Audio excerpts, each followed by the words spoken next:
This story begins with a great infernal war at the Endeavor Fortress.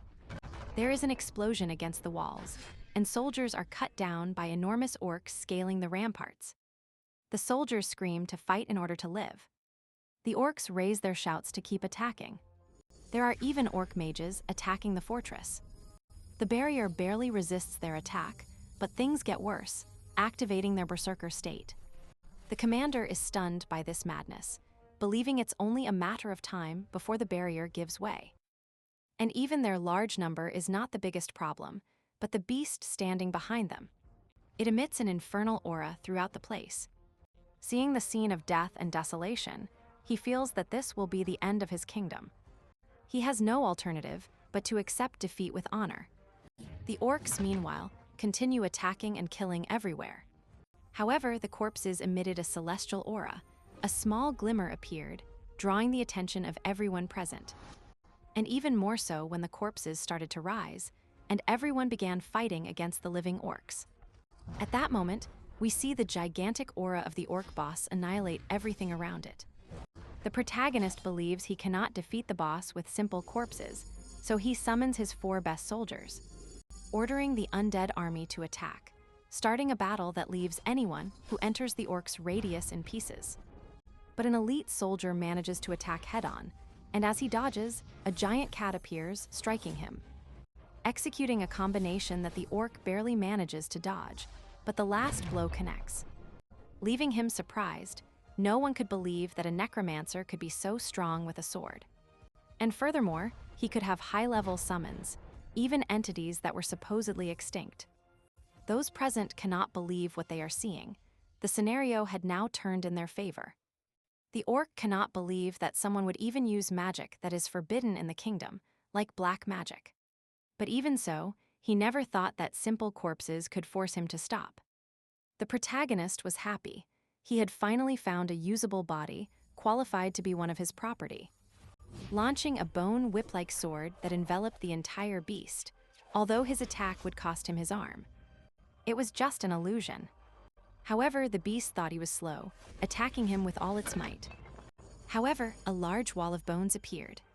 For his part, Andrias only thought that he had to be stronger. He needed more power. For the sake of his own survival, he had to evolve so that the people around him could stay by his side. Activating a bone armor, the orc shouted at him to attack. If he wanted to change the world first, he had to defeat him. Andrias accepted, launching the attack, clashing swords, generating multiple explosions from his ferocious attacks that surprised those present. Each one charges their best technique, attacking with everything, as their life depended on that attack. But we rewind in time to the Rodlin Academy, the most prestigious academy in the Empire for the most promising people. There meet those who hide their identities deep inside a dungeon. A gray-haired man is angry with a green-haired boy named Andrias, who apologizes amidst a large number of unliving beings of various species. The shouting directed at him is because they cannot find the body the protagonist was working on. Andrias, a practitioner of forbidden black magic, a necromancer just like his master, a skill that could lead him to execution. That is why he experiments in secret in that catacomb, where he draws a circle with red liquid. His master, the old Karen Charant, suggests he start by using his magic to envelop the body, but he fails to revive it.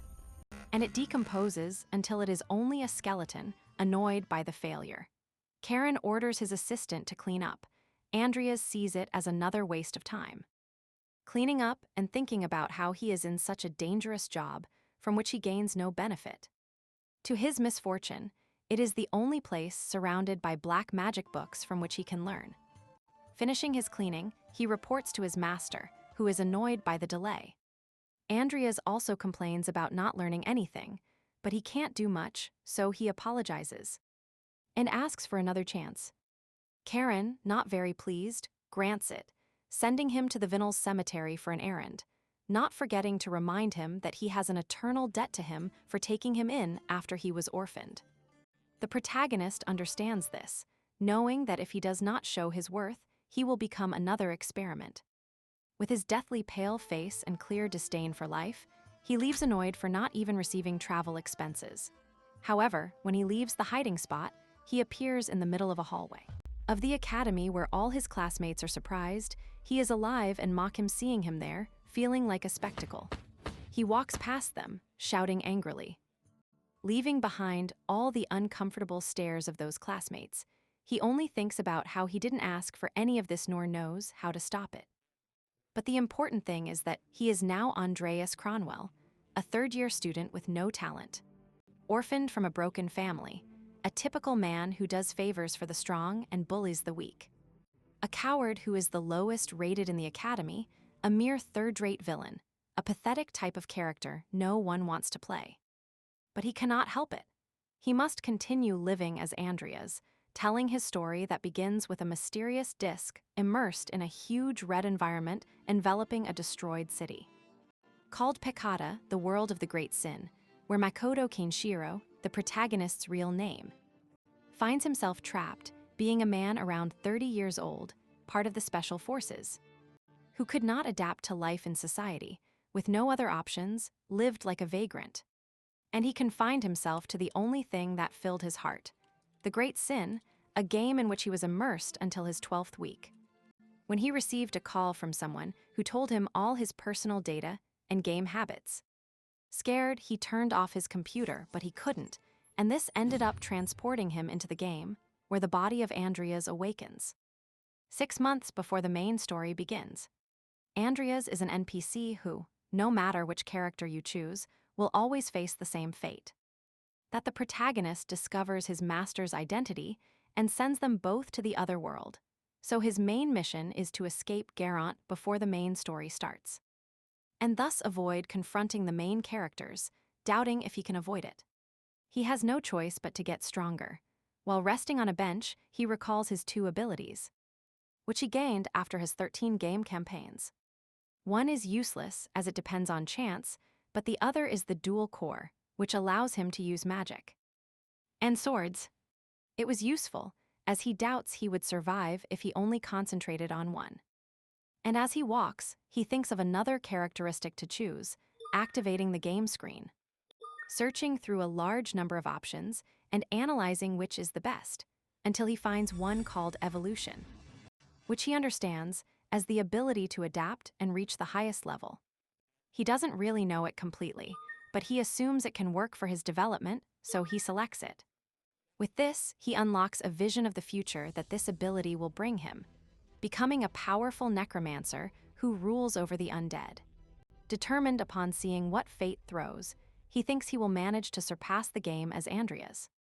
Now the scene changes to the Maple and Leif dormitories, the free facilities of the academy.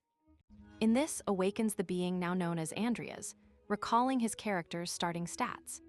A pathetic second-rate villain who can only use elemental magic with a single good trait, necromancy, with which he hopes to do something using the evolution trait to improve it.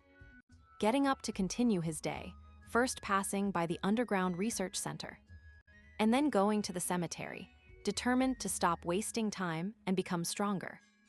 Not only because of the event, but also because he remembers all those piercing looks from characters who could also send him back to the lobby easily. And so he reads 3 books in the lair: I Become a Black Mage, Introduction to Black Magic, and Problematic Black Magic, titles that would earn him certain execution if they find him reading them.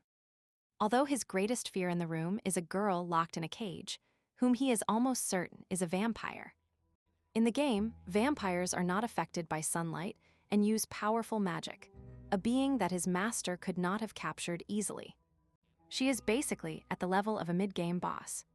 Confused, he tries to ignore her, but the girl with piercing red eyes asks him if he would help her get out of there. But he was ignored. Later, while traveling by train, he admits that the proposal was tempting, recalling how the vampire offered to exterminate Charant, since she noticed the fear he has of his master, this being a gift of vampires. And she also believes she deduced it from his change in attitude. However, he does not trust her, as he doesn't know if she would let him live. Although she swore not to unalive him, her wicked laughter did not convey trust to the protagonist, so he decides to think about it more carefully. still unsure if it is the right time to betray his master, so he will wait while he researches vampires further to see if he can control her. Just as his train finally arrives at the cemetery, where he must carry a very heavy suitcase, highlighting his poor physical condition. And he gives a code at the entrance door, they let him pass. Once there, a merchant tells him that he has just dug up exactly what he was looking for, a perfectly cold night. Andrias, happier than he should be. He decides to take it and put it in his suitcase, where it barely fits. However, he stops when he sees the name on a tombstone. Recognizing it as Laura's master, Nicol, a hermit who isolated himself to train with his sword. Devoting much time daily to become a sword or a master, but only to pass away. Instead of just at that moment. Andrias recognizes this as something cruel from the game, but now thinks that if he manages to turn him into an undead, he could be one of the most powerful. Since he is the only one who knows that Nicol managed to become a master. Determined, he asks the gravedigger payment for the body. But he immediately refuses because they do not have Charon's permission. Andrias decides to negotiate with a ring from his family, which the gravedigger notices bears the seal of a count, with which he could get a lot of money. They finally close the deal and exhume the body, making Andrias remember that future he saw materializing. In this way, he begins his training as fast as he can, preparing to be in charge of his first subordinate. Back in his hideout, his master orders him to prepare the body, which annoys Andrias for not giving him a rest. At least it seems that doing things angrily makes him improve, wanting to finish quickly to continue studying. But he doubts if he can work with Nicol, assuming that a skeleton is the most he can revive and handle with his powers, although he hopes to improve with the gift of evolution. And thus finishing cleaning the entire place, he hears the voice of the vampire, asking him if he really wants to keep being Charon's assistant. The protagonist approaches the chained vampire, confirming that he was waiting to talk to her. She is very happy because it seems he has made up his mind. But first, Andrias asks her, "How did Charon manage to capture you?" She does not answer, but he is only looking to confirm his suspicion about something he read in a book. The annoyed vampire stares at him intensely, warning him that their deal might expire, moving away into the darkness. The protagonist stops her and tells her he will release her. She happily jumps over the bars, asking him to remove the chains. However, Andrias sets a condition: that she swears by the name of her family that she will not send him to heaven. The vampire seems disappointed, but the protagonist confirms his suspicions. A pact in the name of her family becomes an unbreakable promise. She finally accepts, and at that moment, the game screen appears in front of Andrias, indicating that he has found an evolvable specimen called Angela Lucifer, with a 55% chance of evolution. The protagonist continues checking the screen, while the vampire looks at him strangely for playing in the air. Andrea is very focused, since it seems this power allows him to evolve other entities that meet certain requirements always.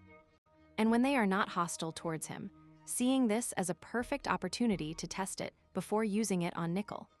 Pressing the evolution button, the vampire feels cheated until a red aura envelops her, making her scream in pain. Then trying to get up and immediately falling back in pain again and again, until she is left in pieces. And unconscious. The protagonist doesn't understand what happened, complaining that the vampire is unconscious, not knowing if the experiment worked. At least he has discovered that he can evolve the abilities of other beings that are not his summons. So it might work on himself, preparing everything to summon Nicol. With his body in the middle of the circle, he begins to perform his spell, filling the body with mana, which is very difficult at his current level, and the mana begins to seep out, tearing the skeleton's skin. Managing to raise it, confirming the summoning of the legendary skeleton. This amazes the protagonist, given that the skeleton's level is very high, so much so that it can even remember things from its past. And he introduces his new skeleton soldier, with very strong traits like self-awareness and sword master, especially the latter, which can only be obtained through work. And suffering, asking him if it was true. It answers him with its skeletal hand that, of course, just as it accepts being at his service.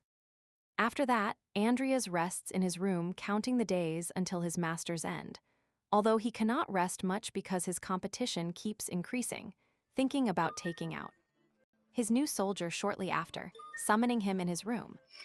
Worried that someone might see him, he decides to disguise him by covering everything except his enormous skull face, which in the protagonist's eyes is an excellent job. The skeleton, for its part, continues with its business, continuing its training even after death, which the protagonist believes will be useful, especially since he found a way to take advantage of his talent. Asking Nickel to teach him Grima. Here a scroll is shown explaining that talents are unlocked with achievements, and they improve, and also according to the duration of their title, seeing that movement of one word is the highest rank, above others like feat of movement, which is formed by two words, being this the second highest. Later, Andrea continues training, thinking that he is really exhausted, wondering if all aura masters are this excessive and crazy, but he strives to the maximum, because he knows that when he manages to become an aura master, he will be able to use both that talent and mana, thanks to his dual core, with which he plans to follow the path of the sword, using both the mana from his heart and the danshin, which is really difficult at first, but with the reassurance that once he overcomes the initial stages, he will be incredibly strong. Perhaps as strong as the emperor who founded the city, Edmund. When distracted by thinking about this, he receives a pinch from the skeleton, which suggests he concentrate. The protagonist is surprised by the strength of the pile of bones, remembering his past in the armed forces, which makes him think that physical training should be easy for him, getting distracted again. Receiving another pinch. This one bothers him, threatening to return him to the tomb. Sometime later, he checks how much his stats have increased after training, surprised that they have risen more than he expected. And he wonders why Caront hasn't needed him all day. And he also assumes that the vampire will not cause him trouble for the moment, only feeling a little uncomfortable that the evolution seems to be taking time. However, his attention focuses on his strangely animated skeleton, which, not being alive, cannot get tired, and continues with its training, which seems excessive even for an undead. The protagonist thinks that if he used magic potions, he could practice without getting tired like him. But they are very expensive, and although he knows the ingredients, he doesn't know their cost, so it's best to return to school. And when he arrives at the classroom, he attracts the attention of his classmates who doubt why he has returned to class if his family is ruined. He tries to ignore them, seeking not to stand out, although he cannot help but look at a girl sighing tiredly. And the class begins with the professor talking about herbs. Andrias seems bored seeing that the classes are the same as in the game, only waiting for the combination parts. Just when the professor explains how to make a physical reinforcement potion, being surprised to hear it, since apparently the ingredients are different from what he knows. So confused, he asks why not add other ingredients. However, he only attracts everyone's stares and the professor's suggestion to make a soup with them. This provokes mockery from everyone. Confused, Andrias thinks that perhaps his recipe has not yet been discovered, leaving class annoyed and disappointed for learning nothing. So he is determined to learn on his own, while being watched by a blushing pink-haired girl. And later, he tries to make potions, failing despite his knowledge of the recipe, ending up with all the expensive materials he bought. Thinking about getting help, he concludes that no one would help a piece of trash like him, and just then the blushing girl who greeted him appears. Andrias is very confused by the sudden appearance of a playable character, Lucia Everlast, who in the game version is the only one who considers herself a potion genius. Lucia arrives directly to mock him for his continuous failures, asking what he is working on. He prefers to ignore her, so she leaves. However, she is annoyed by this. She speaks to him in a threatening tone. Andrias just wants her to leave, but she approaches his table calling him senior, proposing they investigate together. He thinks there is no reason to refuse, but wonders why she is looking for him. She just wants a research partner. The protagonist doesn't believe her since she wouldn't gain anything. Lucia only wants Andria's gratitude, which will be paid with her talent for creating amazing things, helping him in his goal to create something that doesn't exist yet in this world. Andrias knows Lucia's past, how she became a potion genius not only due to her talent, but because she sought a cure for her incurable illness, which even the best doctors have failed to address. That is why she decided to look for the cure herself. However, finding it is complicated for anyone who hasn't played that game more than twice. And even so, he doesn't believe he knows the exact proportions for the cure. The biggest problem is that being close to her could end with him being burned if they discover his true identity. So he watches her irritably, assuming she looked for him because of what he asked in class. She looks at him strangely when he rejects her offer. To this, she tells him, set a piano likely meant, set a piano or something similar, which makes the protagonist's nerves tense when he sees that she knows an ingredient that only he should know. Lucia admits that she only discovered that by instinct when she heard it, proposing her help. And money. This angers Andrias, who suggests she leave, thinking that interacting with her could cut his life short. She confidently leaves, giving him time to think about it, as she knows he will accept, but he is sure he doesn't need her. Later in practice, he cannot find a solution for the money problem, which distracts him. The skeleton draws his attention, making Andrias realize that it really understands him. But he cannot get the problem out of his head. The only viable option is to ask his younger sister for money, something his character would originally do in the game. Due to his pathetic personality, walking through a town, he thinks that is not the way. But it seems he will do it anyway. At that moment, a girl recognizes him from afar, surprised to see him with a book. Thinking that he finally stopped being lazy, although she doubts he can do anything with his trash personality. The protagonist feels these stares. Who recognizes her as DNA Alvin, the genius mage of his family, and another of the characters who could easily unalive him. She seems to have been his childhood friend. Until they drifted apart due to the debts of the Cromwell family, remembered as very tender children at that time. But today, she would send him to meet St. Peter just by speaking to him. Andrias considers that, being under Lucia's watch, he is very close to the other world, moving further and further away from dying, and remembering what it would be like to fall into Lucia's clutches. He opts to rather ask his younger sister for money, moving to the capital, Rodlin. There he meets his sister in a restaurant, who tells him how much she missed him, sending him many letters. He apologizes for making her work. She is the wife of a count. She is finally revealed as Amy Cromwell, who is very kind to her brother. Andrea is ashamed, unable to speak, but she understands him without words. Assuming that he has run out of money, and very happily she hands him an envelope to help him, instructing him not to spend it carelessly. He thanks her, promising to pay her back. When he takes the envelope, his sister notices his hand and confusedly asks him where his ring was. He pretends he put it away so as not to lose it, but his sister doesn't believe him and is really worried he sold it. When he confirms it, she furiously and sadly leaves, telling him not to come back. Worried, he shouts that he will return it to her, recognizing that perhaps it was something important to her. While she leaves, crying inconsolably. At that moment, the protagonist feels miserable, thinking about recovering the ring immediately, as he won't see the point in living a life that only consists of existing. Remembering his life in the real world, being a lonely survivor against the darkness. So he decides to manage with what he has and accept Lucia's proposal. And so we return to the experiment report on potion making, where Andrias tries to convince Lucia to train physically. But she prefers to sleep on a bench.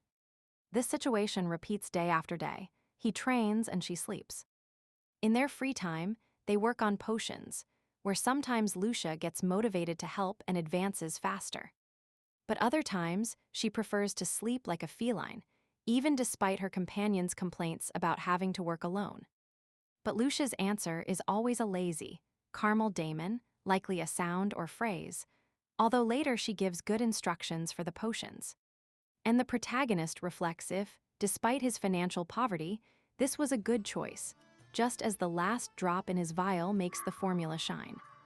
Receiving the game notification, he has officially manufactured an intermediate-grade physical reinforcement potion. He laughs euphorically, alerting Lucia, who thinks he has failed again. However, Andrias, with a genuine smile of happiness, tells her it worked, acquiring the ordinary type enhancer crafting talent. A skill that can evolve, although he only has a 32% success rate, a lower percentage compared to the vampire. Thus discovering that he can also evolve traits or anything that meets the requirements, putting it aside for the moment due to the low success rate. For her part, after reviewing the formula, Lucia happily tells him that it has no side effects, and it can be used daily. Encouraged, she asks Andrias to present this to the Potion Examination Committee. He prefers to delegate that task, to which she agrees, saying that thanks to him, making it was very easy. The protagonist understands that the fact she slept the whole time was intentional. But setting aside his anger, later he sees that Angela's evolution will still take 14 days. And she was on the floor, with her body burning, and feeling that beneath all that suffering, there should be something more. Then Nantandria heads to his first exam, calmly thinking that Lucia will pass easily. But what worries him is the next part, where he must overcome the castle towers. Now in this stage, he knows that his magic and swordsman ability have increased so much that it will be enough to pass the exam. Remembering that after this, he must visit his vampire. In the distance, a blonde girl talks to Diane, asking her if she is calm about the next group exam with Salazar. Diane somberly replies that she is fine, no matter with whom she is grouped, since she is a model student. But the blonde changes her thoughts when she asks if she has considered the possibility of ending up in a group with someone as hated as the protagonist, which makes Diane swallow hard. Just as they arrive at the station, a professor pulls him aside to explain what his exam will consist of. First, the groups were random, formed by 4 people from the mage department, and warriors, along with a supervisor, and they had until Monday to finish it. The announcement of the groups begins. Andrias thinks everything is lost when he sees that he is grouped with other outcasts with reputations as bad as his own. And his master. Among them are a cult fanatic, Hazar Gapri, and a ruthless assassin, Vivian Belkin, alias the Lunatic. His bad luck is confirmed when he meets Christopher Gronin, who only comes to look down on him for trying to train as a warrior while being a mage. Recognizing him as a knight who practices bullying, Hazard tries to smooth things over. Worried about Chris's lack of socialization, which irritates Vivian, who feels targeted, annoying her as much as Chris, Andrias observes the scene without forgetting that his supervisor will also be a problem, a real gangster. Evie Clyde. Having to deal with this, he proceeds to follow the next step his master indicated, who asks him to return alive, something the protagonist doubts he will achieve with his group. Then, traveling on the train, Evie formally introduces herself as his supervisor, showing him her mission, which consists of investigating a village in Baron Byoric's territory, as there is a rumor of the disappearance of the owner of the town of Tiram. And in that investigation, 2 investigators have already disappeared, so Evie's mercenary guild took on the mission. The protagonist sees his supervisor more aggressive than he saw her in Pixels, being a character of whom he only knows that she will become the youngest Aura Master. Being very skilled, but with a terrible attitude, something Andrias will experience firsthand when, with a condescending look, she mocks his strength while trying to train as a knight. This annoys Andrias, who prefers not to listen to such criticism from someone who chews due to anxiety. Annoyed, she admits it's due to her cigarette addiction, threatening to hurt him. With high spirits, they finally arrive at the town, where she is surprised by the Baron's large castle. He receives them, lamenting the situation. Apparently, the kidnapped ruler was his nephew, who has no family, and just before leaving, the Baron's butler approaches to whisper something in his ear. While looking at the protagonist, and the Baron leaves. The butler apologizes for his boss, suggesting they leave tomorrow, but Evie decides to leave immediately. The servant keeps looking at Andrias until they leave. Once outside, the supervisor approaches Chris, who is looking after the equipment and observing the reflection of his sword. He wonders why the Baron seemed so calm despite his nephew's kidnapping.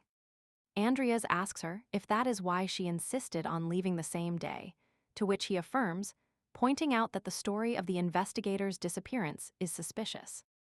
And how they only sent 2 in 2 months, his main focus is the butler's attitude, who insisted they stay overnight in the castle, which makes the decision to leave immediately seem to have ruined their plans. Also, with their expressions, breathing, tremors, and gestures during the presentation, Andrias deduces that they were hiding something. Convinced, Evie decides to go directly to the location. Climbing onto the carriage mount, it travels through the forest at high speed. Chris suggests finding a place to rest, but his boss has no intention of doing so, going directly to the kidnapped person's house. Nervous Andrias is only determined to confirm his suspicions until his hand begins to tremble, a sensation that increases as they approach the village. Everyone feels a vibration. Chris goes out to investigate, finding the carriage driver, who seems to have lost his mind. As do the horses. Hazar, Saliber, and Evie launch a strong blow to the carriage trying to stop the horses. But they end up derailing and crashing into the town gate, remaining in the middle of the square. The driver lies with broken bones near the fountain with lost eyes, just like many other people with zombie-like appearances dancing in the moonlight. This is the scene the team finds when they exit the carriage, seeing how even the horses are not saved from the madness. Faced with the grim scene, Chris angrily tells Andrias to use his knowledge as a mage to find out what is happening. Shocked, he sees the chaos as more than a mana anomaly, and with his own altered mana, he feels it is a work of dark magic. In the shadows, the team manages to capture a small zombie, which Vivian takes care of, noting its superhuman strength. Hazard checks their feet, observing the wear and tear after days of dancing, recognizing a curse, and assuming it has something to do with what they are investigating. Chris finds it illogical that they are still alive after dancing for so long, to which Andrias suggests that someone is keeping them alive. And V notes that it is a complicated situation. The protagonist doesn't understand why this is happening. Moreover, clearly if they had stayed in that place, they would have been in great danger. And the person who dragged them to that place, due to the spell he cast, should be on par with his master's power. And he immediately senses large-scale dark mana, thinking he should have something to amplify his power. Chris notices his expression, and Andrias improvises by suggesting they go to the ruler's house to gather information. So they arrive quickly and find the place surrounded by undead beings burned on stakes. Evie breaks down the door and they find a pile of charred, unliving beings on the floor. And among them, they identify the previous investigation team, who have been there for a long time. Andrias sincerely tells them that they will not be able to handle the situation, as they are facing a dark mage, stating that in that area someone was trading emotions for power, which is precisely the basis of black magic. Considering the owner of the place dead for having opposed the mage, Chris interprets the bright and colorful circle outside as a ritual, which makes everyone nervous. Except Ivy, who decides to continue investigating to catch the criminals, exploring a large part of the house. But finding nothing and no one, until by peering out the window, they alert the others that they are surrounded by a gigantic horde of zombies. Recognizing that the mage has made his first move with that trap, Hazard asks the supervisor for orders, who, not knowing what to do, sends him to look for an escape route. The boy accepts, but doesn't get far, as a horde of zombies intercepts and traps him. Chris runs to help him, managing to save him and fight the zombies. He asks him to let him handle it. However, at that moment, a strong burst of fire approaches, and an explosion throws them into the air. Andrias watches it trembling, having a vision of a wounded comrade from his time in the military. Disoriented, he hears Ailey faintly, who is trying to bring him back to his senses. Seeing that it doesn't work, she carries him on her shoulders, just as Hazard does with Chris. As they say, they break the window so they can jump out. And so they continue their escape, running at full speed. Along the way, Andrias seems to come back to himself, seeing the horde behind them, believing he remembered a flashback from his last mission. And he decides to use an earth shield to block the zombies, and B for his part prefers that he not waste energy, and rather look for the dark mage. The protagonist accepts, sure that he can find him due to the large amount of mana he is using carelessly. With his mana detection techniques, Andrias searches through the horde of zombies and in every corner of the city, until he finally manages to locate him, giving the location to the others. And B runs straight there, leaving the group behind, and from a window, a masked figure watches them. She breaks down the door again, something the protagonist already sees as a pattern. However, before she can enter, an energy shield blocks her path. Both seem to have fallen into the trap. From inside, she notices their backs to a girl full of bandages, who, in pain, says sister, leaving her with a completely lost look. The protagonist is unable to break the shield, and suddenly a voice sounds in his head, beginning to repeat the word lamentable once. And again, telling the protagonist that he is a moth going straight into a flame, and a large hole opens in the mana dome above him, surprising him. And a voice affirms that everything was ordered by God, telling him to kneel before sloth. A concept the protagonist recognizes, leaving him even more confused, recalling that the title of that game is The Great Sin. This one begins with sloth, one of the 7 deadly sins that split from the main body, a book called Codex Apocalypse, if all are gathered. The final boss can be summoned, being the most important items in the story. Without thinking much, he moves quickly, dodging the hordes, but remains confused about being in a scenario that does not belong to the main story. He knows it is something he cannot solve alone, so he goes in search of the others, finding Vivian, who euphorically enjoys cutting down the zombie villagers. Andrea asks Hazard why he seems to have gone mad. Hazard admits he knows nothing, which the protagonist doesn't believe, but he cannot leave a comrade injured. Seeing Chris still very unwell on the ground, Andrea, playing along with the coward Hazard, informs him that his supervisor is trapped, and a voice interrupts them, believing it was a lamentable scene. Since Vivian was finishing off innocent villagers, Hazard, scared that it was a dark mage, decides to flee, pretending he is going to help Evie. Andrea prefers to let him go, as he must deal with Vivian, who is still crazed, devastating the villagers. The protagonist supposes that dark magic is controlling her, fearful of interfering. He watches as she is about to be attacked, but she reacts quickly, surprising the protagonist with her reflexes. Due to her crazed look, the voice admits that she is a waste. Finally, the masked subject reveals himself. Andrias remains calm. The mage recognizes Andria's bravery, proposing a test, using a type of magic to trap him. Andrias doesn't react and is enveloped in dark magic, which lifts him into the air.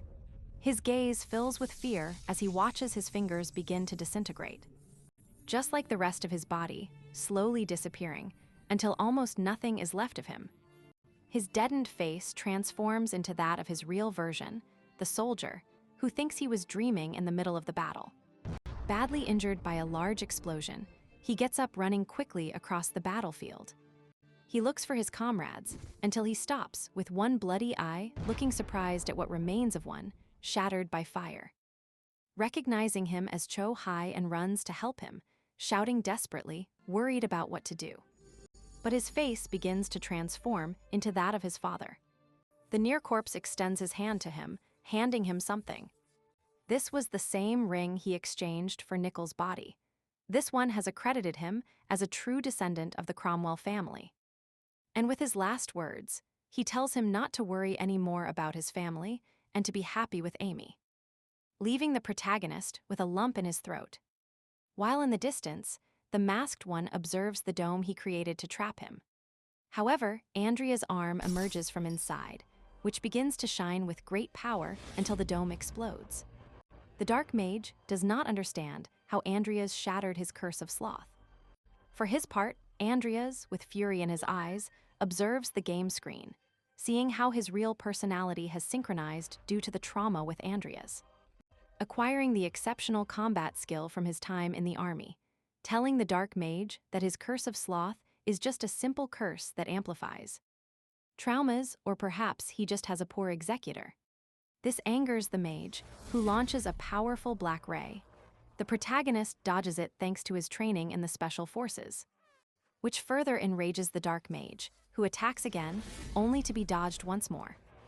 Andrea realizes that his rival is not that strong, but he won't be able to defeat him without using his necromancy. The confused mage asks him whose it is, damn it. Andreas replies, activating his necromancy skill, detecting 23 options, but his ability only allows 9 to be activated. These rise in the form of skeletons, backing up Andreas. He only looks surprised, thinking that the congregation has come looking for him. Andreas didn't even know about the existence of a dark magic congregation.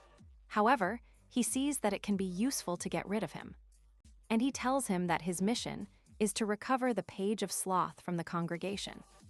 The angry mage doubts it since the skeletons don't seem dangerous, and he sweeps them away easily with his powers, reducing them to nothing.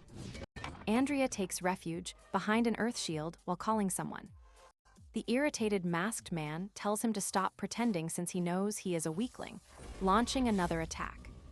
This is easily cut down by Nickel, surprising the mage. He reinforces his attacks with a strange magical object in his hand that Andreas recognizes as the Page of Sloth. The mage is surprised to have been forced to use that power, which summons large monstrous hands to fight the skeleton. The mage promises to finish them for interfering, launching all his blows. Andreas dodges with ease, while Nickel blocks them using his sword. However, the mage increases the speed of the attacks, complicating the situation for Andreas, who recognizes that he is accurately gauging his power. Assuming that the mage cannot control Sloth well, he decides to go to the front, running towards Nickel. Both receive the attack, appearing as if the skeleton was eliminated, and the wounded protagonist blames him for destroying his greatest acquisition.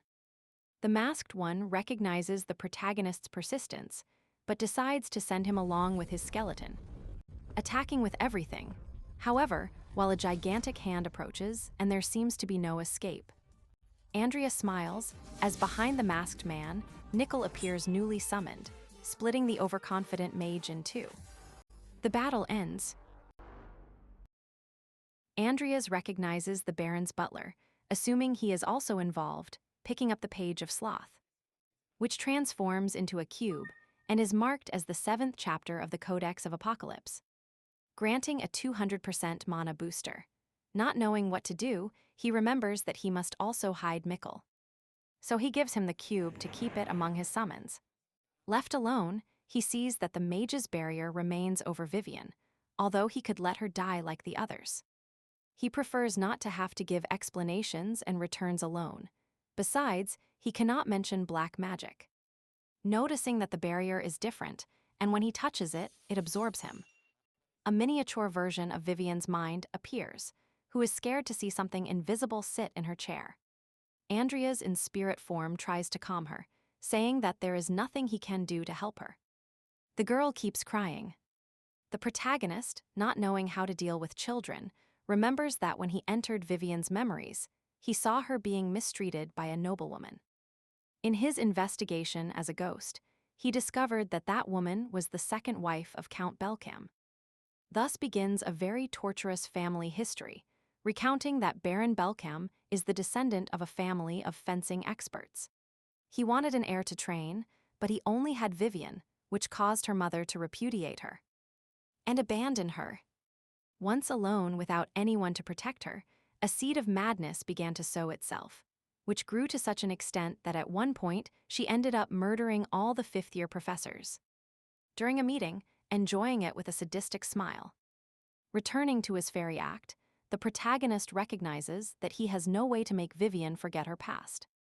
But he wants to help her, asking her why she is crying. She admits that she cries because no one had ever offered to help her before. Faced with such a sad confession, Andreas comforts her, telling her that she has a great talent that no one else saw. A talent for tears. Confused and crying, she says that she has never touched a sword and that when she tries, they scold her. Andrias decides to stay with her, helping her in exchange for her not telling anyone about him. And so, during her training, he gives her advice to improve. He also takes care of her when she sleeps, thus passing a month in that world. One day she looks for him all over the courtyard, shouting until she finds him. He speaks to her and reminds her that she must not break their deal. After this, he trains Vivian with all his combat skills, which are excellent, receiving praise from her masters in Scream. However, despite all this, she remains insecure, which confuses the protagonist. She confesses to him that even if she practices and receives recognition, the fairy does not show up for her. Looking away, annoyed, she tells him that she believes it is because she is a bad girl, resigning herself to thinking that no matter how hard she tries, the fairy will not appear. At that moment, Count Belkin appears, surprising the little girl, whom he congratulates on her skills, and asks her for a demonstration.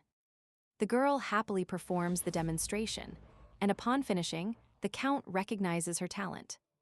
The little girl, with tears in her eyes, tells him that it is the first time she has received praise from her father, something she hadn't even dreamed of. Returning to her adult life, she admits that she would like to stay longer in that beautiful dream. But she accepts that it is time to wake up, thanking the Winged One for showing her the way, and not remaining stuck in her past. Andrea approaches her and takes her hand, intertwining their pinkies, asking her to keep her promise not to talk about him. Vivian, blushing, says goodbye, thanking him for showing her that beautiful dream, and the dome breaks. And both remain with their pinkies intertwined, and the protagonist now believes he can trust her. Then everyone is reunited again, deducing that Baron Boyerick is behind all this. Evie, who broke the barrier on her own, seriously asks them to take the butler's head. With excessive fury, she orders them to go and confront the Baron immediately. The group starts moving quickly, noting their supervisor's evident murderous instinct. Understandable, since Chris has died and Hazard is still missing.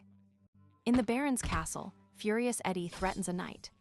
The others surround her, but she warns them that with her authority as assistant master and academy supervisor, anyone who defends the Baron will be executed for treason.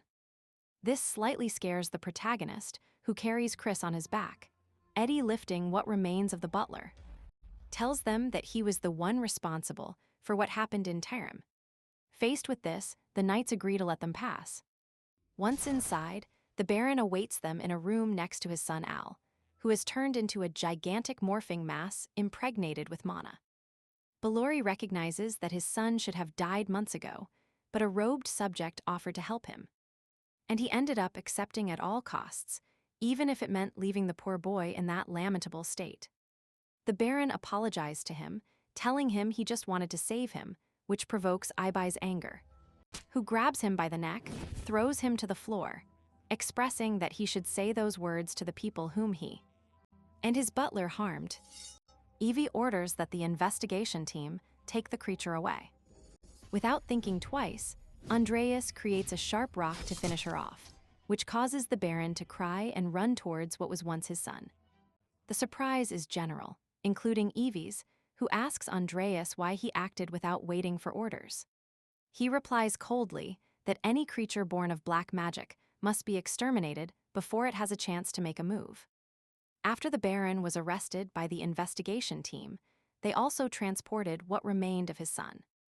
Andrias and Vivian had to give statements which were sufficient to confirm that a dark mage was involved. The team took the Baron away and sent the kids home. As they leave together, the protagonist thinks about the consequences he will face from Biorik, who thinks that of everything. He should be thankful that he saved his son from the cruel experiments he would have suffered if he lived. Vivian, who seems to intuit this, affirms that Mr. Ada saved the Baron's son from suffering. The familiarity in the way she says it almost makes the protagonist remember the little Vivian and step into her role as Ada, but he manages to come back to himself to pretend he doesn't know what she's talking about. However, his voice betrays him. Luckily, they are interrupted by Lucia. She is in excited kitten mode, showing Andrias something on her tablet. It was news, which recognizes them as the faltering knights who managed to defeat a dark mage. It also mentions Hazard's disappearance and informs him that she already presented the potion to the council. With this, the protagonist prefers to look for some peace and quiet. However, that peace does not last long, since Lucy insists that she should come to receive her reward for her victory. He should invite her to dinner. The protagonist knows the reward should be split between him and Vivian, and he feels that the Nico girl is trying to take advantage of him. Lucia finally notices Vivian's presence precisely, recognizing her as the other girl in the photo, and introduces herself belatedly and awkwardly. Then they insist that Andrias take her to dinner to celebrate her achievement with the potion. So when he tells her that he hasn't received the money yet, she gives up and leaves, reminding him that they will see each other at the magic tower. The protagonist asks her not to be late. The next day we see Andrias with Lucia on his back, running at full speed, annoyed for trusting that she would be responsible, while the girl complains about not being able to sleep at that speed until they finally arrive. The receptionist admits their arrival and they enter the magic tower, which constantly changes. Andrias suggests that Lucia wake up properly so as not to get lost, but she seems more interested in Vivian's relationship with him. He prefers not to say much, nervous about the girl's insistent stare, changing the subject. And now Lucy insists about dinner, annoying him over and over, but they are interrupted by a voice accusing them of being shameless, since they weren't nervous about being in that place. Both alerted, they sense the presence of a subject with bandages over his eyes and an eagle on his shoulder, who appears from the sky and takes them. This subject is Vash Albin, the owner of the magic tower. Here, a brief comment about the magic tower is mentioned, explaining that they seek to create magical infrastructure there, as well as any other magical item they manufacture, which, depending on their fame, have better remuneration. Returning to the tower, the subject immediately recognizes Andrias as the poker-faced son of an acquaintance. Andrias also recognizes him as Batch, the leader of the House of Albin and the current master of the magic tower. Without understanding why he appeared in person and worse, yet, to provoke him, he diverts his attention towards Lucia, asking her if she is the daughter of the Viscount of Hollington, which she affirms, introducing herself formally. Although Batch tells them that no one will remember their names if they don't have a reputation to back them up. And then he casts a teleportation spell. Lucia whispers to the protagonist that although Batch is known for using complex dimensional magic, it seems he is showing off right now, which of course he hears, and with 2 flashes, he makes them appear in a new room, where several hooded figures are, who are the jury of the potion exam, who are also surprised to see him. Batch asks them about the status of the exam, and the examiners confirm that only the questioning about how they made the potion remains. Faced with this, Batch decides to taste a bit of the potion, recognizing all the ingredients in one sip. And Lucia compliments the missing ingredients, awakening the master's admiration, who praises her up close. With this and the opinion of the others, they conclude that the girl has great talent for her age, so they approve her. However, Vash has a doubt. What is Cromwell's son doing here? Since he doubts that it was really a joint effort, thinking that Andrias only took advantage of Lucia. He only keeps silent, and it is Lucia who jumps up to defend him, expressing that without him, she couldn't have done it since he did almost all the work, she only being his assistant. The master wants to verify it, snapping his fingers to teleport them to a laboratory. Lucia seems to notice that Batch's teleportation powers are limited to the tower, which surprises Andrias, who sees his friend constantly analyzing the situation. Now, in a laboratory, the master tasks the protagonist with making the potion again. A little nervous about not being able to use anything new, Andrias starts, and 5 minutes later finishes the potion, being approved. Then begins the next part, the interrogation about one of the ingredients. Andrias responds with a convincing explanation, surprising everyone, including Lucia. However, they stop him halfway through the explanation, as an angry Batch takes off his blindfold to look him straight in the eye, saying that Even though a long time has passed since they last saw each other, the brat he knew couldn't do something like this, despite the penetrating gaze. And everyone's confusion, a calm Andrias replies that indeed he is the same Andrias Cromwell, the same one Batch used to annoy as a child. His gaze changes, confusion. Convinced, he admits that Andrea has become interesting. Therefore, he proposes a bet. If he creates a new medicine before the year ends, Batch will be in charge of paying off the entire Cromwell family debt, leaving the protagonist in shock, reinforcing the bet. Batch offers to grant him a wish, but on the condition that if Andrias loses, he must be expelled from the academy, leaving everyone surprised. To this, Andrias assures himself. Despite the conditions, he decides to accept. Batch confidently awaits the results attentively, observing the protagonist's look of confidence, nostalgically recalling his father. Then, in another location, a countdown reaches 0. A power-charged vampire rises, easily destroying her cell, setting the place on fire. With a laugh, she remembers how the protagonist made her play with his surname, laughing maniacally, while recalling Andrea's face. As an extra, we see information on a scroll about a very powerful thunderbird that controls lightning, called Strombringer. Returning to the main story, they are traveling by train. The protagonist reflects on how he has somewhat covered his expenses thanks to the reward, and thinks he can now focus on his training. His only concern is getting rid of the Page of Sloth, as he cannot do it himself. He will have to use Caront. As he walks towards a mansion, he begins to feel watched, thinking it is just his imagination.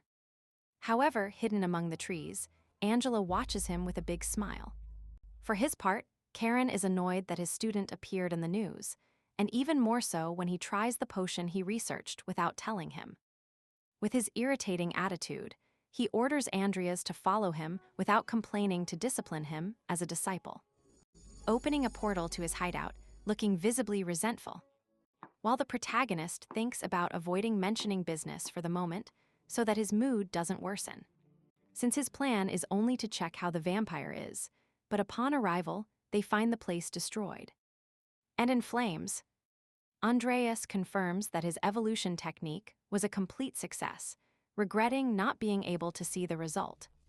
For his part, Karen inspects the place until he reaches the broken chains and asks the protagonist if he had anything to do with it. Andrias suggests no, as he was afraid of the vampire. With this, the protagonist only sees a scene of how pathetic Caront is, who is furious amidst his destroyed laboratory. Later, walking back, Andrias decides he will mention the Codex page another day. But his tranquility is interrupted when he hears the vampire's voice calling him. She is hanging from a tree above his head, caressing his face. With no options to defend himself, Angela descends and positions herself behind him, playing around while asking him to look at her. With no other option, he does, and is greeted by a big demonic smile. She asks him about his new powers. The protagonist expresses why he is doing this if he kept his promise, reminding her of the oath. She remembers it well, telling him that even with her new powers, she couldn't break the chains. She used another method. While boasting about this, she senses the scent of the great sin emanating from the protagonist. With red eyes and a sadistic smile, Angela believes she knows what is happening, caressing him. Until suddenly, she slams him against a tree. Choking him, she tells him she still has many questions, but she will ask them in a less visible place, assuring him that he will see her very soon. Until that day comes, she will place her power at God's disposal, but she asks for calm, as he will not suffer, because they could be a predestined couple. On the other hand, in the illusion dormitory, Diane excitedly tells stories of nights to her friend, who shows no interest whatsoever, to the point of crying from boredom. Diane, without losing enthusiasm, tells her that even she could find a knight to be with. But her friend changes the subject and tells her that Lucia passed the potion exam, which surprises Diane due to her age. Remembering how she had seen Lucia drooling over a book while sleeping, Diane had heard she was lazy but skillful and jokingly refers to her as a sleeping dragon. Although inwardly, she complains about not having achieved something so great. However, her friend tells her that the surprising thing is not that, showing him the article where Andrias appears as co-creator despite his supposed lack of talent. The blonde girl admits that she thought perhaps it was a lie. Diane, for her part, remembers her little friend Andrias, whom she once blamed for her family's downfall due to his lack of talent, and also doing nothing to change it. Seeing the article makes her think that perhaps he has changed, so she decides to check for herself. Meanwhile, Andrias wrapped in too much clothing is in class, where Lucia suggests he rest if he is sick. He refuses, as he needs the credit to graduate.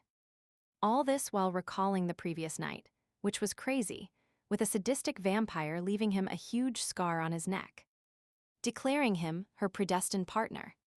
And the excess clothing and heat prevent him from thinking clearly. When class begins, the professor reads the article about Andrias, looking for him in the class, noticing the excessive clothing and suggesting he better retire to rest. The protagonist gets up to leave, but the professor does not let him go without first complaining that he was not included as part of the research mentioned in the article.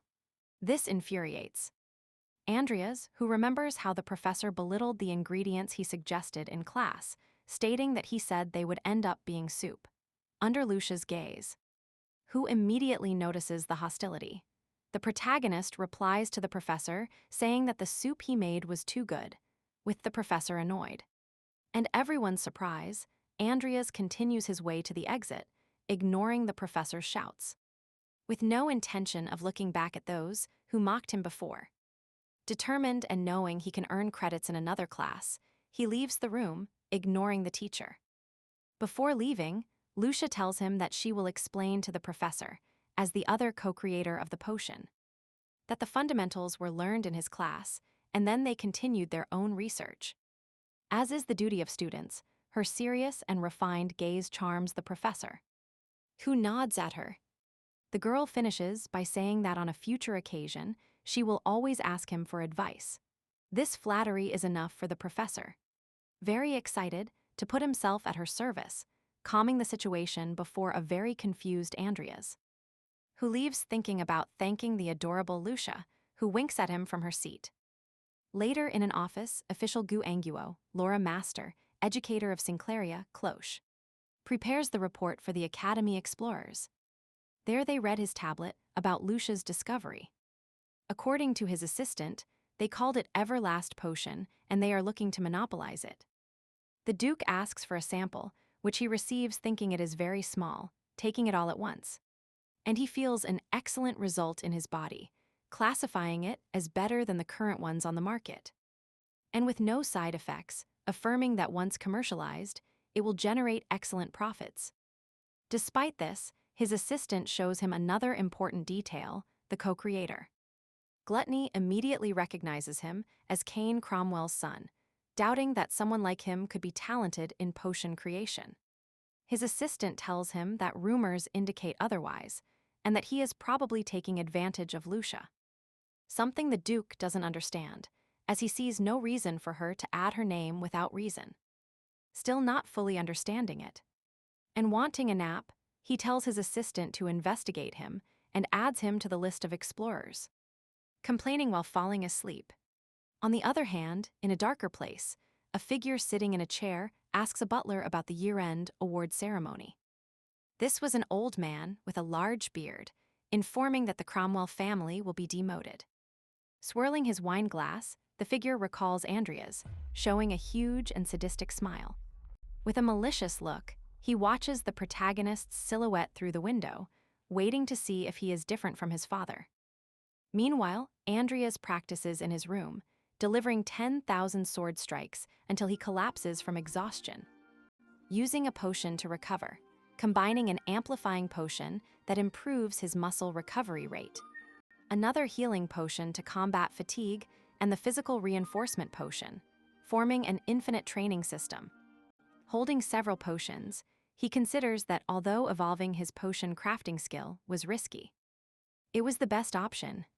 The success rate was high, and he gained excellent benefits in the skill. With this, the number of potions he has created has increased considerably, as has his success rate. Hoping it continues this way, he will be able to keep growing. And so he reflects on the floor that he only needs a good corpse, some items so as not to worry about his strength. However, the problem is that he has not been able to talk to Cherant about the Page of Sloth, since he left on a trip without telling him anything. With nothing else to do, he decides to sleep to be fresh for tomorrow's class. The next day, he finds an announcement stating that, as established on the tablet, the class will take place outdoors. Due to not having a tablet to see the announcement, he recognizes this as another attempt by Bobon to annoy him. Running at full speed, arriving exhausted in the academy gardens, where he immediately notices the disappointed faces, indicating that it is a surprise exam. Just then the professor appears, mocking him for not having seen the announcement. Andrias sees him as a very immature person. Luckily, Lucia takes him away to explain, showing him her tablet, while suggesting he buy one. There the protagonist reads the news that the professor discovered a new potion for waking up, and that he organized an exam to analyze it immediately, as a way to show it off. Bobon, for his part, tells Andrias that for someone like him, it must be a piece of cake, implying that he sees him with a bright future. However, his true intention is to expose him as a fraud who took advantage of Lucia, seeking to leave him as trash-level student, and so he watches Andrias closely while he works. And 4 hours later, the professor is stunned to see the results, with Lucia being first place. Followed by Andrias, to everyone's surprise and Lucia's congratulations, who calls him Alga as a nickname. But the atmosphere changes when a chubby student appears shouting at the professor for having stolen his research, to publish it under his own name, leaving everyone wide-mouthed. In the middle of the chaos, Andrias asks Lucia for her opinion on the case. She, without hesitation, thinks the professor surely did it. With this, the protagonist decides to continue on his way, leaving a lonely and annoyed Lucia because he left without thanking her for her help. Andrias heads to the professor, who is very nervous about the argument and asks him about the potion, proposing that if it is his creation, he should test it right there. The chubby boy seems to agree, although Bobon feigns complete confidence. Andrias asks him a question about the potion that leaves him blank, while the chubby boy knows the answer easily. The professor tries to evade the questioning, but the protagonist continues, getting no answers from a professor who is about to explode. The student's comments accuse him of having stolen from his student, leaving him pale as a ghost, taking a breath to give any answer. The answer makes no sense and ends up reinforcing that the chubby student was right. And no matter how much he shouts, everyone starts calling the professor a thief and asking him to resign. With no option, he explodes against the students, accusing them of conspiring against him and thinking about taking the case to the council. With the students angry and the professor throwing a tantrum, Andrias thinks it's time to call the adults, suggesting that Sir Alvin investigate the case, affirming that he can achieve it, as he is his personal sponsor. This leaves the Nico Lucia astonished, who knows that she only has a card to buy materials. But she thinks the professor might fall for the trap. With the professor trembling just thinking about Batch, he decides to fall to the ground defeated, right before the eyes of an invisible Batch, who, along with his eagle, observes the whole situation from afar, promising that the professor will pay for everything he has done. And he is also surprised by the protagonist's audacity in threatening with his name. Batch recognizes that Andrias quickly learned the formula ingredients and thinks it is possible that he will create another medicine before the year ends, something he really hopes for. Later in the cafeteria, Lucia sees how her dinner has turned into a simple meal in the academy cafeteria. Next to Vivian, Andrias asks Lucia if she isn't going to eat. Embarrassed, she hurries to eat and burns her hand, causing a small scandal. Andrias takes her rib by the edge without burning himself and bathes it in the sauce and gives it to her, under the gaze of a Nico Lucia, who really seems to be enjoying it, and a jealous Vivian. The latter asks him to do the same for her, which he apparently does. On the way out, the three walk through the halls, while Lucia insists that Andrias buy a tablet so he isn't as lost as he was today. He refuses as he doesn't want to waste money on something that, according to his magic, isn't expensive at all. Meanwhile, Vivian is blushing, thinking that Mr. Hata gave her meat. Andrias tells her that for a millionaire, it's not that expensive, but for him, it is. Vivian, upon hearing that, offers her reward, calling him Mr. Hata, which confuses Lucia. And even Andrias, who rejects both the offer and the nickname. Then they decide to leave despite Lucia's complaints, because they just ate. She still says goodbye. As does Vivian. The protagonist walks through the illuminated hallways until he encounters a fuzzy figure approaching him. Carant, whom he greets casually. He tells him to go to his laboratory the next day with a very cold attitude and scattered eyes, while Andrias thinks he appeared at the right moment. Later in an armory, Andrias buys a sword just in case his master wants to play dirty with the codex. Until he is surprised by Diane, who seems surprised to find him in a forge. Holding a large gift box, the protagonist greets her cordially, telling her he is looking for a sword for security without her asking him. She explains that the box is a gift for her brother's achievement, unlocking in Andrias a childhood memory related to Carlos Albin, Diane's brother, whom they used to bully her with. He got along very well. Unfortunately, he would already be dead when the main story of the game begins. So he doesn't know much about him, only that he died precisely at the year-end event. This event is related to Hazard's escape, who after the mission will join the Separo cult, which will carry out an attack on the school. Faced with this, he asks his childhood friend if her brother will arrive for the year-end event. She confirms it, so the protagonist suggests they meet the three of them one day like in the old days. This cheers up Diane, who remembers the good reviews she now has of the protagonist in studies and training, thinking that he has changed. However, she doesn't know how to ask him why he has changed, staring at him uncomfortably. Then Andrias asks her if she needed something, to which the girl, blushing and agitated, denies it. With this, the protagonist decides to leave, although she finds the courage to ask him something. When she is gone, Andrias walks thinking about Carlos and how there is still time for that event. Later, Carant informs the protagonist that he is looking for a replacement for Angela, although he doubts finding one before the congregation meeting over the weekend, which Andrias will also attend. The protagonist takes advantage of this to appeal to his master's avarice, offering him the codex page. Karen incredulously scoffs upon seeing it, but refuses it, as many covet it and this will bring him trouble, preferring to trade it for an object. An expected reaction from someone who prioritizes his life more. During the night, both travel in a carriage driven by a skeleton heading towards the eastern edge of the city. Andrias thinks managing his master will be easy, but the congregation is full of dangerous people. For his part, Carant seems happy thinking about trading the page of sloth for some object for himself. Andrea knows that Carant believes everything the protagonist has by default is his, so he will surely end up using him as a shield. And the carriage speeds ahead, but stops abruptly. Carant looks through the skeleton's eyes and visualizes a man with a beard and hood standing in front of the horses. The man approaches the window and asks them to go to the congregation with them. The protagonist immediately recognizes him. It was Salem Edidiah, one of the 10 best on the continent, who quickly settles into the carriage, mentioning that Salem is a character obsessed with exploration, who is not afraid to deal with the forbidden.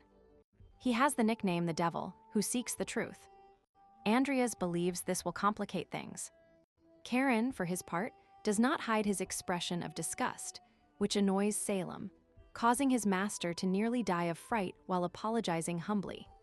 However, Salem only mocks Charant, then directs his attention to Andrias and asks for his name.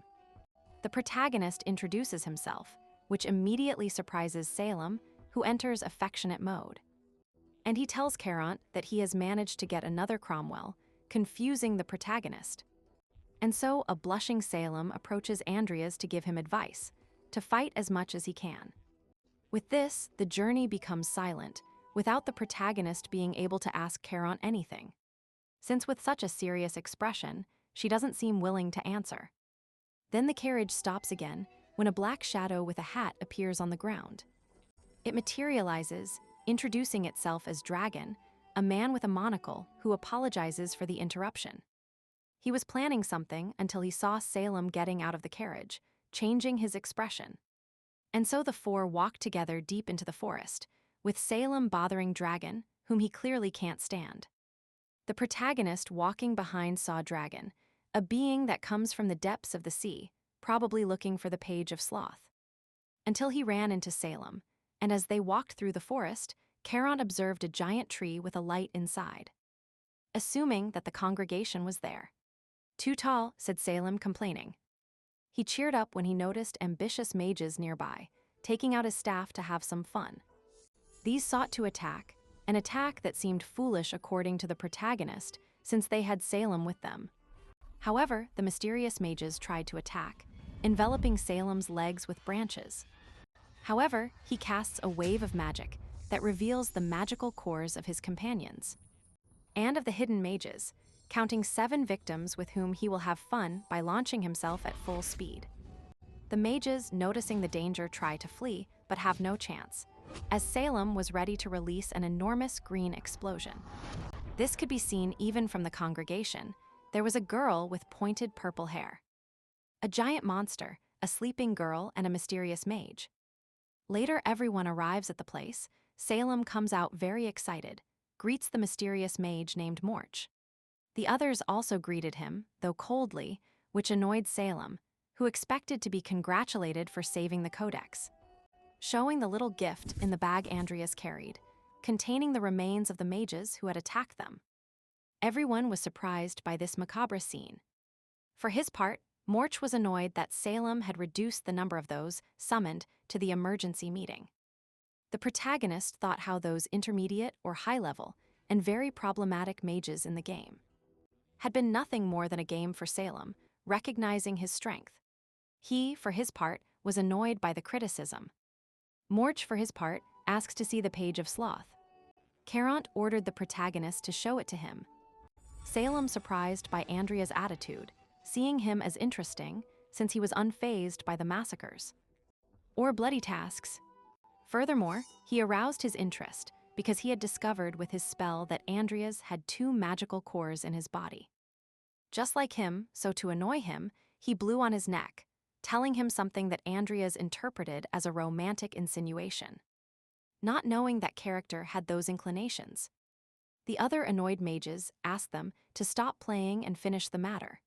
Salem did not stop and told Andrias that due to his affinity with the Cromwells, he offered him his help whenever he needed it. The protagonist, knowing that in the game this character always kept his promises, began to change his plans. And at that moment, Nickel exits the portal with the page of sloth in hand, surprising everyone, even his master who didn't know Andrias could summon skeletons. They also come out surprised. He saw it as a very interesting skeleton. Andrias, faced with the monsters before him, did not hesitate. And he stored Nickel, stabbing himself in the chest to everyone's surprise and the admiration of the giggling girl who finally woke up with the sword a few centimeters from her heart.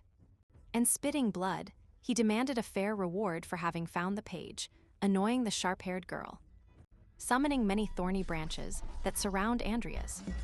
Morch considers him a greedy madman, knowing that if he died, they couldn't have the codex. Andrias asked Salem to keep his promise and protect him. This surprised Salem, who considered him reckless for risking everything for something as trivial as a promise. But the protagonist was confident since no matter what, he would always fight with everything he had. His bravery surprised both the monstrous one and the giggling girl. With this, the protagonist decides to survive, becoming one more madman in a world of madmen. Salem, seeing how Andrias had taken his advice, releases his special technique, the Serpent Lance. And with a sadistic smile, he is determined to kill everyone, warning them not to touch the Cromwell boy. Furthermore, they couldn't follow him when it was all over. Or he would hunt them down himself. Although some doubted, Salem affirmed with a big smile that he never lied, becoming serious. And so the mages gave in, before an Andrias who didn't even know exactly what he wanted. Mort gave him a list so he could choose 5 useful objects. Among them, he looked for good corpses. And among the objects, he found the ancient fairy queen, Mille, and the tiger king, Timur. But before choosing them, they told him they had already been sold to Morn, whose name made Andrias tremble. Since he recognized him as the main figure of necromancy, someone he didn't want to mess with. And an unknown voice told him he could take them, leaving everyone confused. Karen told a fly that Andrias couldn't handle those bodies yet, calling him master. The giggling girl, well hypnotized, sees the fly that revealed itself as Born, who had ceded the corpses to him. And a dimensional bag for the protagonist. Under Salem's proud gaze, the protagonist, although confused, did not let this opportunity pass, and took the rest of the objects. Among them, he found a lunar blessing, a fairy tear potion, blue Kananga flowers, young roots, and a Kejaman gem, in addition to the bodies. Although Salem thought Andrias could have chosen better, the protagonist needed those objects to create expensive potions. And the cure for Lucia. And now it was time to hand over the page of sloth. Nickel came out and handed it over, followed by Salem, who approaches Andrias to tell him to prepare to escape. Using his staff, creating a gigantic hole in the wall, flying through with the protagonist. The others only tried to follow him. Worried Andrias assumed that once he handed over the page, they would eliminate him. If it weren't for Salem, he would have died. The latter planned to leave him safe wherever he wanted. But Andrias preferred to return to the academy by train. Salem curiously asked him if they already knew at the academy that he was a dark mage. Logically, no one knew because he was still alive, with his savior's affirmation about his curious destiny. He suggested he keep fighting to survive. Later, in his room, Andrea checked his inventory and his new acquisitions, including the useful dimensional bag. The bad thing was that he couldn't summon the bodies like he did with Nickel, so he should improve his level first. Returning the entire bag, where he found a black magic book written directly by Morn. A gift full of knowledge that was not in the library, and so he decided to improve his summons. But he is interrupted by a notification indicating that the conditions had been met to evolve Nickel, assuming it was due to the page of sloth. Activating the evolution without wasting time, Nickel very calmly and without pain began to evolve, unlike Angela. But Andrias was interrupted by a knock on his door, quickly hiding Nickel, and rushing to open it, finding an excited Lucia. Meanwhile, in a mansion, Salem was talking with Mornin, who asked him if he mentioned sloth, just so he would become the protagonist's bodyguard. The old man confirmed it with a gesture, unleashing uncontrollable laughter in Salem. He realized that Mornin not only took care of Cain, but now protected his son, whom he considered talentless. Faced with this, Morn asked Salem what the basis of necromancy was, receiving immortality as an answer. At that, Morn remembered a young couple contradicting him, affirming that necromancy goes beyond that, since it is about the search for immortality. But for people you love, it becomes an obsession. Salem considered it somewhat fantastical, but Morn told him that as a sage, he should understand it. Intrigued, he began to assume that there was something more in the relationship with the Cromwells. Morns and Mal asked him what he thought of Andrias, to which he replies that he will be the craziest man in the place, surpassing himself, and he eagerly awaited seeing him in the future. For his part, Andrias is in front of a smiling Sir William Everlast Hollington, who invites him to sit down, and apologizes for making him go for the potion contract, as he wanted to meet him in person, due to how good a friend he is to his daughter. Andrias thanks him for his help and the good things they have given him.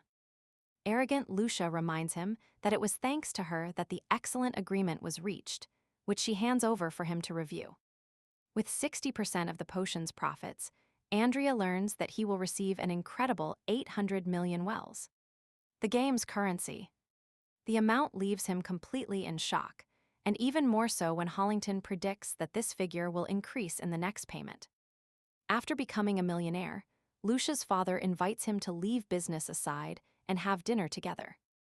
Later, Andrea is still surprised by the good profit the product has yielded him.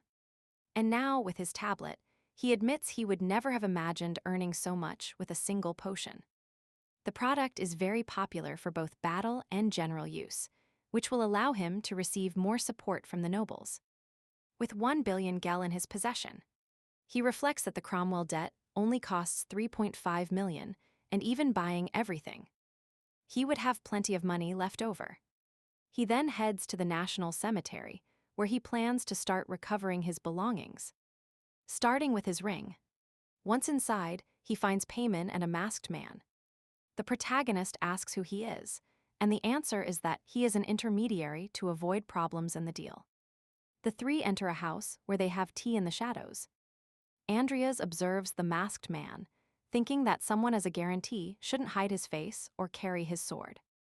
It was clearly a lie. He also knows that Payman practices necromancy in the cemetery, but he is at a level barely comparable to his master.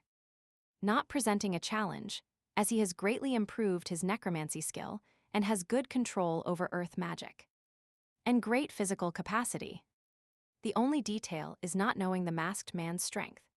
At that, Payman offers him a special tea brought from the congregation, but Andrias demands his ring. Back without pleasantries, as the corpse he obtained was mediocre, still as thanks for his silence, he offers 5 million wells. Which leaves Payman cold. He recognizes that Andrias has grown without him realizing it. But he still asks for a higher price. Andrias sees this as a typical villain negotiation with Payman, going too far when he asks for some of the things Andrias obtained from the congregation. The protagonist calmly sips his tea and makes it clear to him that there is no negotiation, only the price she offered. Surprising the masked man and infuriating Payman, Andrias knew from the beginning that it wasn't an honest negotiation, calling Nickel, who hasn't completely changed, transforming into a legendary sloth ghost of level 5, which makes Payman tremble. Who, scared, promises the masked man that if he finished off Andrias, he would pay him more. But before he can finish the sentence, Nickel is behind him, barely stopped by the masked man, which surprises the protagonist. With no time to think, Andrias faces the masked man's sticky bombs, who is also capable of keeping pace with the skeleton, keeping her at bay, recognizing him as exceptional. During the fight, the masked man launches strong blows that Nickel barely dodges, managing to recover to attack his leg and bring him down. In the air, Nickel awaited him with his shining sword, generating a great flash. Andrias recognizes Nickel's aura skills, who faces a tough opponent. They clash swords again, and Nickel takes the advantage by wounding his opponent, throwing him off balance. Even so, the masked man responds by piercing the skeleton's skull, but is surprised to see Nickel cover himself in energy, and moves forward, connecting a knee strike that sends him flying through the window. Outside, Payman cushions his companion's fall with his undead, telling him to strive if he wants the payment. Andrea comes out to see that Payman has summoned his undead. On the part of the gravedigger, believing that Nickel is one of the corpses the protagonist obtained from the congregation, he summons his best undead, along with others emerging from the graves. Andrea is forced to change strategy, so he and his skeleton separate to look for the right moment to attack. The protagonist starts cutting skeletons as best he can, although some catch him off guard. Using earth spells, noticing that the skeletons don't stop appearing, and he destroys them using rocks. Meanwhile, he must dodge arrows shot by other undead. Payman, astonished, doesn't understand how they can't defeat a child. For his part, Nickel and the masked man are still evenly matched, unable to move against each other. The protagonist sees that Nickel has a bomb on his clothes that explodes, sending them flying. For his part, Andrias, exhausted, unable to use his potions, keeps cutting down all the skeletons he can. Increasingly tired. After passing through one of them, he can barely get rid of it. With his body at its limit and his muscles on the verge of tearing, he is forced to block an acidic spit from a monster. And he realizes that he can only hold out until Nickel returns. Continuing forward, he cuts down the monster, doubting if he can resist much longer. And just as he finishes off another skeleton, he is hit by the axe of a giant skeleton that he can barely block. and he is dragged by the blow, but this one uses its skull to hit Andrias, knocking him to the ground. Almost unconscious, he begins to land brutal blows to his face, with his vision blurred by the blows to his face. He begins to lament ending his life there. Remembering the people he loves, Ami, Lucia with her illness, and Vivian, but that gives him a reason to live. He cannot afford to die. With his face bloodied, he activates the Danshin due to stress, which allows him to use aura thanks to his dual core, managing to activate Awakening and thus continuing his fight. With blurred vision, Andrias hears a cry for help. Upon arriving, he sees Payman, threatened by Nickel. Relieved, he asks Payman to return his ring, but the Necromancer tries to negotiate. However, Andrias sees that there is nothing left to do, as the masked man has lost his mind. Picking up his sword and approaching an agitated Payman, silencing him and cutting off his hand, thus sealing the negotiations. Payman relents and gives him the location of the ring, but seconds later, he falls to the ground lifeless, surprising Andrias when he realizes that the masked man's sword was poisoned. Approaching him, he remembers that they called him Dan during the fight, thinking that maybe he recognizes him. Taking off the mask, but his appearance changes completely. Andrias tries the mask on himself and acquires the masked man's appearance, confirming that he has found the man who started the war in the game. Bloody Dan. This character would later be hired to kidnap the son of the Northern Lord, unleashing a war between the Empire and the North, a war that would spread throughout the continent, affecting him too. Andrea feels lucky to have avoided that conflict, as the character wasn't that important. Thanking him for the mask, sending his skeleton to retrieve his ring. Later, Andrea is in a clinic, injured, reading the article about what happened in the cemetery, which categorized everything as a fight between the necromancer and the mercenary for gold, leaving him out of the investigation. And now he focuses on what is important, buying his old house, imagining how his sister will react when she finds out. At that moment, someone appears covering his eyes so he can guess who it is. It is Lucia, who after not getting answers for a while gets bored and is annoyed with him. Maziria asks him how he ended up in that state, and Andrias lies, blaming the training. But because he is so nervous, Lucia doesn't believe him much, so she tells him that if he continues like this, he will die. At that moment, they are interrupted by Vivian, very worried. She throws herself on Andrias, crying at the surprised look. And Lucia's jealousy. Meanwhile, Andrias comforts Vivian with a smile, expressing that everything was fine. A week later, in an elegant carriage, Andrias reads a book while his sister asks him where he is taking her. She admits she only accompanied him because she recovered the ring, but she doesn't understand what he is doing or how he paid for the carriage. When they finally arrive, Ami anxiously asks him what he wants to show her. The protagonist prefers to keep the surprise, while an old woman named Lupin suggests he get out of the carriage to see the surprise. Confused Ami is surprised to see Lupin there. The protagonist explains that he hired her as his main maid. Upset, Ami knows she doesn't have money for such expenses. She apologizes to the old woman on behalf of her brother, thinking that he doesn't understand how debts work. Then she sees something that astonishes her. Upon getting out of the carriage, she discovers a Plegud mansion, her childhood home, and memories of her father. And Andrias come back to her mind.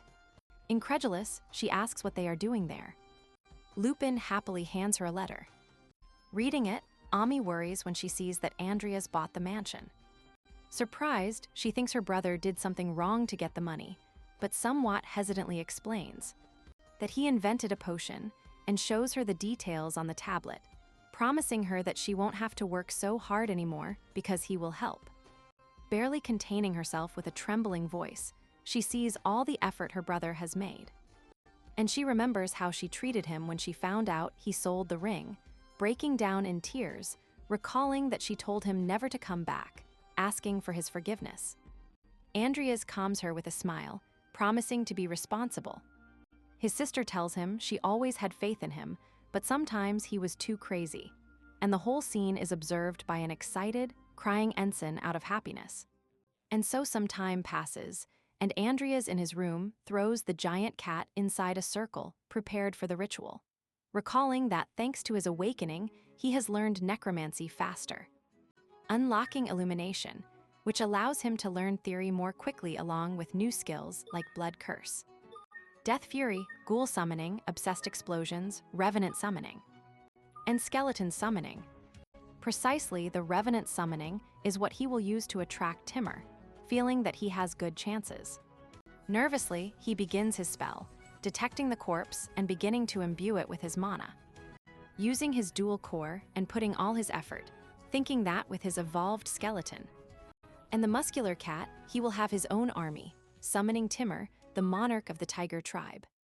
But being weaker than the summon, effects are added, making him awaken furious like a fighting revenant. Also recalling part of his past, especially his ego. And now he is a level 5 undead, master berserker and punch expert, whose roar makes the place tremble. Fortunately, Andrias used a soundproofing spell, as his ears hurt just hearing it. But the giant cat now prostrates itself before him. Later in the snowy mountains, territory of the Magna Sea, students are receiving the explanation for the survival exam, which consisted of surviving 72 hours and accumulating points by collecting items scattered throughout the mountain. All students look worried, including Andrias and Veen, who receives encouragement from her blonde friend to overcome everything easily. Everyone wore bracelets. Points would accumulate on them, which could be stolen to gain more. If the bracelet is lost, damaged, or they cannot continue, they will be disqualified. In this way, they are taken blindfolded to the starting point.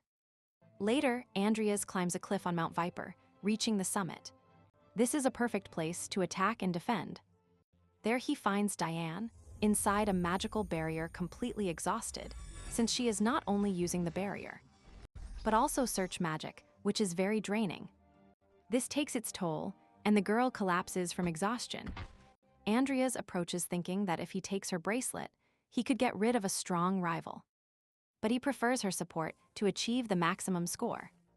Diane sees him approaching like a terrifying shadow, so she uses the little mana she has left to threaten him. Andrias suggests she stop wasting energy recklessly, as it is dangerous. Scared, she thinks Andrias wants her bracelet, while feigning kindness, boasting that she still cannot trust him, even though she is exhausted. However, the last of her energy runs out, leaving her helpless and ashamed. Then Andrias makes her a proposition. Although she insists on leaving, the annoyed one proposes forming a team from afar. Diane hesitates, wondering why he would want that. He replies that he needs someone to watch his back.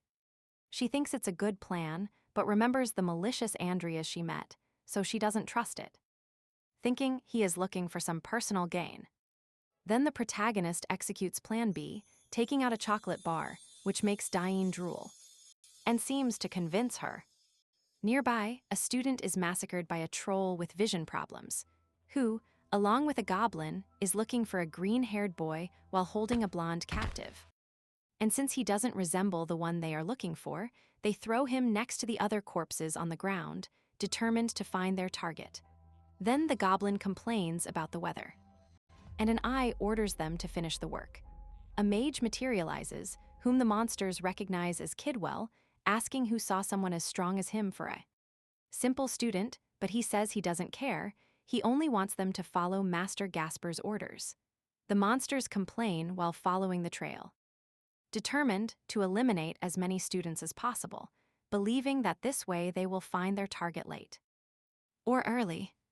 Kidwell, for his part, only sees them as bait and a distraction to place the explosive circles in the mountains, with which he will bury his master's target. Back with them, Andrias and Diane manage to capture more bracelets by trapping their comrades. Moving quickly, they head to the next objective. Diane notices that the protagonist can track and capture with ease while moving through complicated places, which doesn't seem typical of a mage. While climbing with her magic, she observes that Andrias is completely different. Walking behind him, she doesn't hesitate to ask him what happened to him, since until recently he was like complete trash. The protagonist, smiling at how direct she is, opens up, telling her that if he continued being that trash, he would have lost everything. He admits to her that he never paid attention to Ami, his only family, and that, upon realizing that, he decided to improve. In the process, he discovered his gift and asks her forgiveness for everything he has done to her. She, somewhat surprised, accepts his apologies and smiles, accepting Andrias's offer to aim for the top together. In the distance, Sibai watches them and hears all this, surprised at how someone like him didn't hesitate for 2 seconds to finish off that poor boy. She cannot believe that someone who has been trash changes so suddenly, which she finds interesting. Then the duo goes at full speed through the snow, trying to reach the next point on the map. However, at that moment, a gigantic axe surprises him, which he barely dodges. It came from the troll with poor vision and the goblin. Andrias recognizes the approaching monsters. Diane, worried, hurries to stand behind him. Although he seems calm, the situation is not, since there are many scattered bodies, terrifying Vianney, who is confused. Her confusion increases when the cheerful goblin tells his companion that they found the one they were looking for. With this, the duo prepares to attack. The protagonist understands the situation and asks them if they know him. The big one tells him they came for him, while the goblin is eager to attack. Although Andrias prefers to talk in private, moving away from Vianney, who wanted to fight, but he rejects her, asking her to take care of the injured students. Calming her with his confidence, the euphoric goblin is happy about how easily he was convinced, so the three move away together while Diane is worried, and quickly reach a fairly hidden part of the mountain, where they can make a lot of noise. The goblin asks his companion if just taking the head is enough for them to recognize him. He assumes so, preparing to attack. Launching himself with an axe strike, Andrea easily dodges it, but is now attacked by the goblin's blades. These make him retreat, however, he gets no rest, as the ogre attacks, causing a gigantic clash of weapons, which Andrias wins. The duo watches incredulously, as the ogre's axe is split in two by a simple mage. Confident Andrias decides to call them by their names, Mantos and Glau, advising them to set aside the prejudice that a mage cannot use a sword. They are surprised that he knows their names and see him begin to gather mana, offering them to negotiate. He was willing to say how he knows their names if they tell him who from the congregation sent them. The duo, scared by how complicated things are getting, watches Andrias summons Nickel and Timur, assuring them that he will get the information out of them one way or another. Both feeling deceived and annoyed mention Kidwell, a name Andrias hears while stopping his undead, instructing them only to cut anyone who tries to flee. This annoys both of them, making Logro launch himself to attack. The protagonist, seeing the blow coming, combines his training as a soldier with the abilities of that world, dodging and twisting to deliver a brutal kick. The goblin immediately attacks him, but Andrias, still in the air, uses his hands to disarm him and take his dagger, assuring him that he will teach him how to use it, beginning to deliver several cuts to Glau, who cannot defend himself, while his partner, semi-knocked out on the ground, also cannot do much. The goblin receives more cuts until Andrias sends him flying with a kick that slams him into the snow. Mantos, barely conscious and seriously injured, looks at how his companion ended up. Andrias, seeing him, feels disappointed that his undead couldn't have some fun with them. Back with Diane, a supervisor attends to the only survivor. The girl wants to move on, but the supervisor tells her to wait, recalling Andrias's order to protect the others. Veen, not wanting to see more casualties, refuses to stay there. She lets her go, telling her to be careful. For his part, Andrias, taking Nickel's sword, positions himself over a defeated Mantos, demanding the information about who sent them.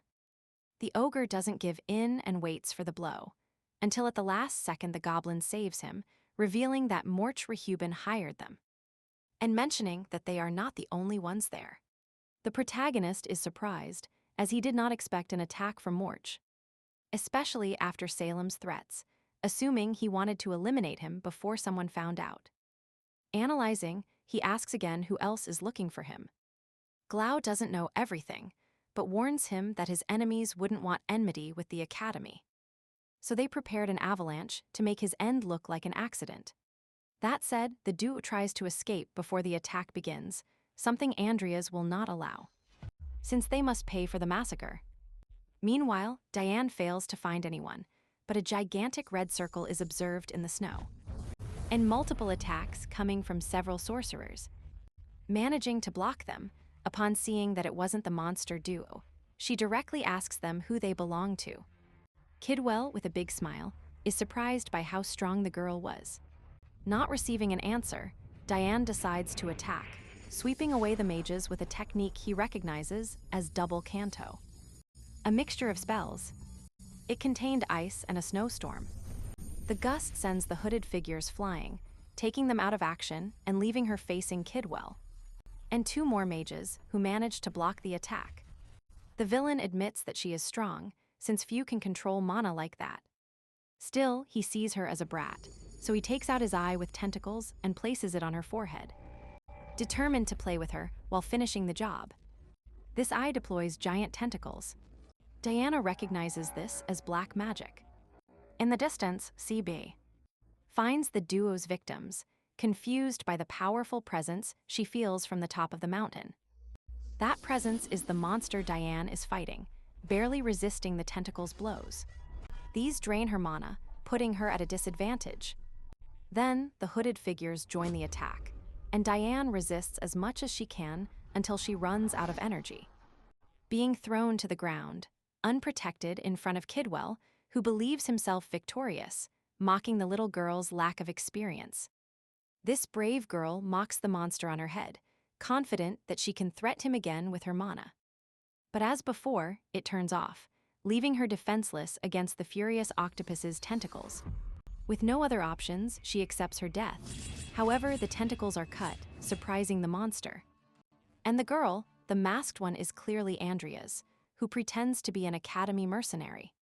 With this, he tries to make Diane escape, since his fight is not with her, nor with him.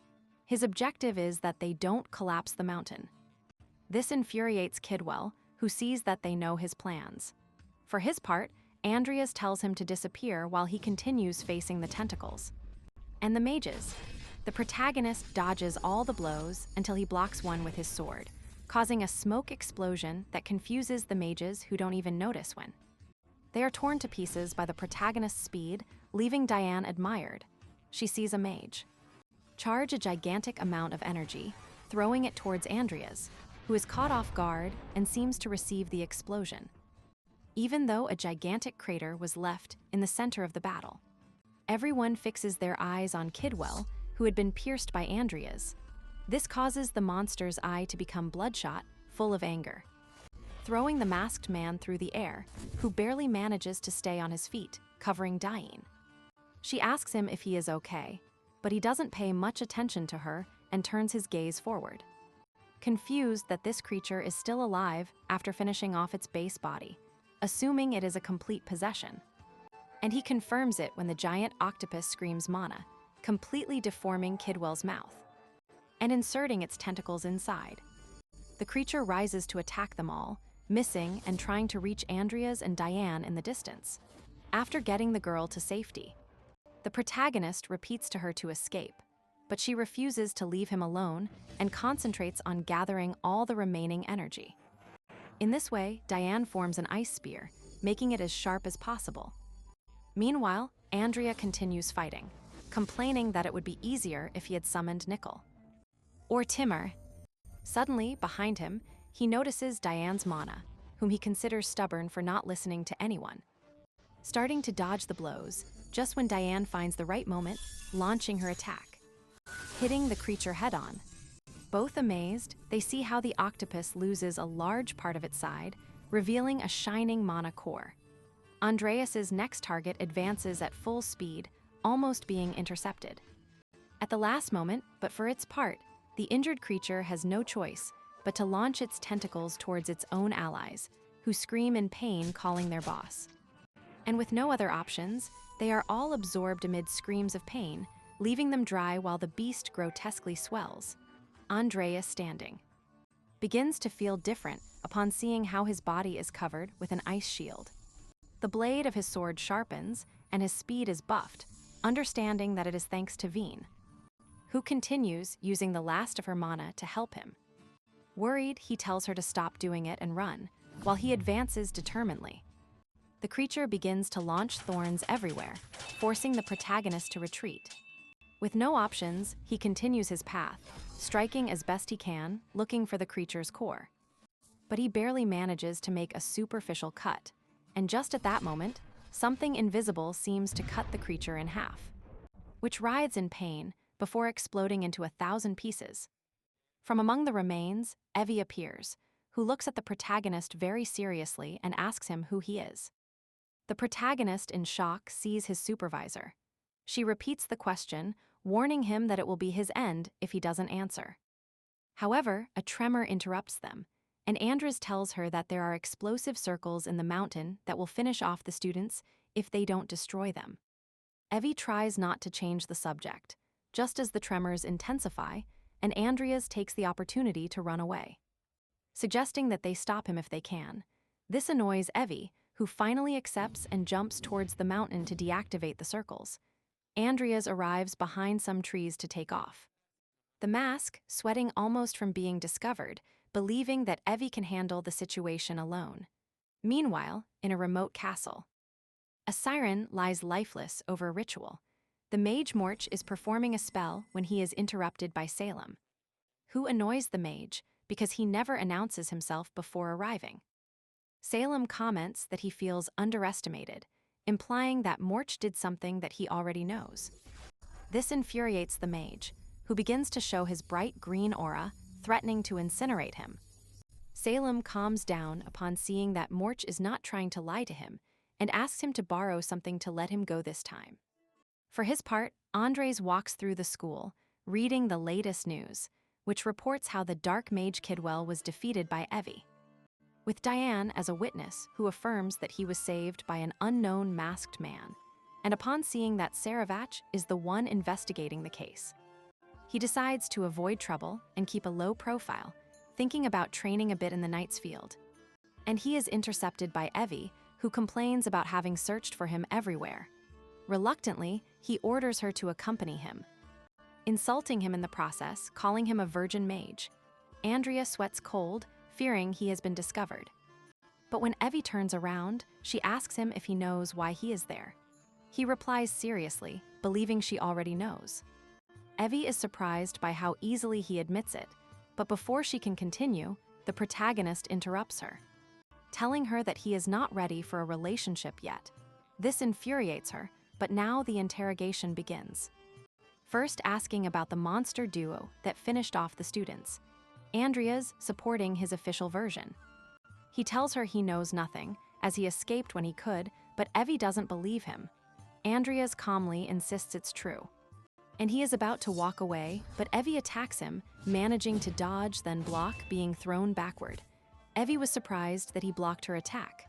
For his part, the protagonist notices the damage to his sword.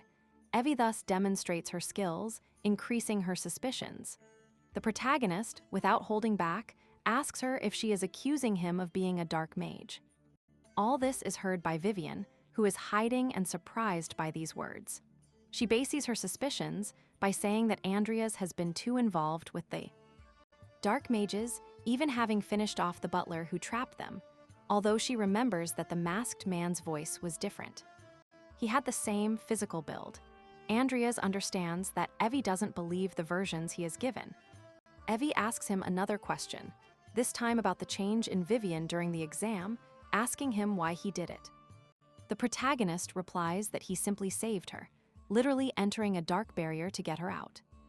This fills Vivian with happiness, who confirms that Andrias is Mr. Hada. But this does not satisfy Evie, who threatens him again with her sword, doubting that someone like him could enter and leave the dark mage's barriers. Just then Vivian interrupts, confirming Andrias's aversion and standing by his side. With this, Vivi has no choice but to put away her sword and leave, annoyed, promising to watch him. Andrias thanks Vivian for her help, while she excitedly thanks Mr. Hada, confirming that it is him. For her part, Ami manages the mansion paperwork, concentrated until her maid enters, who informs her that the cleaning of the place is finished, except for her father's old study, since she believes it is not appropriate for someone outside the family to enter. Ami understands and decides to go right then, walking nervously through the house until she reaches the study. And with a resigned look, she remembers when they scolded her for playing hide-and-seek with her brother. Feeling nostalgic, she opens the door and finds a huge mess walking through the place. She notices something on the floor that appears to be a photo frame, which she picks up sadly. For his part, on a train in the Weltham territory, Andrias is serious about the indiscretion, and Salem's carelessness, who appeared out of nowhere. He is surprised by this statement since he considers it a great honor that the most powerful dark mage in the Empire appears in public. Andrias complains that it is too visible, but Salem replies that he should be grateful for the extracurricular lessons he gives him. He also gives them so that they stop chasing him for being so weak. Beginning his lesson, explaining that Laura's Dantian and mana in his heart are the same. The protagonist understands, realizing that he can use both energies as one, and Salem prepares him to teach him his method. Transfer. 10 minutes later, during a concentration exercise in which Andrias is continuously performing the transfer between energies, it is easy for his learning, and after observing him, Salem decides that he has learned well and tells him to keep practicing. However, when Salem is about to leave, Andrias stops him with a final question. If he knows anything about his father, Salem calmly tells him that his father was a student of Grandpa Morn. Although he suggests that he find out the details for himself, then he leaves, leaving Andrias surprised. Since neither in the game nor since he has been in that world would he have supposed that Cain was a dark mage, believing that he might have information at home.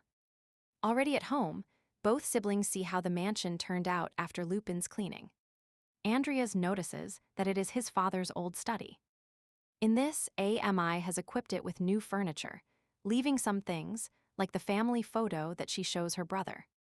Andrias smiles while bringing his hand close to the photo, with some nostalgia, but he doesn't feel that these are his own feelings. Suddenly, a flash of light activates a magic circle that releases a secret passage, thinking that there might be an inheritance. A will. Deciding to enter, asking his sister to wait outside, as he doesn't know how to deal with magic of that nature. Ami, although reluctantly, ends up accepting, leaving and warning him to be careful. Going down the stairs, Andrias is hit by the sensation of a powerful black magic object. Similar to Sloth, upon reaching the end, he visualizes a dark and terrifying tree surrounded by a field of beautiful fairy flowers. When he approaches the tree, the game indicates that it is the Codex of the Apocalypse, Chapter 0. The tree of the purest sin, waiting to bear fruit. This surprises the protagonist, as he found the main part of the game, which he hadn't even seen before in the game or in this world. From it, he observes that one of its branches hangs a small scroll, taking it, thinking that Cain left it there. Upon opening it, he is enveloped in an illusion that transports him to a white space where a subject approaches him from behind and touches his head.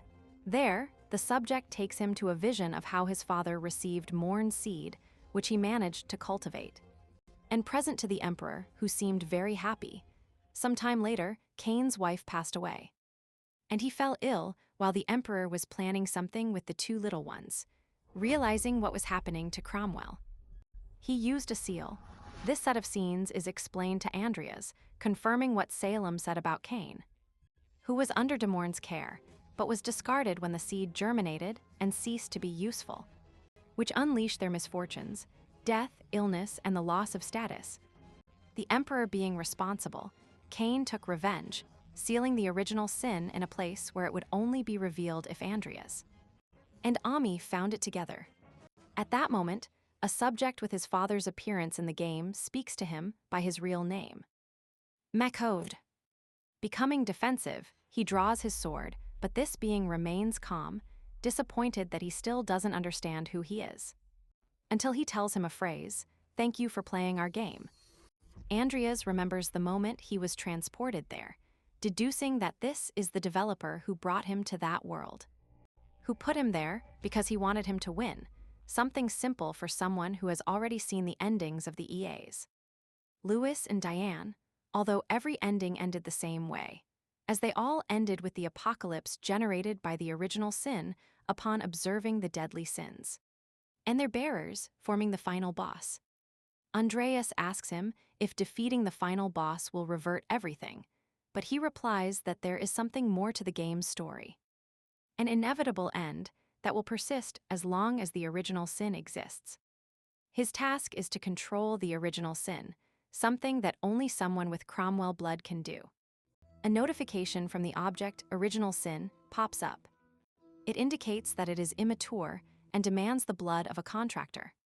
The developer, seeing this, tells him that although his existence was that of an insignificant character, he has the privilege of reaching there before the sin matures, since once it does, it will leave that room and look for a host. Andrias understands that he reincarnated as this character, since Cain, he, and Ami were the only ones who could find that place. The protagonist asks him what he wants. The answer is to sign a contract with the original sin, feed it with the other sins, and control it, something that sounds easy. However, Andrea knows he runs the risk of being consumed. Although if he succeeds, both he and the world will survive. With this, the illusion fades. He apologizes for asking him for such a thing, but he trusts him. Before leaving, the real Cain says goodbye to his son. He asks him to take care of Amy, and then disappears, leaving only Andrea to decide that it will be a typical story of reincarnated people, in which he seems to have no other options, and with nothing else to do, he decides to make the contract, placing part of his blood on the tree. It emits a strong red light, and the tree recognizes him as its master, granting him an 114% increase in his mana, and increasing its density. Also, some abilities will improve over time. Remembering Cain Cromwell, Andrias promises to protect Ami and the Cromwell family, ensuring that he will avenge their tragedies. In another location, the cause of these, the Emperor holds a magic sword and asks his head of research if he has found the original sin. Nervously, the researcher tells him that they have found nothing, which annoys the Emperor. But he calms down, knowing that the only one they can investigate is Andrias. Taking this calmly, he preferred to order that the search for the other deadly sins continue, starting in the cult of Zephyr, who seemed to be planning something. Meanwhile, a subject with a hat and almost no clothes is in a hiding place. This is Payat, to whom Hazard is giving the report of the plan, with which they can make enough sacrifices to summon Zephyr. This pleases the subject too much, who offers to introduce him to some girls if everything goes well. Or he even offers himself. Hazard rejects the offer with false humility, saying he didn't do that much, as he received help from within the academy, from the cult's faithful, whom Payat considers young people with great faith. At that moment, Haza remembers the candidate he suggested, which is Vivian, who was not really interested. Payat regrets it and wishes him luck in the plan, as he will accompany him. For his part, Andrias reviews his ability profiles while walking around his room, wondering if the sin will affect him. Luckily, for now, it hasn't, however. Nervous, he opens a window and reflects on how knowing the secret makes him worry even more about Ami, believing he should stay with her. But there was something else about to happen at the academy. It is the year-end event in the Colosseum, where the Zephyr cult adds to carry out an attack on the academy, involving many innocents in their attempt to summon an evil god. Among the possible victims are people he cares about, so he is determined to stop him before he affects more people, especially the playable characters who are important for cleaning up the game. Furthermore, he also imagines that the cult could have other codex pieces, and so the protagonist returns to his tasks, releasing Nickel for training.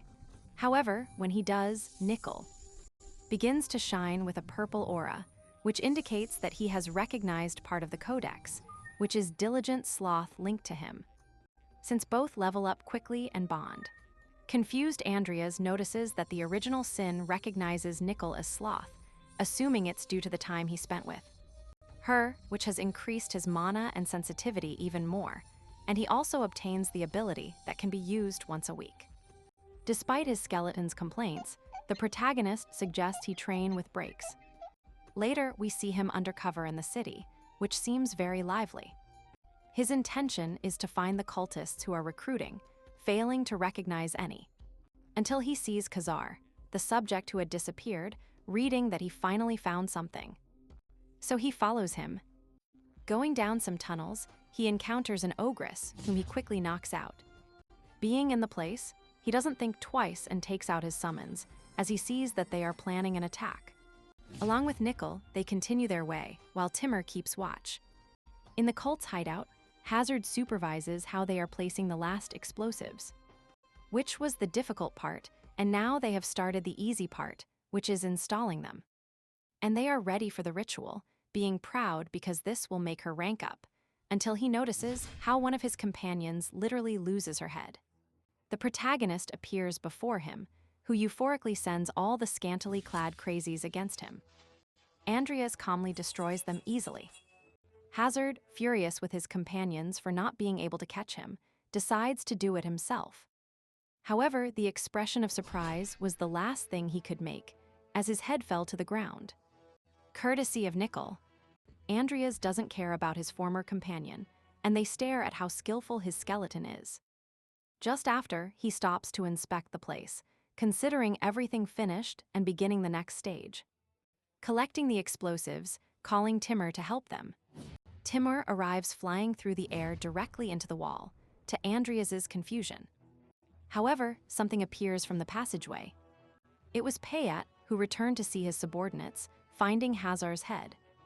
Picking it up sadly from the ground, infuriated upon seeing that Andrias was there, warning him that he doesn't know what he's got himself into. The protagonist, scared, recognizes him as Payat Kaban, one of the cult leaders who appears halfway through the game. With a strength comparable to his master Laura, even superior to Evie. He is furious and ready to fight, with no options for escape, and knowing that his summons are not strong enough to fight him, since he possesses reinforced musculature, which prevents him from being affected by blows or cuts. Andrias doesn't know what to do.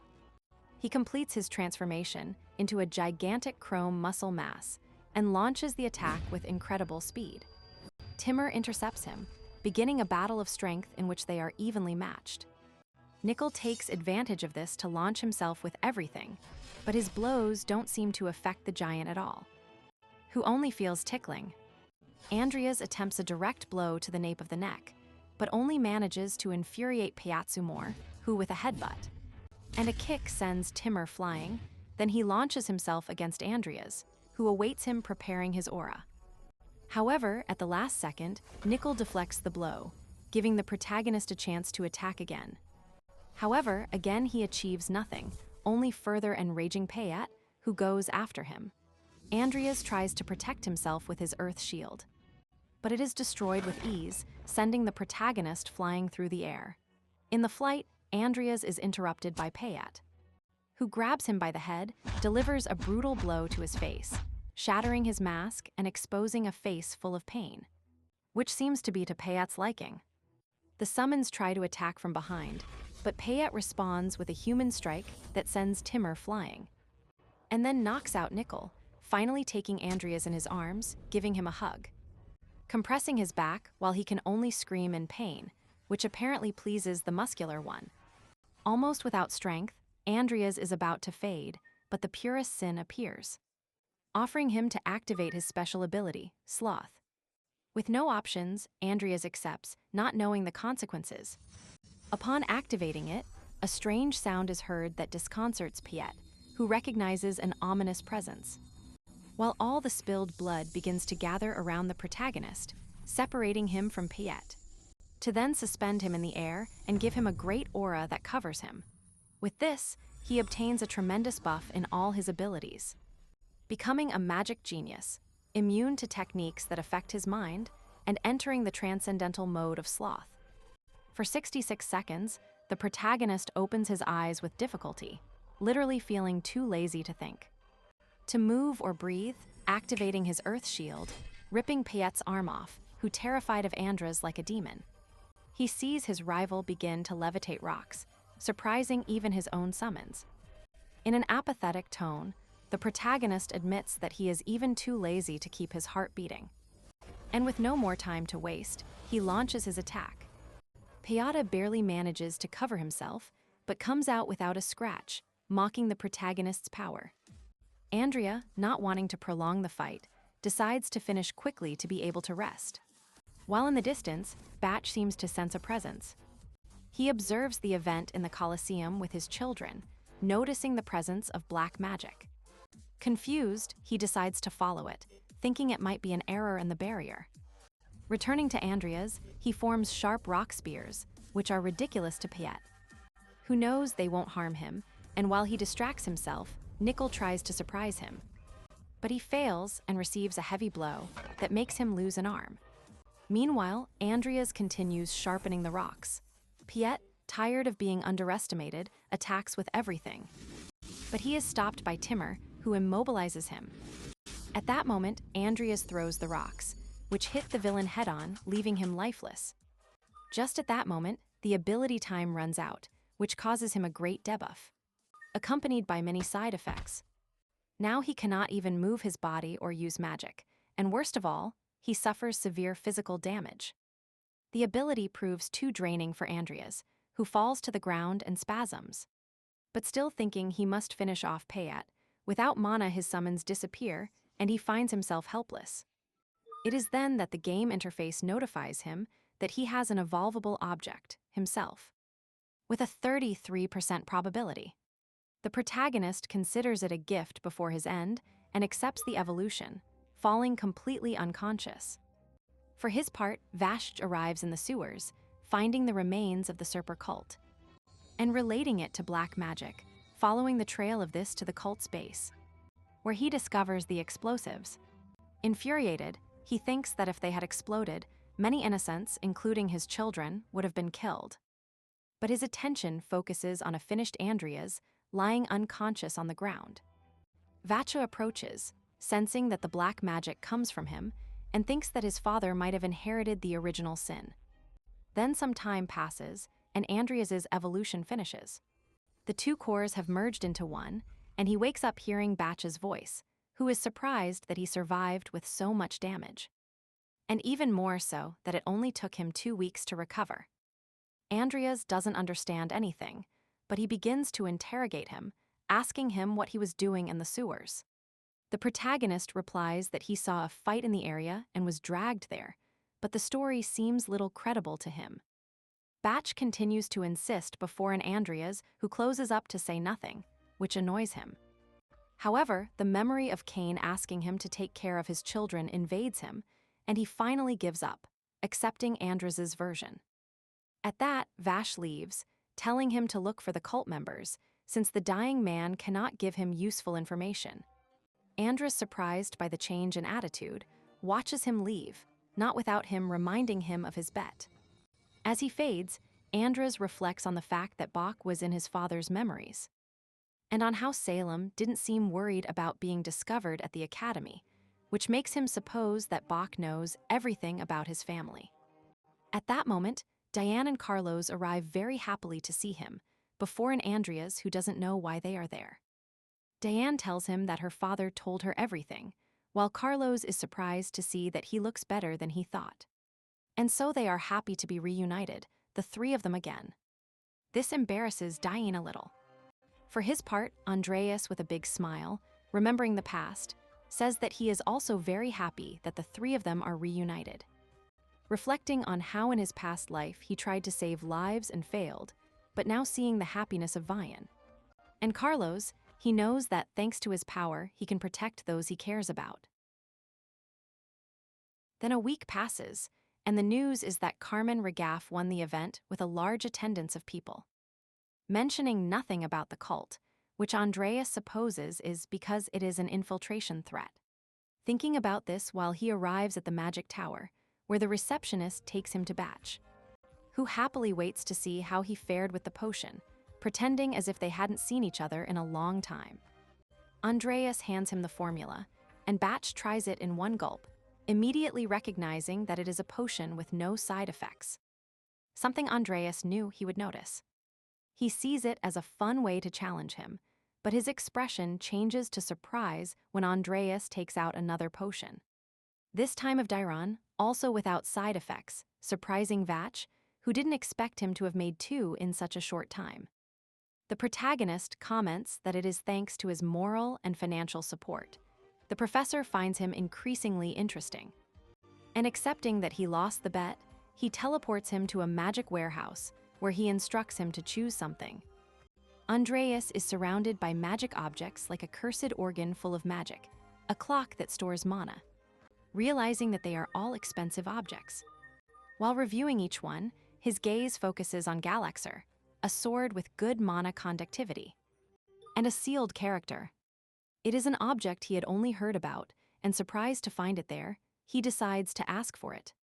The professor considers the choice strange, since he found that thing in a county and despite having examined it. Several times he has never found it useful. Still, the protagonist wants to take it, which annoys Batch, who finds him as stubborn as his father.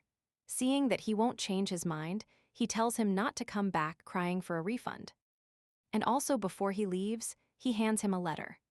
Andrias asks what it is about, and the answer is a letter from His Majesty about the merits of the Cromwells that he received when he was in a coma, plus a letter of recommendation. The protagonist is confused. Later, while reading the letters in his room with Nickel practicing nearby, Andrias discovers that the first letter mentions how his family was almost demoted again. But thanks to Vash, this was postponed for a year.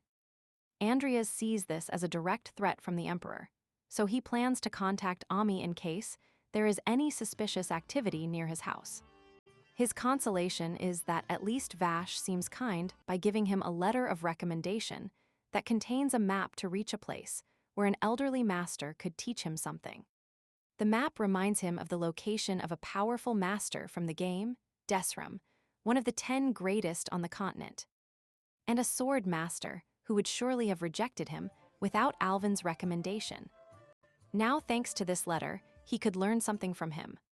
He also remembers that there is a hidden place in the area and plans to investigate it during his next vacation.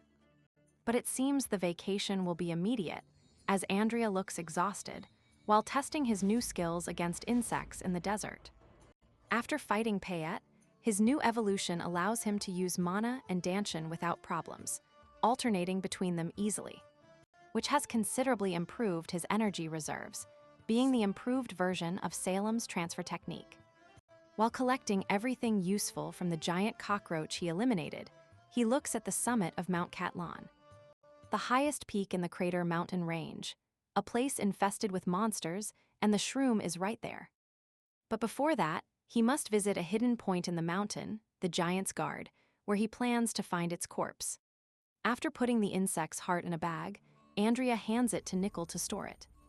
At that moment, he hears a sound, and using Dan's mask, he decides to investigate, encountering a humanoid leopard. Unconscious, approaching him, he gives him a healing potion, trying to find out what happened. The aching leopard only manages to growl.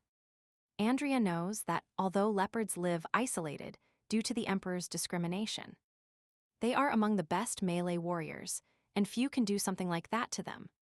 Suddenly, a giant mosquito appears to attack him, but Andrea splits it in two with a single turn. Surprised to encounter something like this, he remembers that in the game, such large insects could only be controlled by Ranox, a dark mage specialized in insects. This mage has an army so large that it can raise an entire village in half a day, and usually goes on missions to find treasures for Jester. Suspecting that Ranox was sent there, asking the leopard, who confirms that they are raising his village. The protagonist knows they are looking for a talpa in the crystal, the only treasure of the leopard people. Prizo releases his 2 summons, asking Leopard to guide him to his village to help him. Although Leopard hesitates, since he is a human and also very mysterious, but he calms him down by telling him that if he wanted to do something to him, he would already be dead. Finally accepting, and beginning his journey with Timur carrying the leopard according to his instructions. During the journey, Andreas notices that they are going in the same direction as on his map, which confuses him. and prepares him for what he might find upon arriving at the village. He finds it being besieged by hundreds of insects. From a cliff, Andrias confirms that it is the place he was looking for, right. Behind that leopard village is the cave of the hidden corpse, believing that he didn't know that village because it had been razed by Rannox's insects. The leopard cries upon seeing the destruction of his people. Fulfilling his promise to Andrias, he decides to get rid of the insects using his necromancy, starting to take possession of the bodies of the fallen monsters, summoning them as ghouls.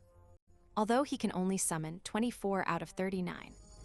These quickly begin their attack, sticking to other insects and making them explode in the middle of the village. The leopard cannot believe what he sees, but there are still many insects left. These attack the defenseless villagers. A leopardess and her baby are saved by Timur, who devours one of them, and many more approach. But they are swept away by the giant cat. For his part, Nickel advances through the battlefield, finishing off everything he can. In the distance, Rannox watches, not knowing who the masked man is, thinking that he is only there for his master. So he prefers to escape, summoning his insects. However, before doing so, a flash pierces his shoulder. It was Andrias's sword, who found him. Rannox begs for mercy, arguing that they are both dark mages, but Andrias doesn't care about that, who furiously interrogates him in pain about whether he is there on Hester's orders. Rannox, surprised, doesn't answer. Andrias threatens to cut off his arm, but that doesn't work either. Changing tactics, he asks him if the crystal of the leopard people was behind him, thinking that it could be a deadly sin. Rannox not answering nervously, so Andrias makes it clear to him that if he doesn't answer, it will be his end. Faced with this, Rannox reacts and hands him a list of possible deadly sins. Andrias takes the list without knowing exactly what it is. Upon reading it, he finds information about a mysterious object that was recovered from the sea in the coastal city of Emurlnir, which could well be a deadly sin, marking it as his next destination. The subject believes that they will spare his life for the information, but a direct cut finishes him off. Andrias takes his body for experiments, thinking that he must hurry for the auction, and head there immediately. Smoke rises from the defeated insects. And now, with the leopard people safe, their leader thanks the protagonist without knowing how to pay him. She offers him the lunapaled crystal. Andrias is not interested in this. He only cares about the cave, which he doesn't know is a mine. The leopard people go from gratitude to annoyance, thinking that he wants to take over their mine. The leader, worried, decides to give in and allow him entry, despite her people's complaints. She justifies her decision by saying that if it weren't for him, they wouldn't be alive. However, the protagonist is not really interested in the crystals. But he will explain what he is looking for when they enter. Walking through the mine, they reach a rock wall. The leader doesn't understand what he is looking for in a dead end. Andrias orders his warrior to destroy the wall, leaving the leopard people astonished by the strength of their species. While the place shakes, his leader's assistant suggests leaving just when the wall gives way, revealing hundreds of crystals. The leader thinks that's what he was looking for, but Andrias points to what he is really looking for: a silhouette in the darkness that terrifies all the leopard people. The leader believes it is a statue and is confused by the size of what they see. The protagonist approaches and assures the leader that all the crystals are for them. He only needs to be left alone with the statue. She asks him why, and he replies that he does not plan to harm them. This statement annoys a guard who is stopped by the leader. She accepts, begging Andrias not to break his promise. And so he is finally left alone with the statue, seeing that the body is not fresh. But he assumes he can turn it into a ghoul. Using his necromancy, he detects a body. But when he tries to summon it, he fails completely. Annoyed by the failure, he doesn't give up, and determined to make this giant his own one way or another, he takes off his mask. And the team, apart from stretching to start and trying quickly. Thus a week passes, thinking about giving up and coming back later. But remembering that the place is no longer a secret and someone could get ahead, he decides to make one last attempt, increasing the amount of mana above normal. Surprisingly, he succeeds, The rock covering the statue falls, revealing skin, and he is known as the epic bonus. The Titan champion ghoul, Kudradal Kenudando level 6, with monstrous strength, ego, fighting spirit.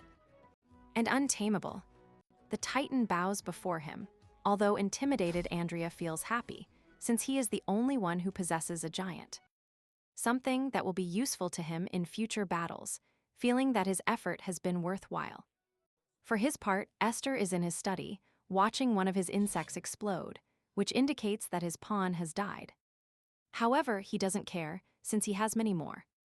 What really interests him is a raven that arrives to inform him that the emperor wants to see him. And Esther prepares to attend, as he has something to report related to the auction on the coast. Meanwhile, Andrias continues his search, this time reaching Dedrum, who detects his presence, and asks him if the Empire sent him. Andria introduces himself as an envoy of the Duke of Alvin, which surprises the old man.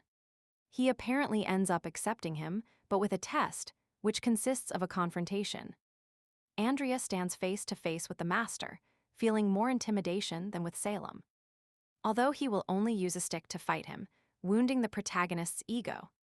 That's why he is determined to defeat him, launching the attack, but without managing to connect even one blow. Dedru moves with agility, knocking him down and grabbing his arm, and tells him that his problem is his fighting style, since it is weak based on tricks and speed. Then he sends him flying through the air, without letting go, and brings him back to the ground. The last lesson he gives him is that he doesn't know how to predict his opponent's attacks. In summary, he has no experience, but he promises that he will learn well. Thus the training begins. The first day is for confrontations. On the 7th day, they eat potatoes. On the 15th day, Andria slices logs. On the 22nd, another confrontation, or rather, a strangulation for Andrias. On the 27th, the protagonist already shows a dashing figure. On the 33rd, he returns to confrontations, with Andrias improving his mobility, although he is still easy to control. The shroom sends him into the air with a kick, although he notices that Andrias never complains about the beatings he receives, admiring him for that. And he also observes that his reflexes are activated by an attack from Andrias, who launches a blast. The protagonist sees his reaction and is happy to see the master surprised before fainting. The shroom is stunned that Andrias not only managed to accumulate his aura on the sword while being thrown by the blows, but also used an advanced technique purely by instinct, recognizing his natural talent. Thinking how interesting a confrontation between him and Lewis, who will soon enter the academy, would be. Later, Andrias wakes up scared and sees his master, who asks him if he can repeat what he did with the sword before fainting. Andria replies that it was just a desperate measure. With this, Dedrum decides to teach him the art of the sword and aura control. Starting with sword arts, which consists of wrapping the sword with mana and then releasing it in one blow, as if it were a sheath. Dedrum shows how he splits a tree into several parts, explaining that the basic technique is a sharp slash, but it can be molded to create explosions or shockwaves. The protagonist, incredulous upon seeing how easily the tree was reduced, has no time to waste. And Shroom explains what happens when he accumulates aura in his body, allowing him to move at super speed, going from being in front to appearing behind Andrias. These are mystical aura techniques, which follow the same principle as those involving the sword. Although Andrias's level is far from that, so they will start with sword arts. The protagonist practices by striking a tree, moving further away as he improves his technique. Between hits, he receives a notification that his combat ability has met the requirements to evolve. And so he continues practicing, thinking that his hard work has allowed him to reach evolution. And he feels more comfortable using his body as he executes cut after cut, and his aura begins to transmit a terrifying energy, showing his monstrous talent recognized by his master, who sees him as superior to his former students, remembering a panther named Gulk Lewis, and a subject with a strange appearance whom he only recognizes as him. Dedrum knows that Andrias only needs direction to progress, so he tells him to rest and eat something sending him to get potatoes to boil, as it seems to be the only thing Andrias has eaten all that time, thinking that roots will grow out of his body. However, what surprises him the most is that Drum called him disciple, leaving him confused. Andrias remains perplexed during the meal, not understanding why Shroom accepted him as a disciple. The master, for his part, is very kind and gives him a book he wrote during his time on the mountain, titled Eagleless Sword, which contains all his knowledge about the sword. Andrias gets excited thinking he could even use Shroom's sword with the lessons from that book. His master, laughing, explains to him that although he enjoys physical training, he shouldn't overdo it, since it could poison his talent, especially one as particular as Andrias's, full of auras, assuring him that with that book he will find the right training. Upon finishing his stay on the mountain, Desram decides to leave. Andrias asks him where he will go, and the master replies that he is heading south of the Empire, accompanying him to the exit of the mountain. Now we find a boy walking through a crevice, hungry, tired, and delirious, talking to his grandfather's memory, expressing that everyone in his town is gone, only he remains asking for help before collapsing in the middle of the storm. Sometime later, he is found by Andrias, who recognizes him immediately as Benjamin Anakis, surprised to find a playable character in such a place, identifying him as a future sword master, who will wield the demon sword, Rubens, which has been sealed in his village for generations. Assuming that if he is there, it is because the village was attacked, and Ben managed to escape with the sword. Andrea decides to help him, since he needs the playable characters by his side.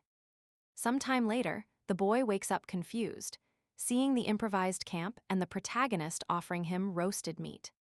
Noticing his distrust, he tries to calm him down, telling him that if he wanted to harm him, he would have already done so, insisting that he eat to regain strength. Noticing Ben's gaze towards his sword, which is not yet in condition to be wielded. This triggers a flashback of Ben as a happy child with his grandfather in front of the sword. The memory makes the current Ben burst into tears.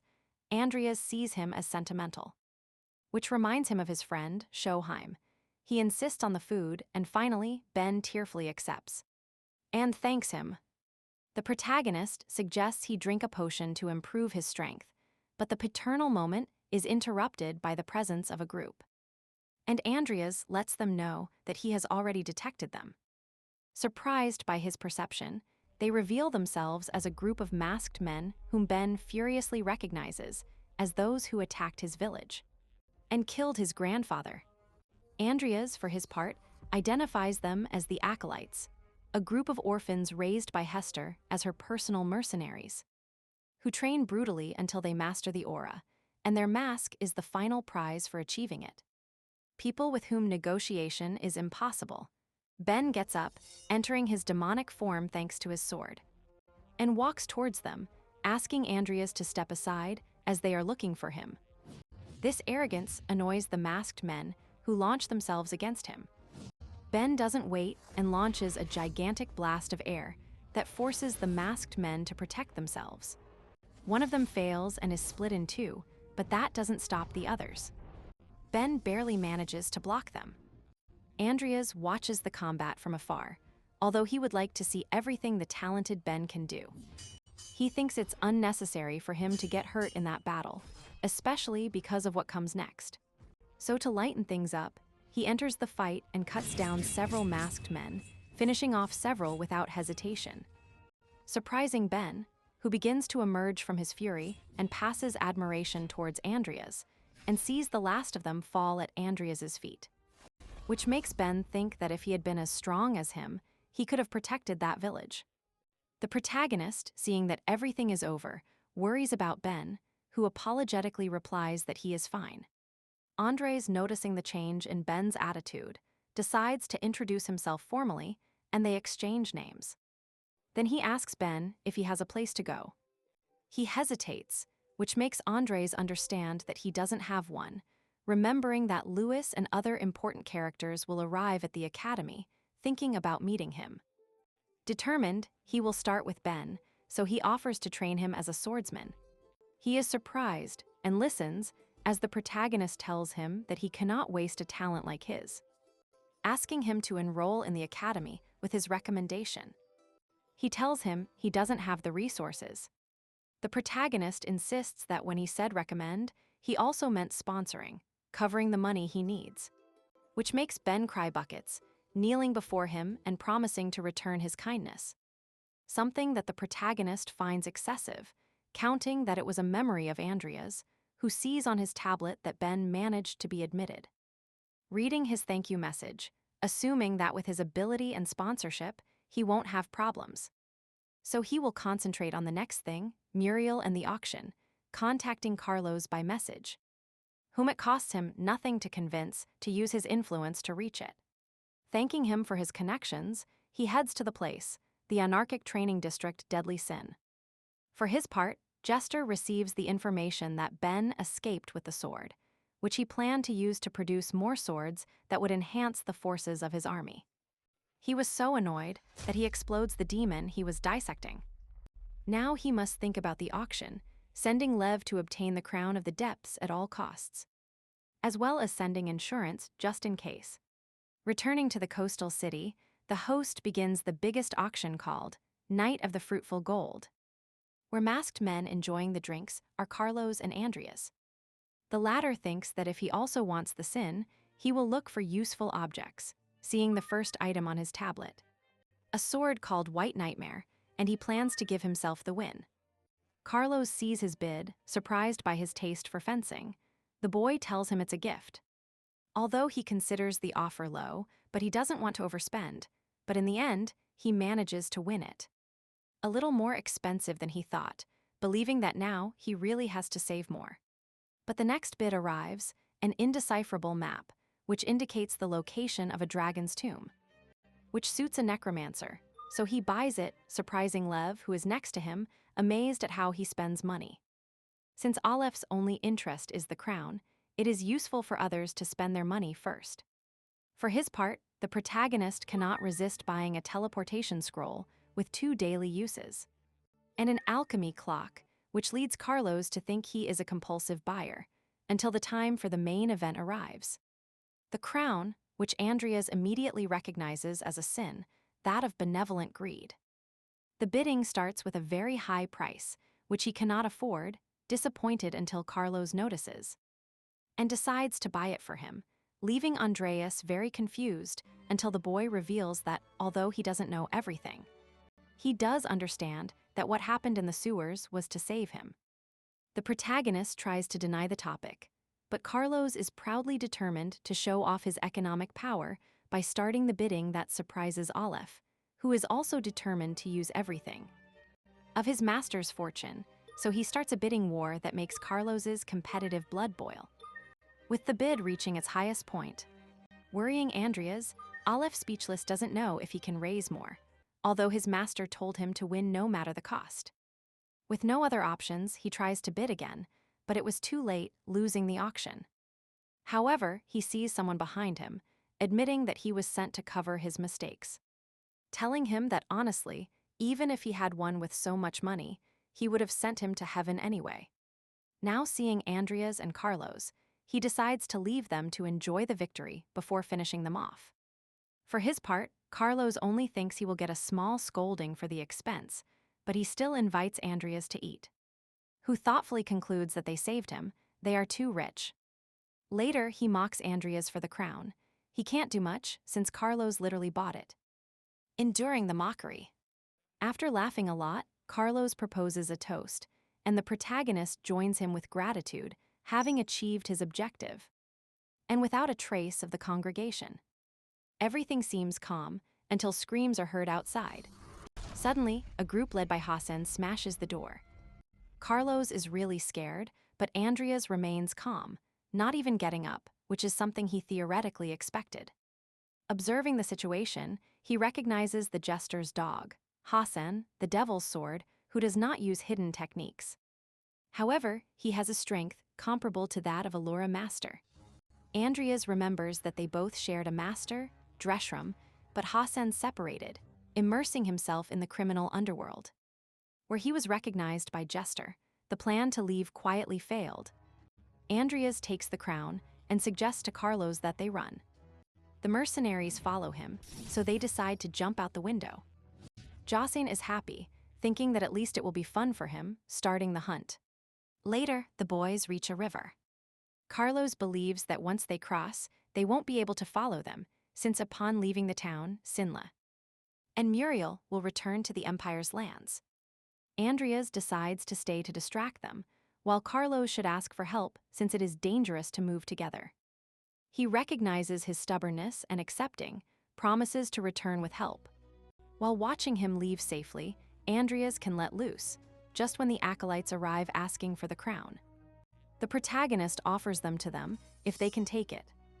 The masked men get furious and launch themselves against him. Andrias plans to fight, but seeing that they have the advantage, he prefers to summon Rudol.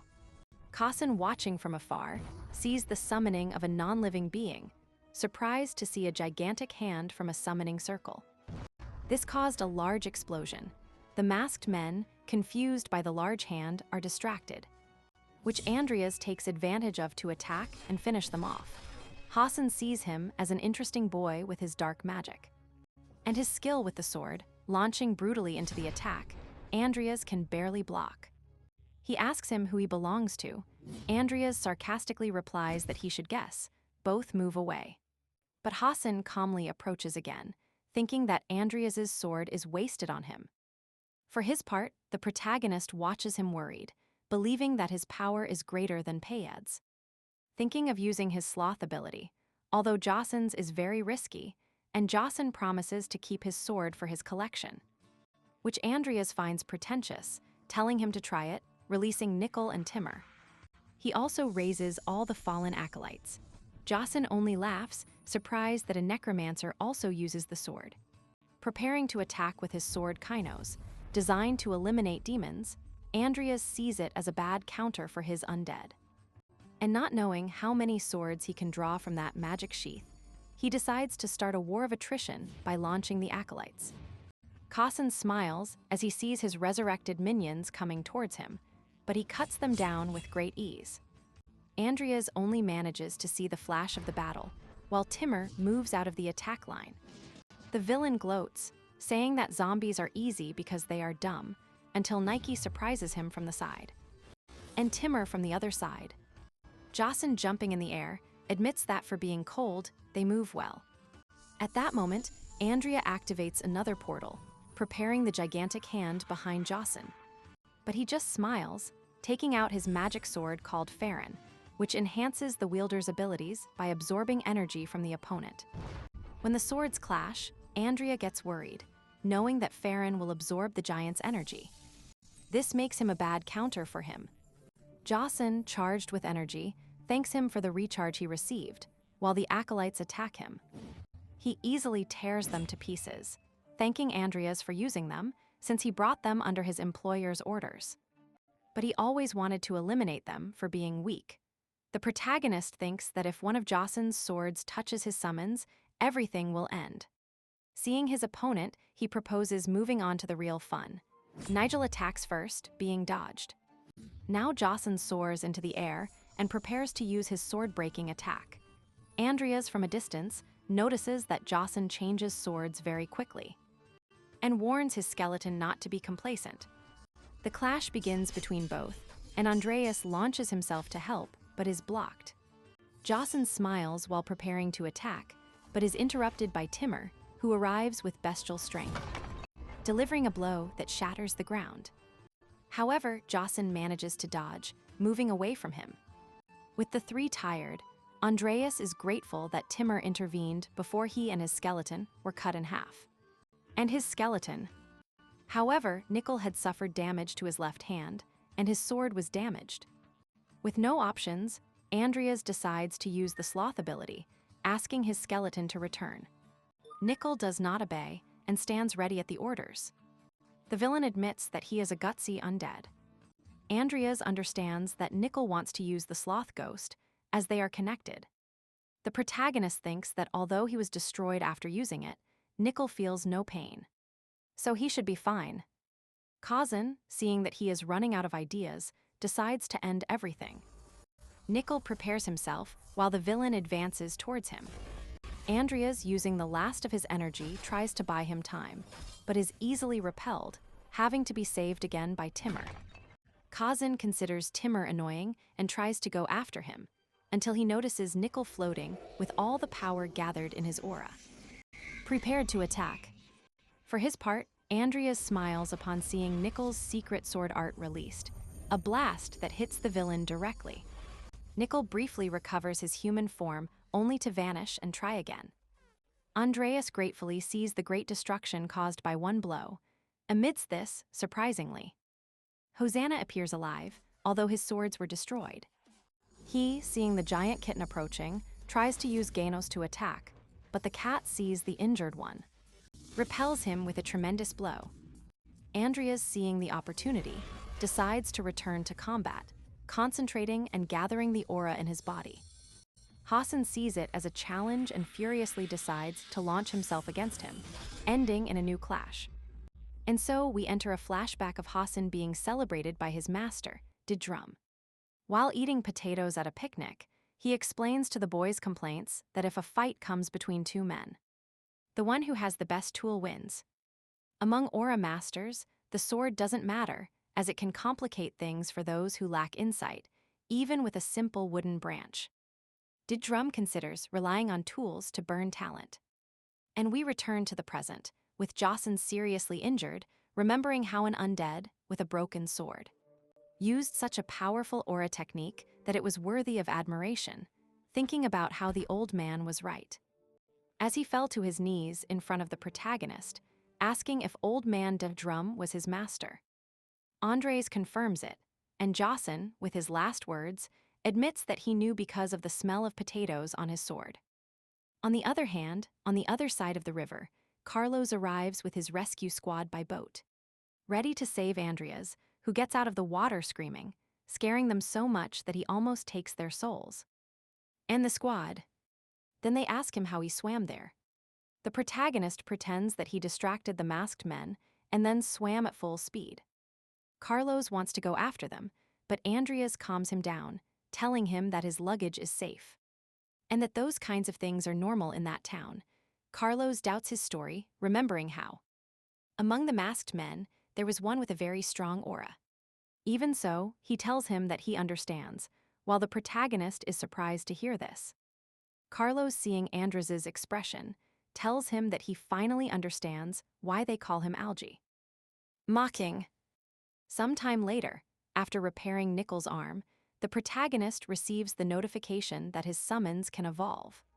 The most convenient being Timur's, which has an 88% success rate, accepting the evolution, which seems to tickle the feline. And while he waits, the protagonist decides to improve his elemental magic.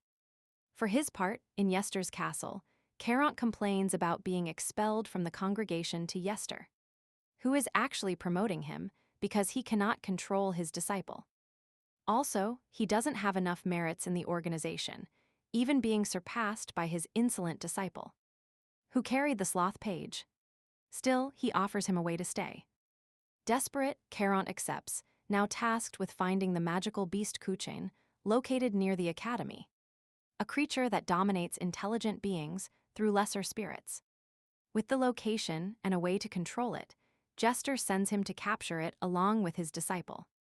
Noticing Jester's resentment, who prefers that they pretend not to have spoken for fear of Salem, Carant finds this situation convenient to discipline his disciple. Andrias, for his part, returns exhausted from the academy in zombie mode, surprised by a sulky and annoyed Lucia, who scolds him for not answering her calls. She is next to Vivian, with whom she seems to get along well. And they give him the latest news about the students' dormitories, while Vivian only thinks about sleeping near Mr. Ada. The notice mentions that the tonic dormitory is being attacked by a spirit. Andrias recognizes that this is the sealed event of the beast, which advanced several months. Lucia, for her part, only wants to know which dormitory she will be in, turning out to be hers, who proclaims herself beautiful. Andrea ignores her and prefers to go to his dormitory to pack and check the place, being accompanied by Vivian, which makes the potion genius jealous. In the dormitory, Andrias asks Vivian if she has seen anything, and she denies it. She only knows that a professor offered to investigate. It was Karen. With this, the protagonist confirms that his intervention changed the events. Just then, they find Diane beside herself, speaking incoherently. Andrias remembers that there are 2 intermediate bosses in the academy who use the beast, Caront, and another who hasn't appeared yet. So he deduces that it is Caront. Trying to reason with his friend, upon seeing that it doesn't work, he mentions the name of the beast, which makes Diane lose control, knocking her out immediately. Later, Diane, confused and somewhat hostile, wakes up, but calms down upon learning that the plotter saved her from mind control. Andrias understands that Diane got careless while investigating, which allowed them to corrupt her. Asking her where the professor is, and she replies that he is looking for the main body, which leaves the protagonist shocked. Meanwhile, her master is at the foot of the statue, happy to have taken control of the creature. He only needed to get rid of Andrias. He and Vivian go at full speed, with the former thanking his friend for her company.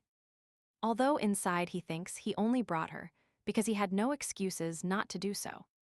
This limits his options and could reveal his connection with Caront, thinking that he has no clear ideas due to lack of sleep.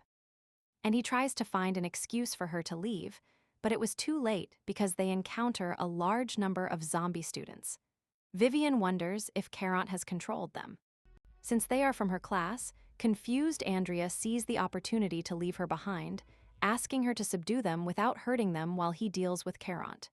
She accepts, promising him that she will catch up with him later, although he would prefer she didn't. So he continues on his way, leaving Vivian to deal with her classmates. Andrea feels relieved to leave her behind, fearing that she will end up eliminating the boys. With no other option but to trust, he moves forward. For his part, Caront enjoys his achievement of having the beast under control, until he reacts to a stone attack by creating a wall of bones. Recognizing his student's voice, he approaches, sarcastically congratulating him. Inside, he truly regrets having arrived late, believing that the beast is already under his control. Noticing the mana surrounding him and a Peldarine crystal, which Jester possessed in the game. And thus he connects all the dots. Caront, indignant at having been attacked, tells him that he saved him the trouble of looking for him. Andrias, still surprised that a swindler like Caront could deceive Diane, provokes him, which infuriates the mage, who reveals that he overheard a conversation between Morn and Cain, where they talked about cultivating something that would change black magic and the world, and he assumes that Andrias has that power, or knows how to use it. Andrias remembers how Salem got excited upon learning that Caront had a Cromwell. Still, he is surprised that someone so basic knew about the Tree of Sin. Caront insists that he use that power or he doesn't want to see Cain's legacy. Andrias laughs, since his entire speech boils down to trying to steal from a child, with no more words. He summons his undead. Caront is surprised to see Timur, as he had now learned to summon the high-ranking undead he acquired. But he was confident because of the crystal, feeling superior to his student, but Andrias replies that he never learned anything from him. And now he was much superior. Caront, driven mad by the insolence, unleashes all his power and summons everything at his disposal, from skeletons to monsters. Andrias recognizes the beast's power and draws his sword, determined to cut ties with Caront, who is also determined to eliminate him and take Cain's legacy, and then use his body as a servant. On the other hand, a tremendous kick from Vivian sends another boy flying. She still thinks about catching up with Andrias, but sees that the zombie students continue to rise, considering eliminating them permanently, but she remembers that Lord Ada didn't want that, so she keeps fighting. Remembering that when she woke up Veen, she mentioned a spell, thinking it might work here, repeating the blow to Andrias's nape along with the words Kashuin, but it doesn't seem to work. But she keeps hitting, saying the words randomly over and over again. The more she hits, the surer she is that she will exterminate them. In the end, on the last try, she pronounces the correct name, which confuses the students. Determined, she thinks she just needs to knock them out. Upon seeing the spirits leave the students' bodies, Vivian launches herself to hit them. But they dodge her, merging into a large spirit that tries to invade her mind. The entity insists that no matter how hard she tries, they will kick her out in the end, mocking her attachment to life. Vivian resists but fails, ending up crying and returning to being the scared little girl from her past. The entity mocks how she trusts a stranger when even her mother abandoned her, bringing back the traumatic memories of her childhood. Sinking into darkness, the entity tells her that her wretched existence will only bring the end to those around her. Vivian seems to give in, asking if her disappearance will keep Mr. Ada safe. With the sword ready, she is about to automate herself, but the memory of her promise with Andrias returns, since he promised her that he would always take care of her. With that, she wakes up from the trance. Meanwhile, Andrias advances among the skeletons, along with his summons. Carant, crazed, wants to see what only 3 people can do against his army, preparing a laser beam from the beast's mouth. But he is stopped by Rudol's summoning, who appears with a giant fist that crushes the beast. Carant is terrified to see this. Andrias, without wasting time, sends Timur against the large monsters, and Nickel against the small ones, while he launches himself against Carant to snatch his crystal. He is distracted, but notices Andrias approaching with the sword, only being saved because the beast protects him. Confidently, he mocks the protagonist, and Andrias considers using the sins, but he doesn't know what debuff greed will bring. And Sloth is still on cooldown, so he decides to use psychology, starting by saying that Carant is not the only one with an ancient beast, reminding him of the giant arm. Immediately, he intuits that it is a giant. The protagonist continues his game, telling him that next time he will crush him. Carant screams at him to try, and right under Andrias appears a gigantic red circle that explodes, splashing blood everywhere. But his master is surprised to see Andrias fly down from the sky intact, recognizing that technique as blood magic, likely extracted from the time he had the vampire under his power, remembering her bite. Carant doesn't understand how he survived that. The answer is the gift of Angela Lucifer, thus revealing himself as the one who freed the vampire. All this makes the old man increasingly furious, who orders the beast to attack Andrias, who keeps dodging the blows over and over again, noticing that thanks to his distraction. Nikki managed to hide, and Timur takes care of the rest of the undead, and he hears the enraged screams of his master, who blames the protagonist for ruining his life. Despite his fury, he recognizes him as more skillful than he thought, letting his guard down for a second, being surprised by a lateral attack from the protagonist. But the beast repels the blow, sending Andrias flying. Carant enjoys this without noticing that his arm has been torn from his body, along with the gem, thanks to Nickel, which causes a smile on the protagonist's face. Carant screams in pain, while Andrias's happiness abruptly ends as he sees the crystal far away. Therefore, the beast loses control. Carant tries to recover it when he is about to reach it, to the astonishment of the protagonist. Half of his former master is devoured by the beast, while the other half falls without Andrias reacting quickly, thinking of using Nickel to recover the crystal. But Kuchen destroys it. With no plans, everyone feels the danger when the beast begins to charge a giant energy beam that it launches, forcing them to dodge it. Andrias, blinded by the light, does not see the gigantic arm that traps him. His summons try to help him, but they are thrown far away. With the protagonist about to be crushed by the beast, Vivian appears, cutting the creature's arm, and freeing Andrias, whom she tries to rescue. However, she doesn't notice that the beast is after them, throwing Vivian against a rock, and she is barely caught by Timur, keeping her safe. Calmer, the protagonist knows he cannot waste time. As a last resort, he takes out the crown, activating greed, putting it on. Vivian barely wakes up, seeing Andrias face the beast, which continues charging its power, with greed activated and a frantic smile. Andrias dodges the attack and, consumed by sin, affirms that he will return the beast to its slave, trying to hit her, but he is blocked and sent flying. After landing on his feet, He notices that the beast's absolute defense stops everything, except surprise attacks like his friends previously.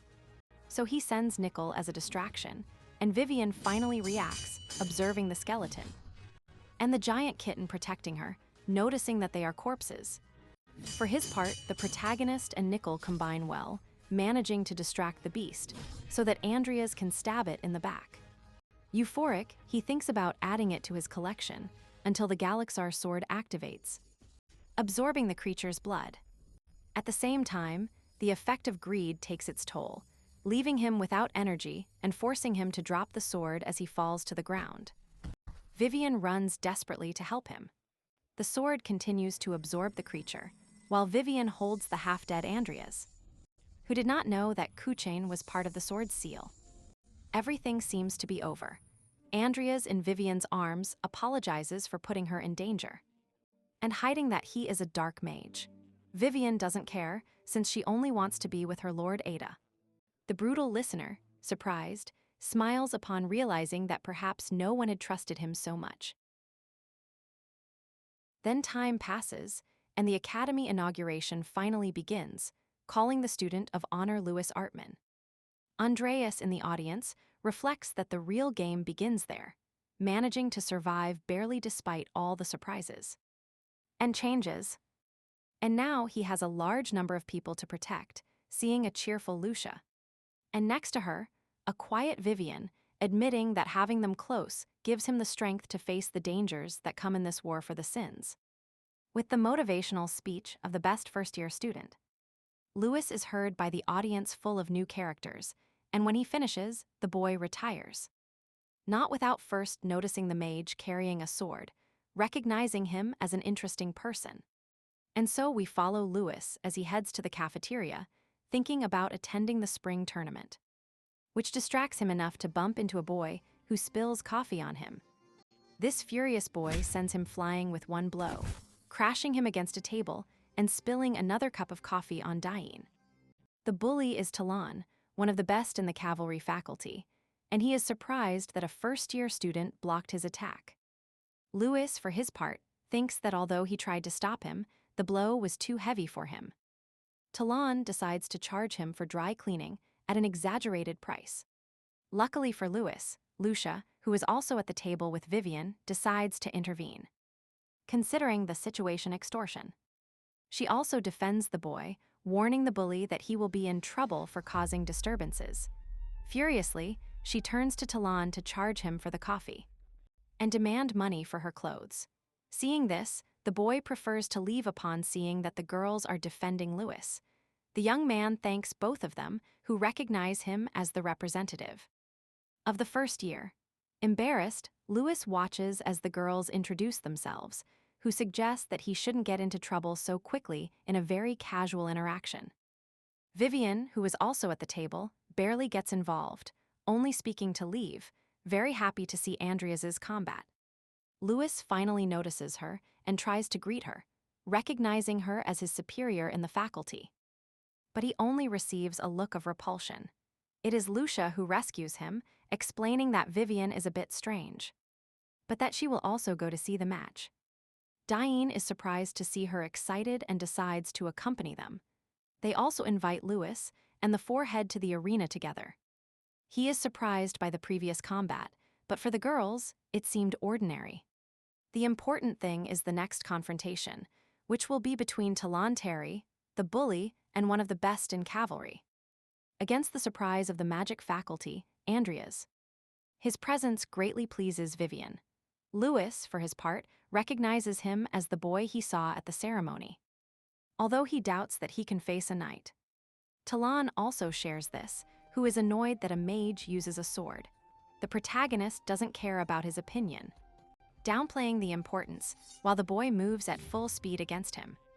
Meanwhile, Lucia and Diane talk about the next exchange event with the Mikal Academy, where the most outstanding students are supposed to attend. Diane comments that her father forces her to participate to show her off to the other academy. Also, those who go far in the tournament will also participate. All this happens while the combat continues without the girls paying much attention, remembering that Vivian also participated, defeating one of the favorites the day before. Finally, we return to combat. Talon is annoyed by not being able to land a single blow, using his best technique, launching himself at full speed. Andrias dodges the blows. But Talon's speed increases more and more with attacks from all directions. And seeming to corner the protagonist, at least that's what the event narrator and Lewis think. But for Vivian, it's just an easy victory for Mr. Ada. The bully, annoyed by not receiving a response, attacks again.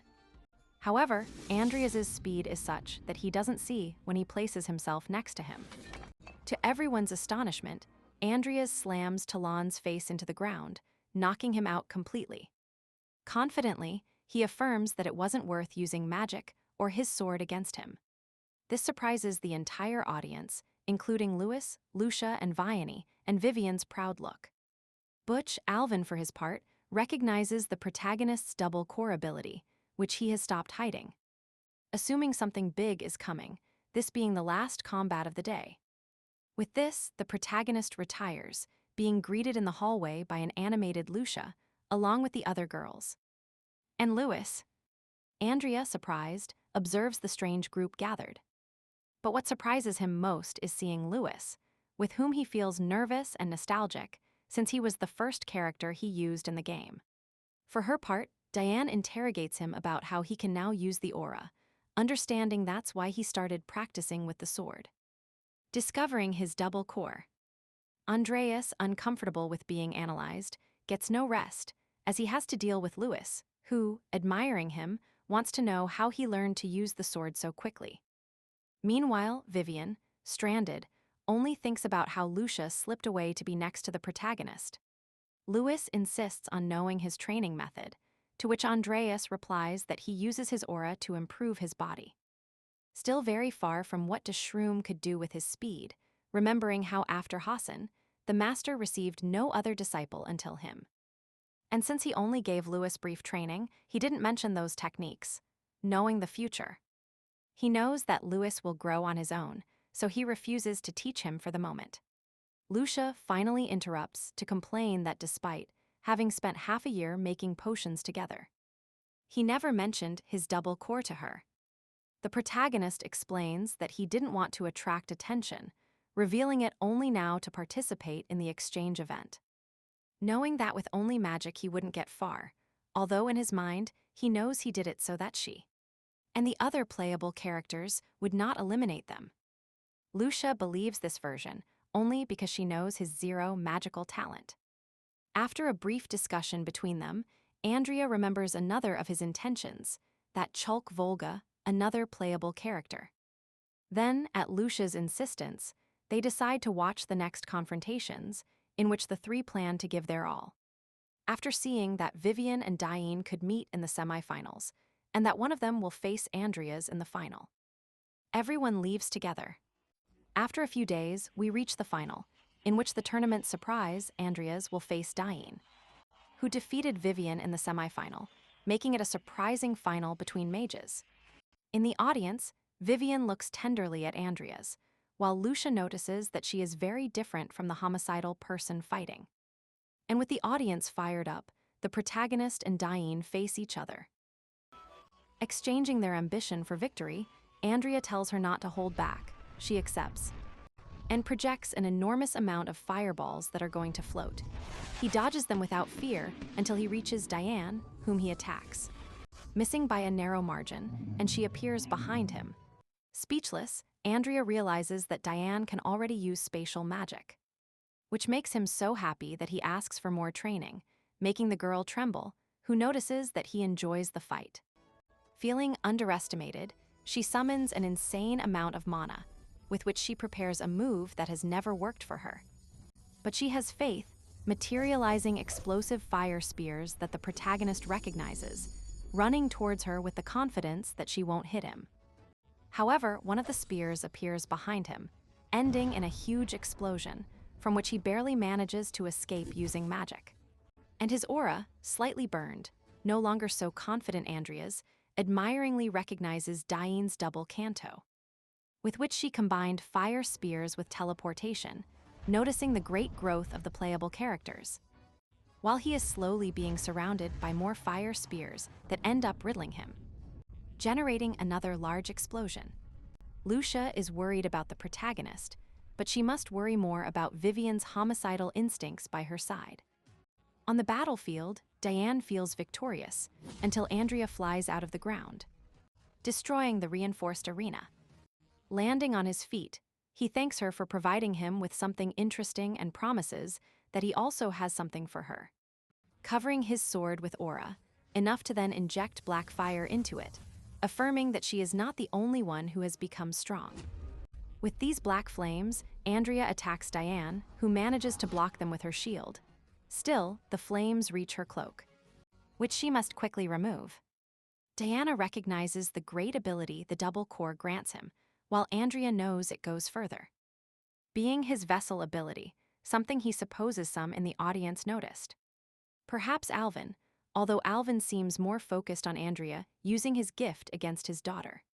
Next to him, the other subject notices that an Aspie ability could only happen if the cores had no barriers.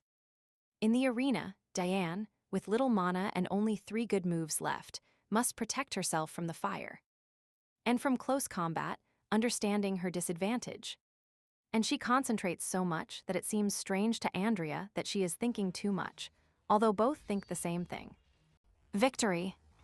Andrea smiles, attacks again, but Diane dodges with teleportation, leaving a surprise behind. An explosive circle, from which he barely escapes before returning to the attack.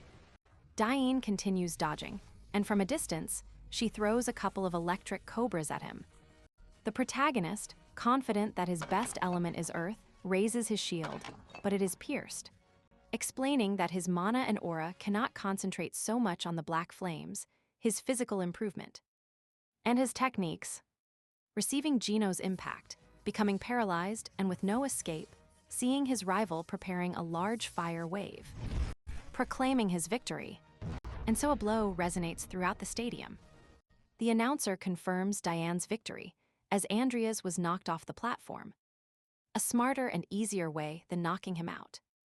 And so the dazzling champion is announced, and the tournament ends with Diane in first place, Andreas in second, and Vivian in third. Everyone receives a scholarship for their studies, and Diane receives an elixir that increases mana. Sometime later, the protagonist arrives at his laboratory, which he must have bought now, as he does not have access to Charon's laboratory. And he will use it to prepare his undead and improve his black magic skills. Taking advantage of not paying tuition anymore, but he still resents not having taken the elixir.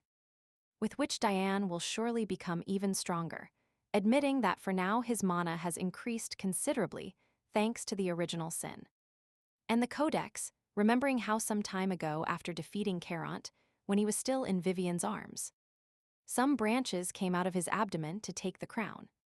That event gave him a considerable increase in mana and an ability, which is very useful, since before summoning a skeleton it consumed a lot of mana. But now he can summon Nickel effortlessly.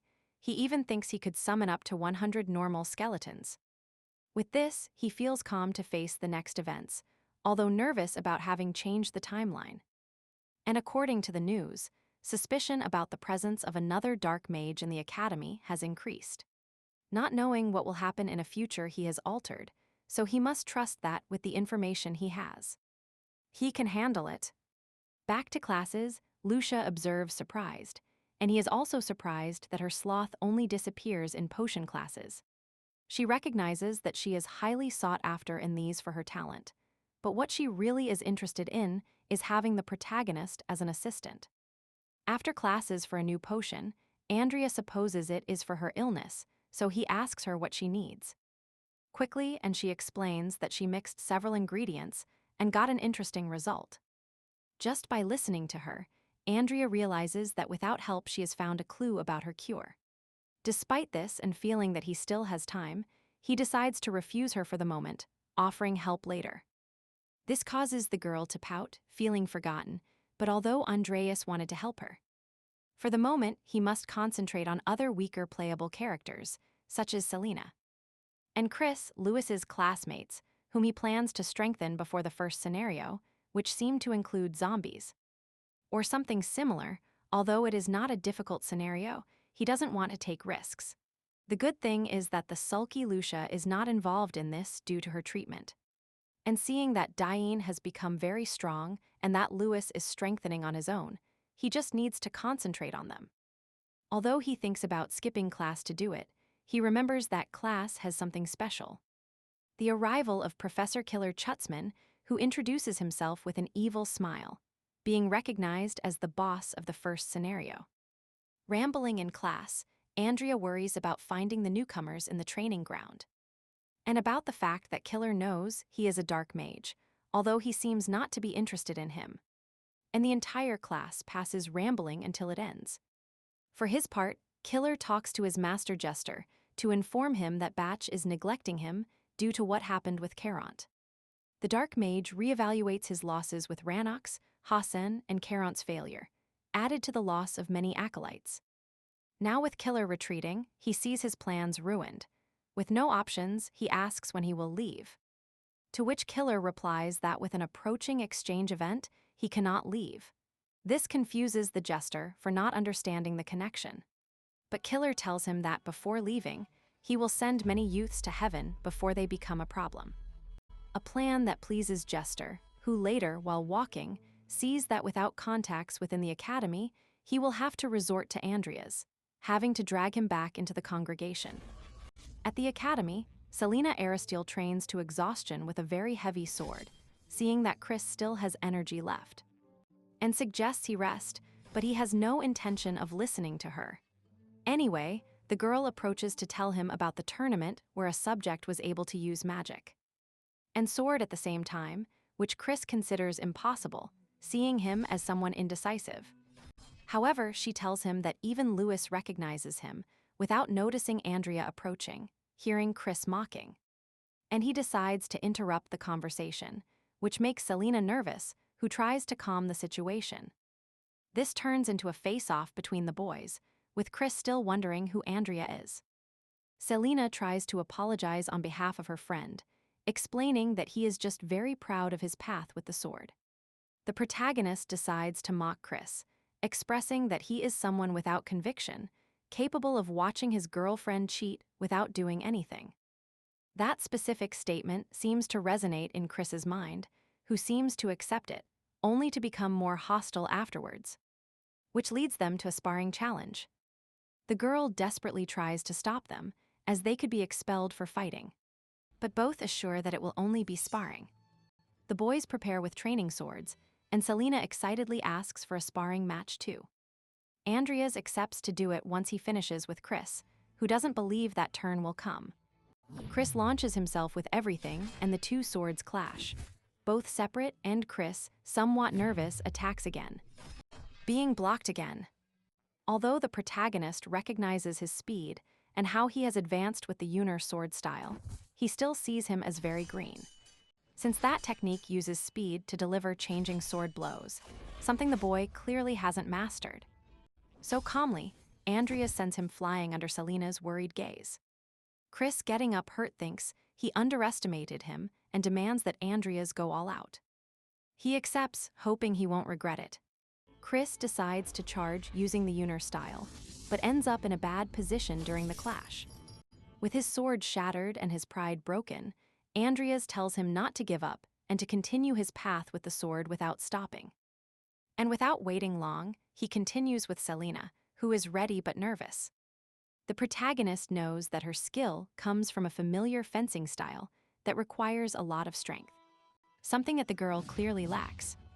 When she launches herself against him, Andreas smiles, thinking he has a lot to teach her.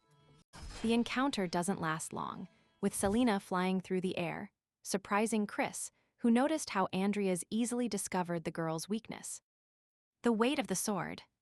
Although Selena, stubborn, hears this observation, she doesn't believe it until Chris admits it, since Andreas is right in both cases.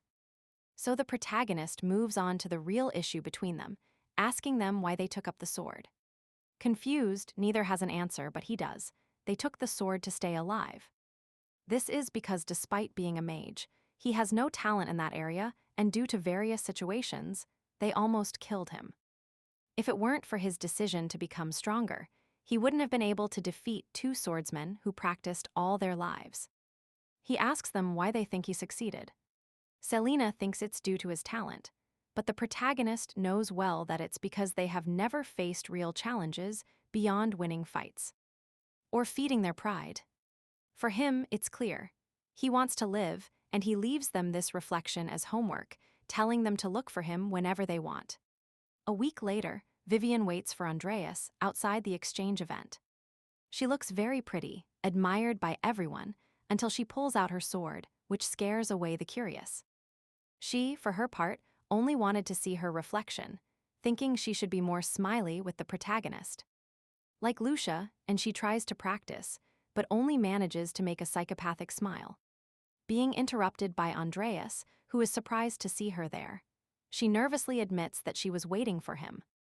Andrias tells her to go to the meeting together, but Vivian doesn't let him go without first greeting him with a smile. Something he finds cute. At the meeting, the first-year students talk about their encounter with the protagonist. For his part, Andres notices that he is surrounded by high-level students, being the only ones who look out of place. Not even Lucia is there, only Diane, who arrives very cheerful. And everyone waits for the Milko students, who arrive led by a chubby guy who arrives flirting and proposing marriage to Diane. This is Grace Mylon, the delegate of Milko and son of the director, who is quickly and aggressively rejected by a Diane who sees him as disgusting. Innocent Vivian thinks about a possible wedding, but Diane explains to her that he is just a weirdo. That she met because her father visited the other academy. With this, Vivian sees him as a strange pig. Grace, noticing her gaze, tries to approach to flirt, but is interrupted by the announcement of the event. Which saves him, since Diane knew that one more word and Vivian would send him to St. Peter. The event separates the faculties, which saddens Vivian, who wanted to stay with the protagonist. Which makes him nervous.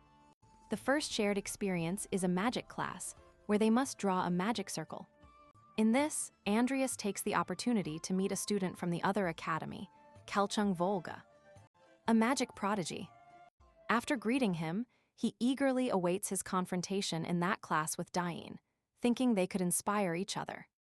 He also believes that he could inspire them, despite his zero talent for magic, confident that his experience as a player should be enough to draw a magic circle. While trying to get creative with the drawing, something glows next to him and spreads throughout the place, forming a very complex circle that leaves everyone astonished, even Andrias. Volga also finishes his, complaining that he could have elaborated it more if it weren't for the size of the paper. His circle was just as large and complex as Diane's, but even more amazing, leaving the protagonist incredulous. This circle distorted reality, basically bending it, although it didn't last long. However, it leaves everyone surprised.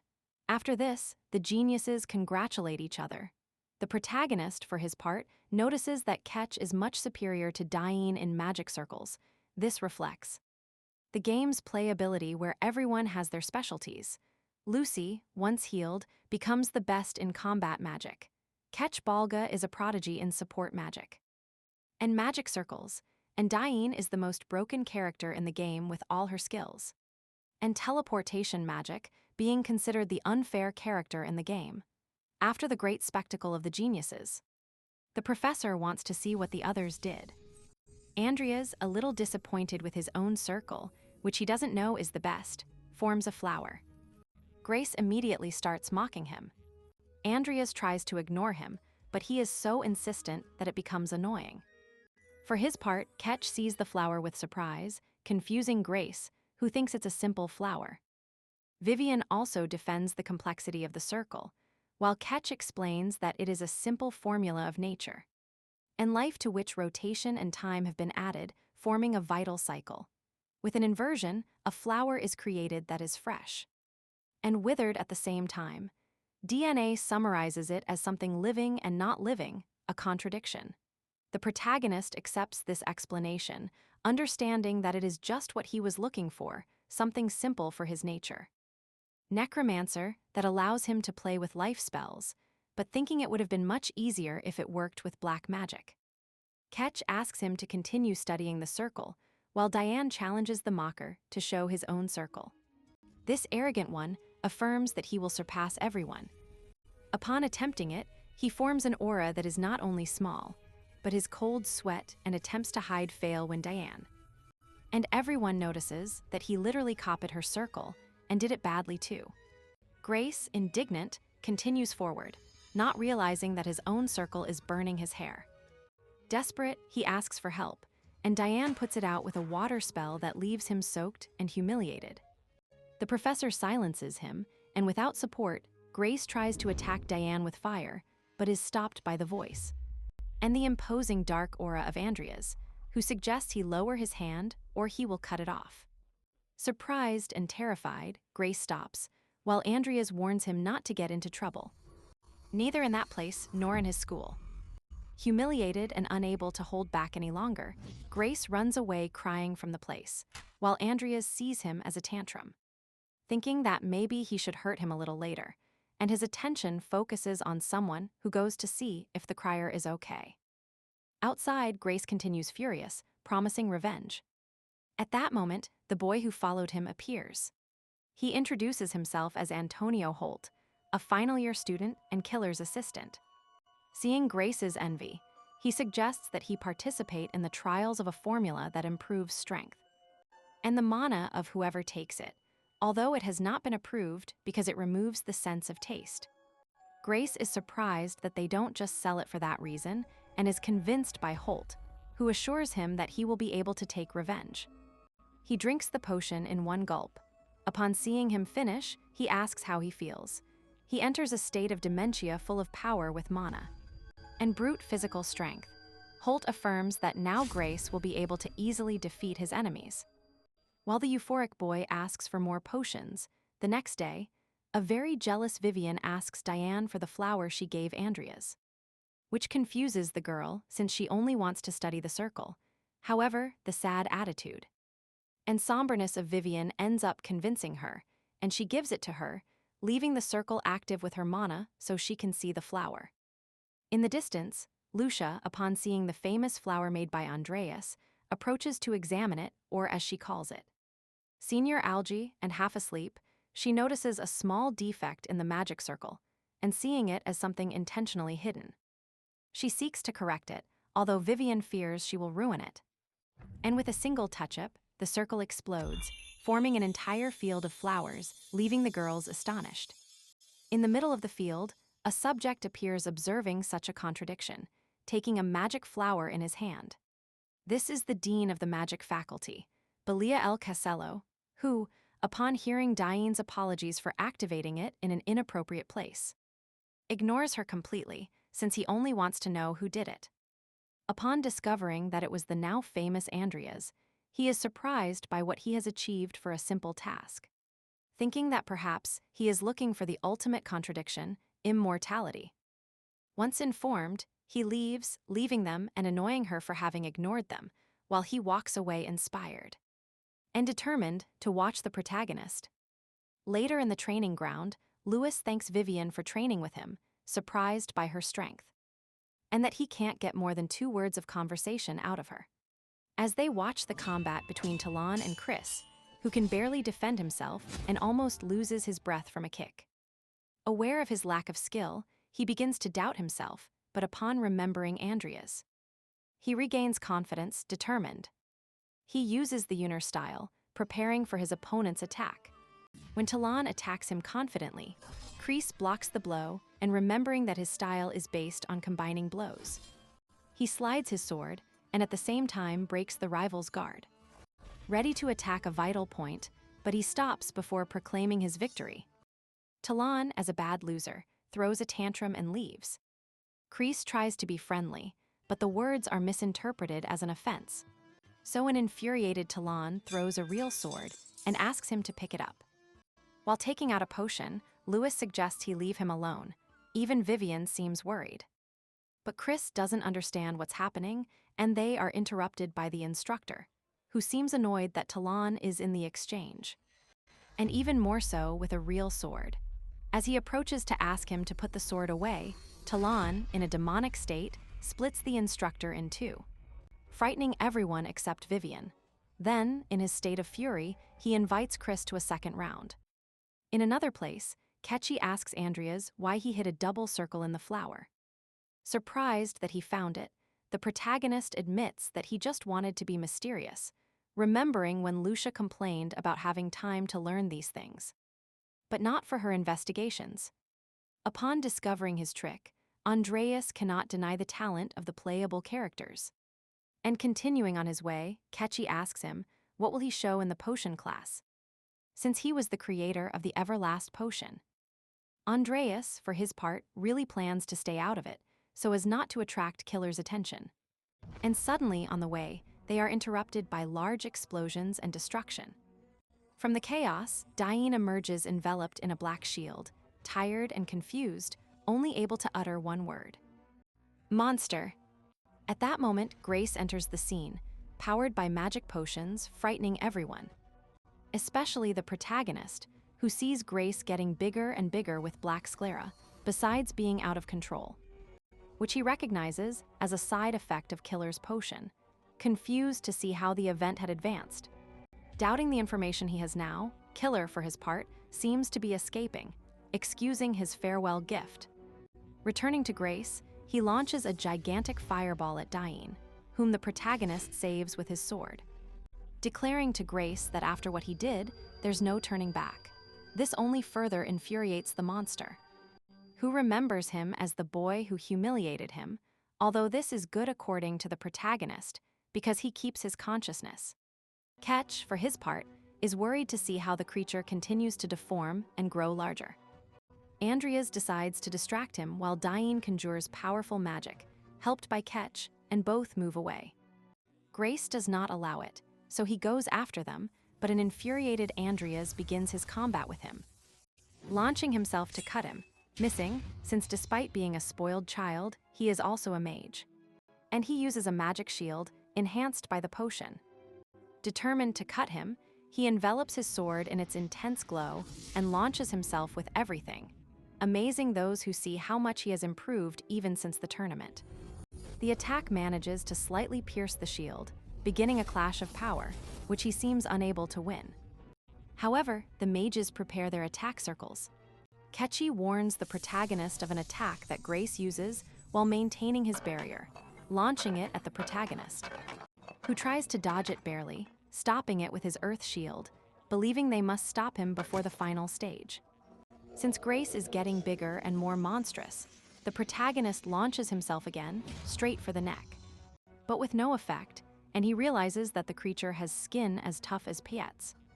Luckily, the mage's spell is ready, and Andrea escapes as best he can, managing to get far enough for Vienne to use her technique.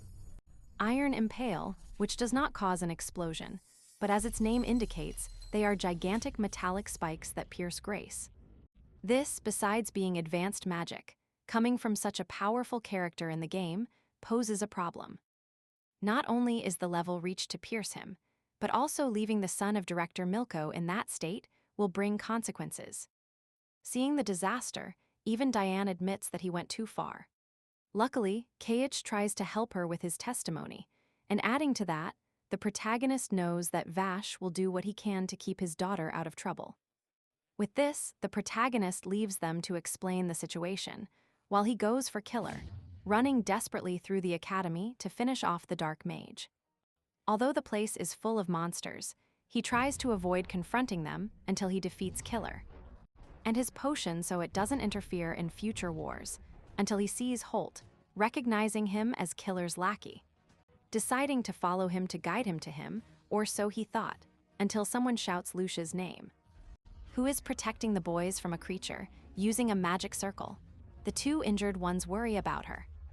But determined, she endures the monster's fiery breath, whose flames reach the boys. Barely surviving, she endures as best she can, thinking that she could have enjoyed life more, almost falling just when Andrias kicks the monster away. The only thing Lucia, exhausted, manages to see what appears to be an algae now in the training ground. Everyone escapes. He entrusts Lewis with taking care of Selena while he returns for Vivian. Luckily for them, a furious Ivy arrives right there. Vivian, for her part, launches herself against Talon without scratching him. He tries to fight back with strength. But Vivian doesn't last long and resorts to a headbutt, sending him flying through the air. However, he gets up somewhat euphoric, smiling bloodied and beginning to transform more and more. She recognizes this as a danger and tries to finish him quickly, but due to her strength, she is nothing against him, receiving a brutal blow that leaves her badly injured. Despite this, she gets up, annoyed with herself for still being weak. Regaining her senses, she decides since she wants to become stronger to protect Andrias, and the creature launches towards her. Her bravery is interrupted by an annoying Eve, who arrives with her to stop the creature, whom she recognizes as Talon Terry. Feeling pity for what she is about to do, finishing him off by cutting him into pieces with a single movement. To Vivian's admiring gaze, who is inspired to become stronger. For his part, Andrias, with no options, escapes the creature with Lucia in his arms, thinking that he must stop Killer. Or the war scenario will get complicated. Seeing his exhausted friend, he thinks about taking her to a safe place, and then return to his mission. Luckily, he runs into Belial, who, like a true maniac, doesn't move a muscle in the face of the massacre of his students. Andrias will at least take advantage of the psychopath to get rid of the creature, leaving it to him. Belial disappointed because he only wanted to see if Andrias showed him something inspiring, simply evaporates the creature with an incredible flash of light. And so the protagonist takes Lucia to the infirmary, where she turns out to be fine, just exhausted. Just as she begins to wake up, she sees that the protagonist rescuing her was not a dream, thinking that she almost didn't make it. He, annoyed, scolds her for daring to fight. The girl, with her usual sloth, complains that she didn't want to, but there were people who couldn't escape. Andrias tells her not to consider herself the heroine, although inside he blames himself because he changed a scenario again. With this, Lucia furiously scolds him for not seeming more worried about her. Seeing her scolding, he feels that she is fine, just a little traumatized. Determined, he returns to his mission, despite Lucia's complaints, whom he promises that after this, they will work on the potions. Lucia is left alone, remembering the look of desperation on the protagonist's face when he saw her injured, which leaves her happy. And so night falls.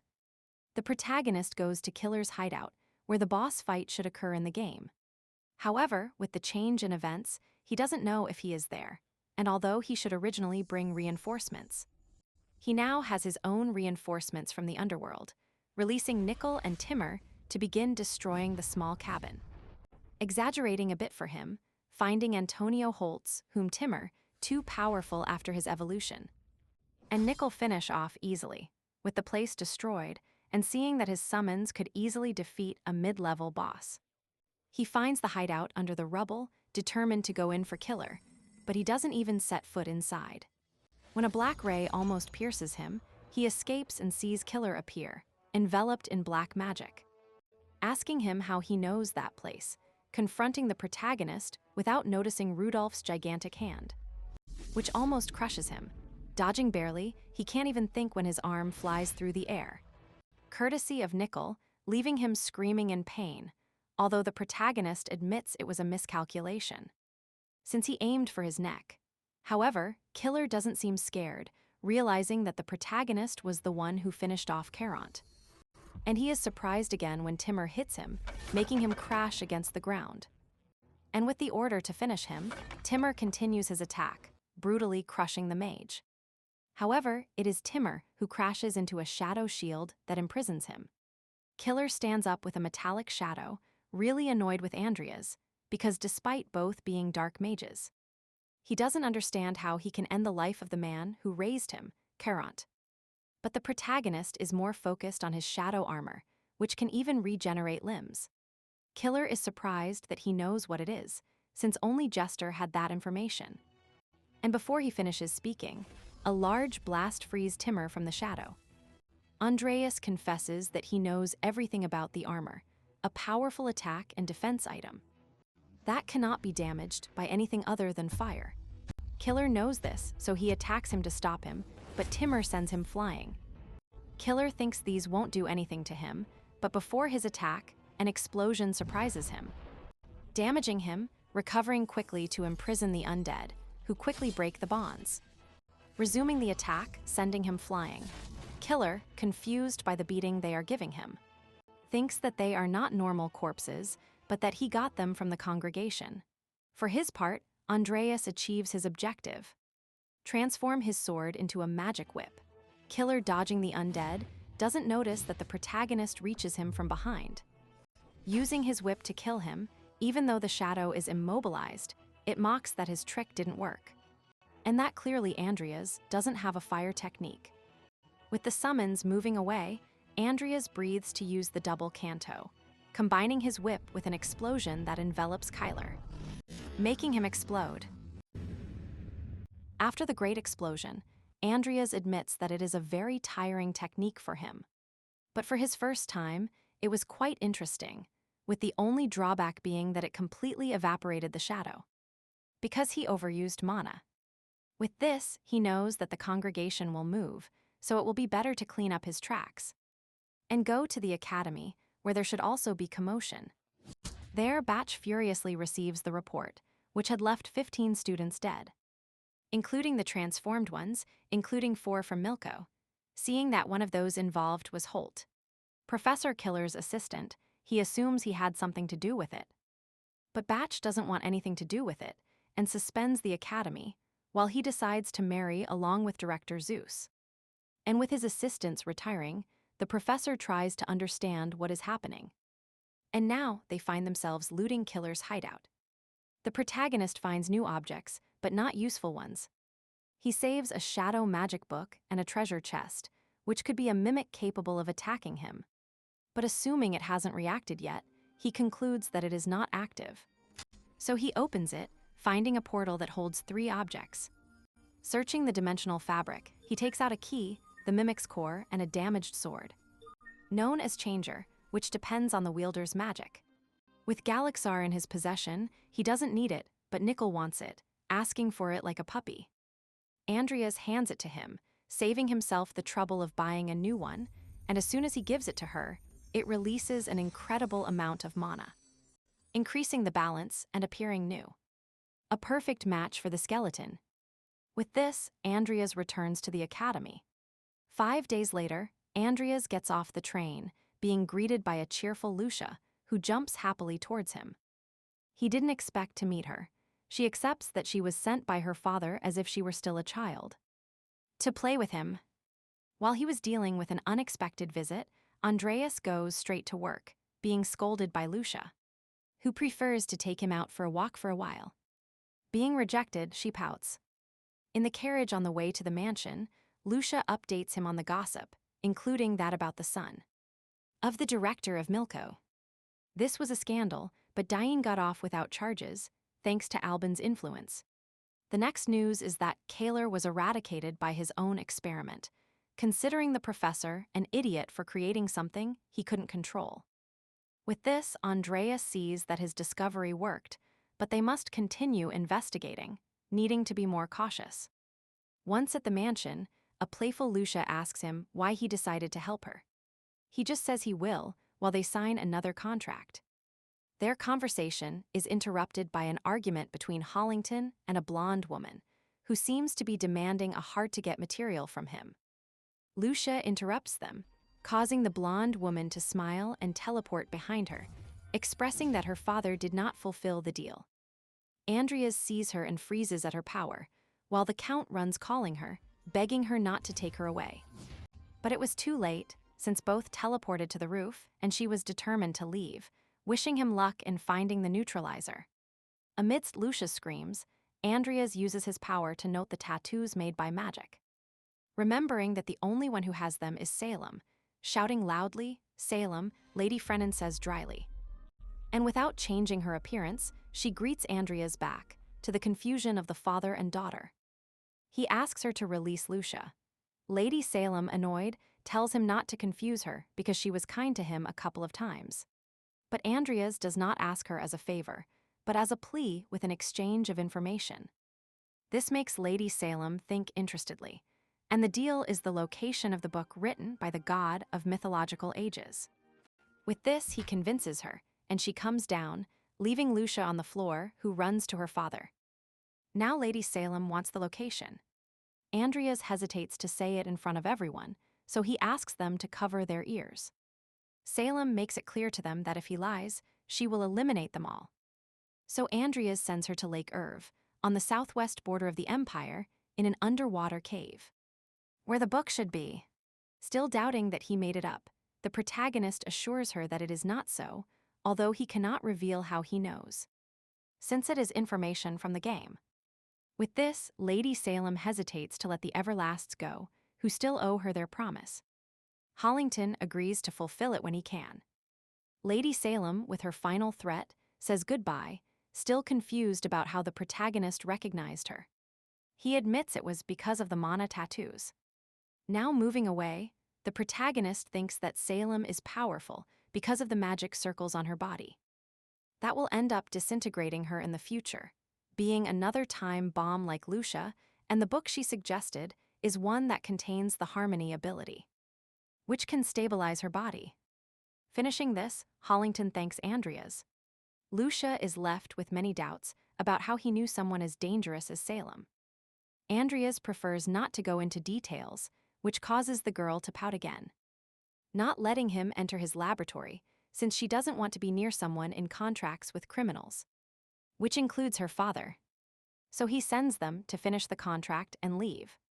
Andrea smiles, seeing her as cute, and tries to convince her. She doesn't stop complaining about being kept in the dark until she spits blood from her mouth. Ashamed, she tries to run, but doesn't get far before fainting. We return to the past. We see how Lucia, after learning about her illness, desperately searched for a cure for years, ending up with 1,000 failed attempts, then 2,000, then 3,000, and so on over time. Until there was a change, thanks to the ingredients the protagonist gave her. She was able to advance, but continued to fail without his help. Remembering how he refused to help her, she had no choice but to work alone in her laboratory, which Andrias sees live and in person in the present. After seeing her only in the game, he recognizes it as the place where she fought for her life. Being interrupted by a maid, she informs him that Lucia woke up. Andrias asks her if she had fainted before, and the answer is no, since her illness worsened after using mana in battle. Feeling responsible for it and seeing time running out, he feels frustrated. For her part, Lucia wakes up with a heavy body and uncontrolled mana, seeing her end near. Admitting that, until recently, she just wanted to live her last days happily with her father. Remembering the panic Andrias felt when he saw the injury, she finds it nice that someone cares about her, thinking that at least she will be remembered when she leaves. Just then, Andrias enters without warning, embarrassing the girl who wraps herself up in a ball so she won't see her messy. He tells her that the only terrible thing about her appearance is her personality, and after their typical fights, he gives in and decides to wait for her to get up to help her with her research. And now he goes to Hollington, who hopes they can continue being partners while signing a contract.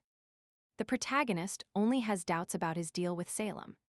The gentleman admits that he manufactures a potion for her every 3 months in his laboratories. Andrias assumes it's a potion to avoid disintegration, and just then he is interrupted by Lucia, who arrives cheerful and ready to work.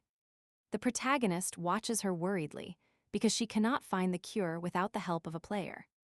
Although she intervened by getting the ingredients, since it's not a game, she can't just mix them. But she must observe the real proportions, and some ingredients are almost running out. Lucia, seeing him so thoughtful, mocks him by saying he's thinking about Vivian, but Andrias remains serious, and he wants to see her progress. Unfortunately, there is none, and seeing that they are running out of ingredients, he asks her directly if what she is investigating is her cure. She, without fear of hiding it, admits that she will leave soon. Although she had a year, her fight reduced it to only 2 months. Faced with the girl's fear, he just tells her that she will not die. She throws a tantrum because she feels he is not taking her seriously. However, what the protagonist has is confidence. After a few hours, he resumes the work where Lucia finished, sending her to sleep or she will remain short. She accepts but asks him to go out and have fun the next day. He knows he doesn't have time.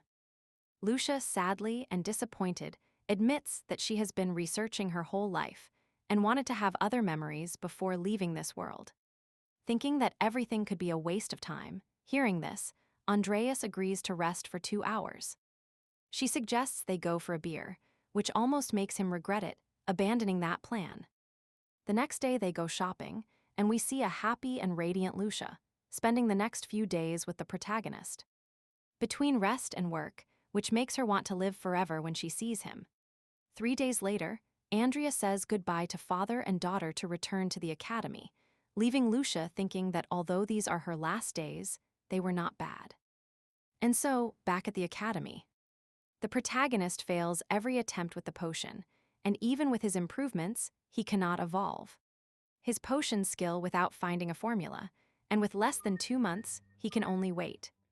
And annoyed with himself, he remembers Lucia and how he kept postponing things thinking he had time.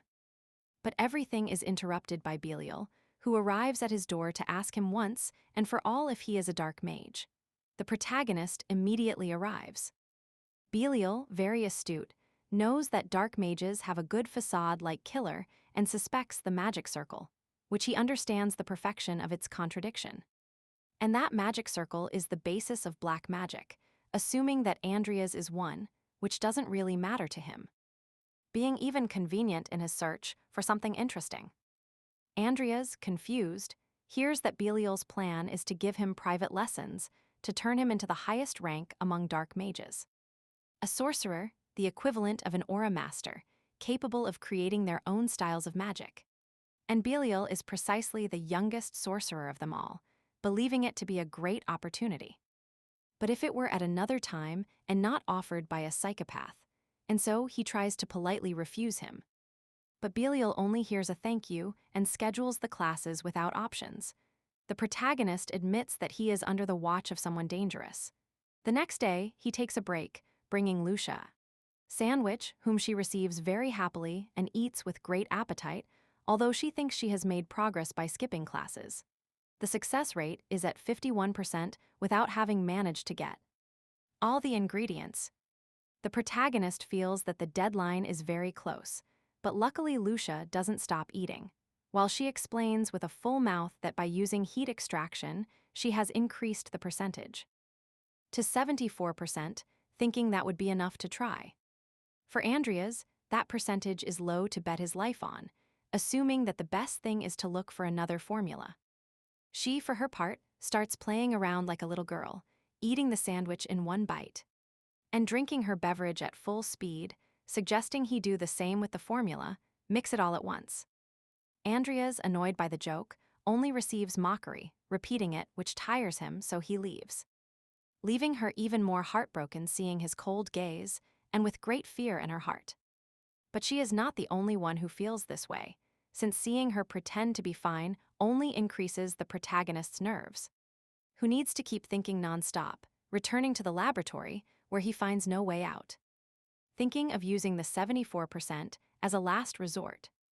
While there, he is interrupted by Diane, who agitatedly tells him that Lucia fainted coughing up blood. This terrifies the protagonist. Both go to see her, with Diane interested in the illness. Seeing her so bad, he decides to have her father bring all the doctors he can, but Andrias asks her for another favor. Taking her to the laboratory, showing her his progress. Seeing that her main problem is eliminating toxins, until Diane suggests it would be easier if they could convert them into water. This sparks an idea in the protagonist, remembering Belial's class on how to learn material diffusion magic. But it's something he can no longer do in such a short time. However, Diane seems to do something similar, with which both start trying, working on what they can. And they use magic to carry it out. Meanwhile, in the mansion, Lucia enters a convulsive state, unable to contain the bleeding or the pain. The doctors try to stop the hemorrhage and stabilize her mana without being able to do much, while her agitated father, unable to do anything, is stopped by a maid, until spectacularly Andrias arrives running out of breath, apologizing for arriving late.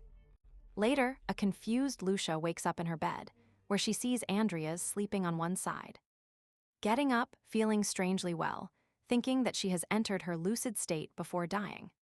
However, she is happy to see the protagonist next to her while she sleeps, and she is grateful for having the opportunity to say goodbye.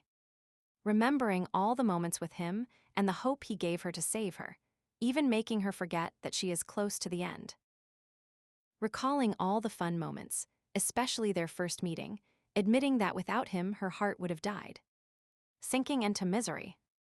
Blushing, she thanks him and says goodbye to her senior, Algie, until he asks her where she is going. Which ends up scaring her. For her part, he sees her better than ever. She, now blushing and ashamed, asks him since when he was listening to her. He admits to having heard basically everything, causing the girl to burn with shame and prefer to stay alone. He accepts and gets up, but before leaving, he tells her that he understands how hard it was to live knowing she was going to leave this world. And having endured it alone was admirable. Luckily, although he didn't do a clinical trial, it seems everything was fine, suggesting she rest. Finally, she understands. And holding back tears, she asks him if he isn't going to die. He confirms it, asking her to save the farewells. But in 60 years. With this said, the girl can't hold it in anymore and admits she didn't want to die, bursting into tears. Then time passes. Andrias gets used to Belial's lessons, who didn't seem eager to teach him, having such a bad student in magic. And with time, the partial exams arrived, where he meets Vivian again. She tells him that she knows he saved Lucia, becoming a fairy for her too. Although Andrias prefers to be called Algie instead of fairy, but both are interrupted by the exam instructor, who informs them that this time it will be climbing a dungeon tower, having to climb several floors full of obstacles and monsters. This event will be broadcast on television. The protagonist sees the enormous 30-story Mondras Tower, built by the founder of the Alvins. Mondras, in which only students under 25 years old can enter, this test being the one that determines the best in the academy. This is an event he never completed in the game, due to the interruption of the zombies in Killer's demon realm. Now he wants to see how far he can go. In it, the students are divided into groups of 20 to enter. Vivian will be in the first group and Andrias in the second, which saddens the girl for not entering together. Then they are surprised by a cheerful Diane, who arrives asking when they will enter. Apparently, she will go in Vivian's group, but what's important to her is not that, but that she is there to ship them both. Since she always sees them together, she asks what their relationship is. Vivian goes into shock, which results in a cute and embarrassing reaction, somewhat exaggerated for Diane. For his part, Andrias seems to be answering an exam question, carefully analyzing his experiences and secrets, so he classifies their relationship as a friendship in which he deeply trusts. Diane really thinks he is just playing dumb, so she insists on seeing the answer of the shy one. And embarrassed Vivian. The protagonist tries to control her, telling her to stop insulting Vivian by putting her in a relationship with him, which annoys Vivian, who doesn't consider it an insult, and she runs away, red-faced. Diane sees it as unrequited love. For his part, Andrea blames her for Vivian's reaction. Diane sees him as a fool, and before giving him an explanation about her feelings, they are interrupted by the start of the exam in which they are put in competitive mode. Andreas plans to win, aiming for the top of the tower. For her part, Vivian is also prepared and determined to win to become Andreas's sword. In the middle of the explanation, Andreas remembers the tower's greatest winner, Maximine Cromwell, who would graduate being recognized as the Calamity, one of the best aura masters in history, who reached floor 25. With this, he is surprised to see how nowadays, Diane and Vivian pass the first floor in 10 minutes. 4 days later, Diane manages to reach floor 20, defeating the boss and being able to continue. Something that surprises everyone except her own father, especially because she is not alone. But Vivian follows her closely, fighting a giant bird, which is so strong that it reminds her of her fight against Talon, when she lost. But now she trusts her training, dodging the big bird and furiously attacking it once, and again against a creature that doesn't give in. until violently she pulls Dement to her side to finish it off, thus achieving the admiration of many nobles, although some are scared to see that she is a bit demented. Something that is not a problem for a blonde noblewoman with a scar on her face, who recognizes that all beauty has thorns, that if tamed, they grant strength. This is said by the renowned Duchess of Morharim, Mineas. And so the two girls reach floor 21, losing there and coming out to the ovation of everyone. Diane congratulates Vivian, who with somewhat tender pride says that she beat her by getting further, starting an uncomfortable competition between an infantile Vivian and a nervous Diane, and both are congratulated by Andrias, who recognizes how complicated it is to pass there, almost giving too much information about his attempts in the game. When he is interrupted because his turn arrives, Diane hopes he reaches the top. The infantile Vivian doesn't want to be defeated in that either, and runs after the protagonist to wish him luck. He looks at her gratefully, thinking that although at first he wanted to stay away from her, she is now the one he trusts the most. Entering the tower, he encounters giant swords ready to cut him. Meanwhile, outside, Vivian has a flashback of how she ran away from the talk about feelings before. Apparently, she finally understands that she ended up confessing alone next to a confused Annie. For his part, the protagonist passes the swords of the first floor, the goblins of the third floor, and a giant creature on the 8th floor, setting a time record but stopping to eat on the 9th, where he checks his status window with his black magic. And creation of improved potions, only his mediocre elemental magic remains as a black stain. Remembering how Belial looked at him with disappointment when he trained him for not being able to do an exercise well. Having to concentrate on improving that skill, and with only 2 magic potions on him, he decides that the best thing will be to sleep to face the hardest floors. The next day, he faces a magic golem from which, once he finishes with its shields, he must escape its laser beam looking for its core, which can be in 4 places, starting by using his sword wrapped in black flames to cut off its arm. Also using a magic blocking potion. After discarding the head, only the left arm remains, in which he manages to completely deactivate the golem, leaving it immobile in front of a confident Andrias, eager to see how many more floors he will climb. With this, he broke the Academy's time record in defeating the golem, which astonishes the man accompanying Batch, assuming that he can go even further than Maximilian. Batch cannot assure it, but he knows that not only are the most important, rich people present and influential in the empire, but also the eyes and ears of the imperial court. This ensures that many nobles and everyone pays attention to Andrias. In the 5th exam, the protagonist faces a minotaur, which he easily tears to pieces. Sweating only a little, reaching something confused, since floors 27 to 30 do not exist in the game. And he waits to see what he will find on the last floor. Vivian, surprised, sees that not only did he surpass Maximine, but he reached the end. Vivian, more than happy, is worried about how far Andrias is from her in terms of strength, deciding to retire to train, knowing that Andrias will win anyway. For his part, he walks through a rainy, wooded plain with nothing around, thinking that the last floor is empty. Suddenly the ground trembles, and branches crack, emerging a gigantic and terrifying monster called Grassel.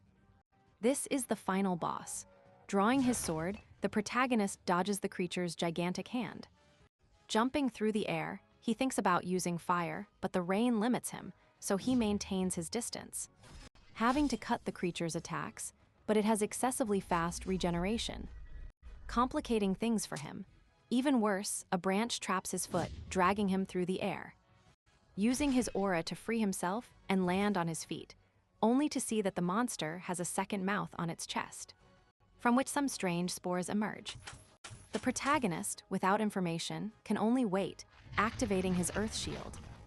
These spores crash, generating a large green explosion that fills the land with vegetation. The same thing that would happen if one touched him. So he must move fast, as the branches continue to trap his legs while the spores fly through the air, attacking from all fronts, without knowing where the core or the creature's weak point is. So he must finish it off, but he doesn't have anything that strong until an idea occurs to him. Outside, everyone sees that despite having gotten so far, they doubt that he can finish it, which causes pity in the spectators who wanted to see him win, including Diane. But from the screens, it seems the protagonist is exhausted, dragging his sword until Diane notices something that batch. And Minus also notice. He was forming a gigantic advanced magic circle similar to the one Diane used against Grace, with the amplification circle completed surrounding the tree monster. He only has to light up his sword to mark the end. The beast, unwilling to wait for him to finish his plan, growls and launches the attack. Andrias must dodge it and hang onto one of its branches, climbing until he reaches its core, where he stabs his sword wrapped in flames and activates the fire wall spell that makes the circle shine, and raises a literal wall of fire, enveloping the wood monster that screams in pain as it burns. The fire even damages the broadcast, which surprises the commentators, who see how for the first time in history. Floor 30 has been cleared. This leaves everyone astonished, but more than anyone else, Diane, who cannot believe he had enough mana to create a magic circle of that size. Back in the fight, Andrias, barely conscious, sees what is left of the giant trunk, thinking that it will no longer regenerate. For her part, Minius looks at him integrated, asking her assistant, Vice Commander Denare Zile, for his opinion. And both agree that they must recruit him before others bid for him. However, she is confident that her offer will be the most tempting. Returning to the protagonist, he receives as a reward a robe tunic stone of desire, which doubles a random skill in the palace tower. Something that could be useful, but disappointing. Suddenly, a portal appears behind him, being the only exit from there, so he ends up entering. While they eagerly await him outside, he takes so long that the exam supervisors begin to look for him.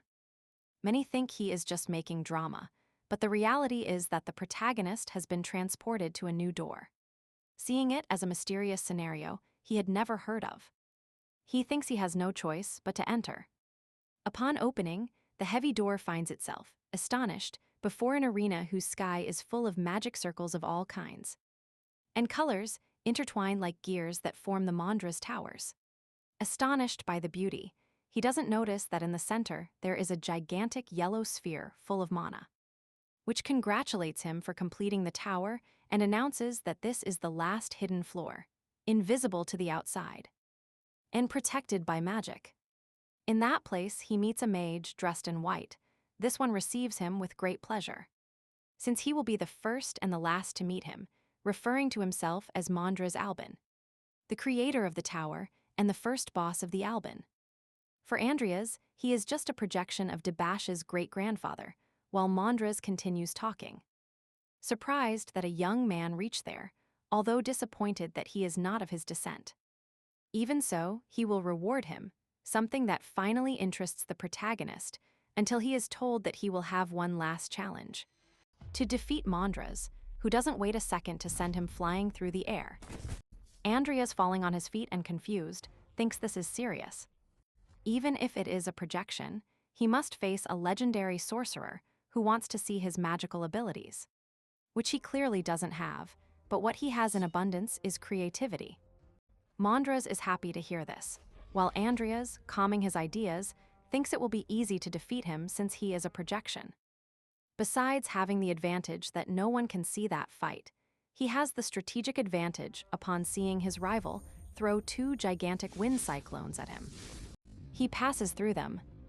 Mandra's is astonished by his audacity, observing how Andrias throws an aura attack at him, which he recognizes as interesting upon seeing a mage with a sword. He easily blocks the blow, but Andrias's smile indicates that it was only a distraction. So that nickel from behind Mandra's appears and cuts him in two. The mage, seeing that he has no legs, is amused. Recognizing Andrias's surprise, he decides to continue attacking, but Timur finishes him off by crushing him. With this, Andrias and his summons feel victorious. However, Mandra's voice emerges from the smokescreen, admiring because he is facing not only a sword mage, but also a dark magic user who studied at the academy. With a more serious attitude, he unleashes a shining whirlwind of mana to the stunned gaze of the protagonist. who sees the mage appear like new, mocking him for trying to defeat an ancient mana projection with physical blows. And Andrias returns to the attack with wind lances, bombs, and whirlwinds, making the protagonist. And his summons can do nothing but escape. At that moment, Andrias manages to see the large clock that seems to have only one of the three functions active.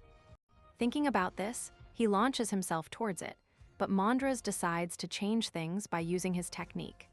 Heartless thunder, which floods, electrifies the field. The protagonist tries to escape, sending Nickel to interrupt the attack. Nickel succeeds, distracting Andrias, who responds by filling him with lightning bolts. Seeing that it does him no harm, Andrias decides to increase the power by launching a mega ray that connects fully with Nickel.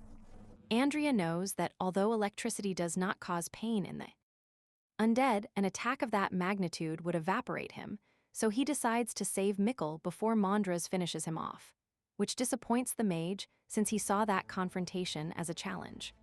Andrea is confused because Andrias continues to use electricity even though it is not effective against the undead.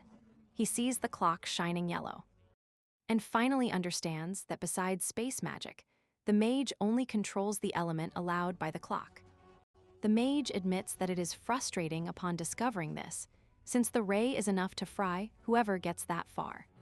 However, having that information is not useful if he doesn't know how to defeat him. And he attacks again. Andrea keeps running, thinking if he should play a war of attrition or attack.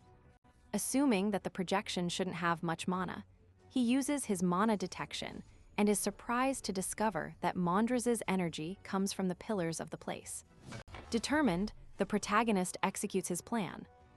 Andrias notices it and increases the power of his thunder lances, which Andrias barely manages to counter with an earth shield. The protagonist, confident that everything is calculated, is surprised when the mage appears behind him, reminding him that he can also use space magic. Launching a strong lightning attack, to his surprise, it doesn't hit, as Andrias protected himself using the double canto to form a black magic shield. Surprised that both still have basic techniques up their sleeves, the projection decides to change the game once more, adjusting the clock to a blue one. With this, he removes the elemental advantage and using water magic, floods the scene. With the place in that state, the protagonist combines with Timur to attack the pillars, and both take different paths. However, the giant kitten is intercepted by the mage and a gigantic water hydra, while Andrias, confidently, didn't expect to fall into a water prison where he begins to drown.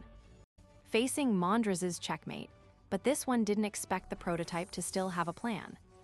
To release the giant beast, Rudolph, for the first time, something that not even the centenarian mage had seen before, which enters destroying one of the towers, and then goes for the mage, freeing Andrias, who sees Andrias happy not to be bored. Outside, everyone is still confused because Andrias hasn't come out for hours. Diana realizes that her father will have a problem explaining this. Vivian, for her part, returns with a somber attitude. And completely dirty. Diane gets scared seeing her and confused by her condition, remembers that since she left, Vivian said she would go train. However, by her appearance, it seems she has been training without sleeping, and the pungent smell indicates that also without bathing. But Vivian, finally semi-reacting, asks Diane to do something with her father to look for Andrias. But she can't do anything. Back inside, Rudolph destroys another pillar, with only 2 missing and a numerical advantage. The protagonist knows he can win, but his attacks are still being stopped. Timur, very close to a pillar, is trapped in water, which Andrias tries to take advantage of to cut another pillar. But he is blocked again. This increases his frustration, especially at the mage's mockery, so he has to summon Nickel again. But Andrias doesn't seem worried, only surprised that the skeleton has returned. Andrias, seeing his attitude, thinks that even if he destroys the pillars, he won't defeat him, changing the plan. And staring intently at him, which makes the mage uncomfortable, who thinks it's a surrender. The protagonist clarifies that he just wanted to observe the clock behind him closely, and sends Nickel to cut it. To the mage's confidence, who does nothing, since the skeleton simply bounces against a gigantic magic shield that protects the clocks. Manhwa recognizes Andrias's cunning, so he decides to give him free rein to make any move against the clocks, since he will not intervene. Andrias, annoyed, observes the shield, knowing that only a sorcerer-level mage could destroy it. Thinking about the best option, clarifying to the mage that he hopes he keeps his word, sending Nickel to heaven, and activates laziness. He prepares and launches the last aura cut against the shield, which hits directly, creating a large shockwave that makes the entire tower shake, confusing everyone present. And the protagonist's friends.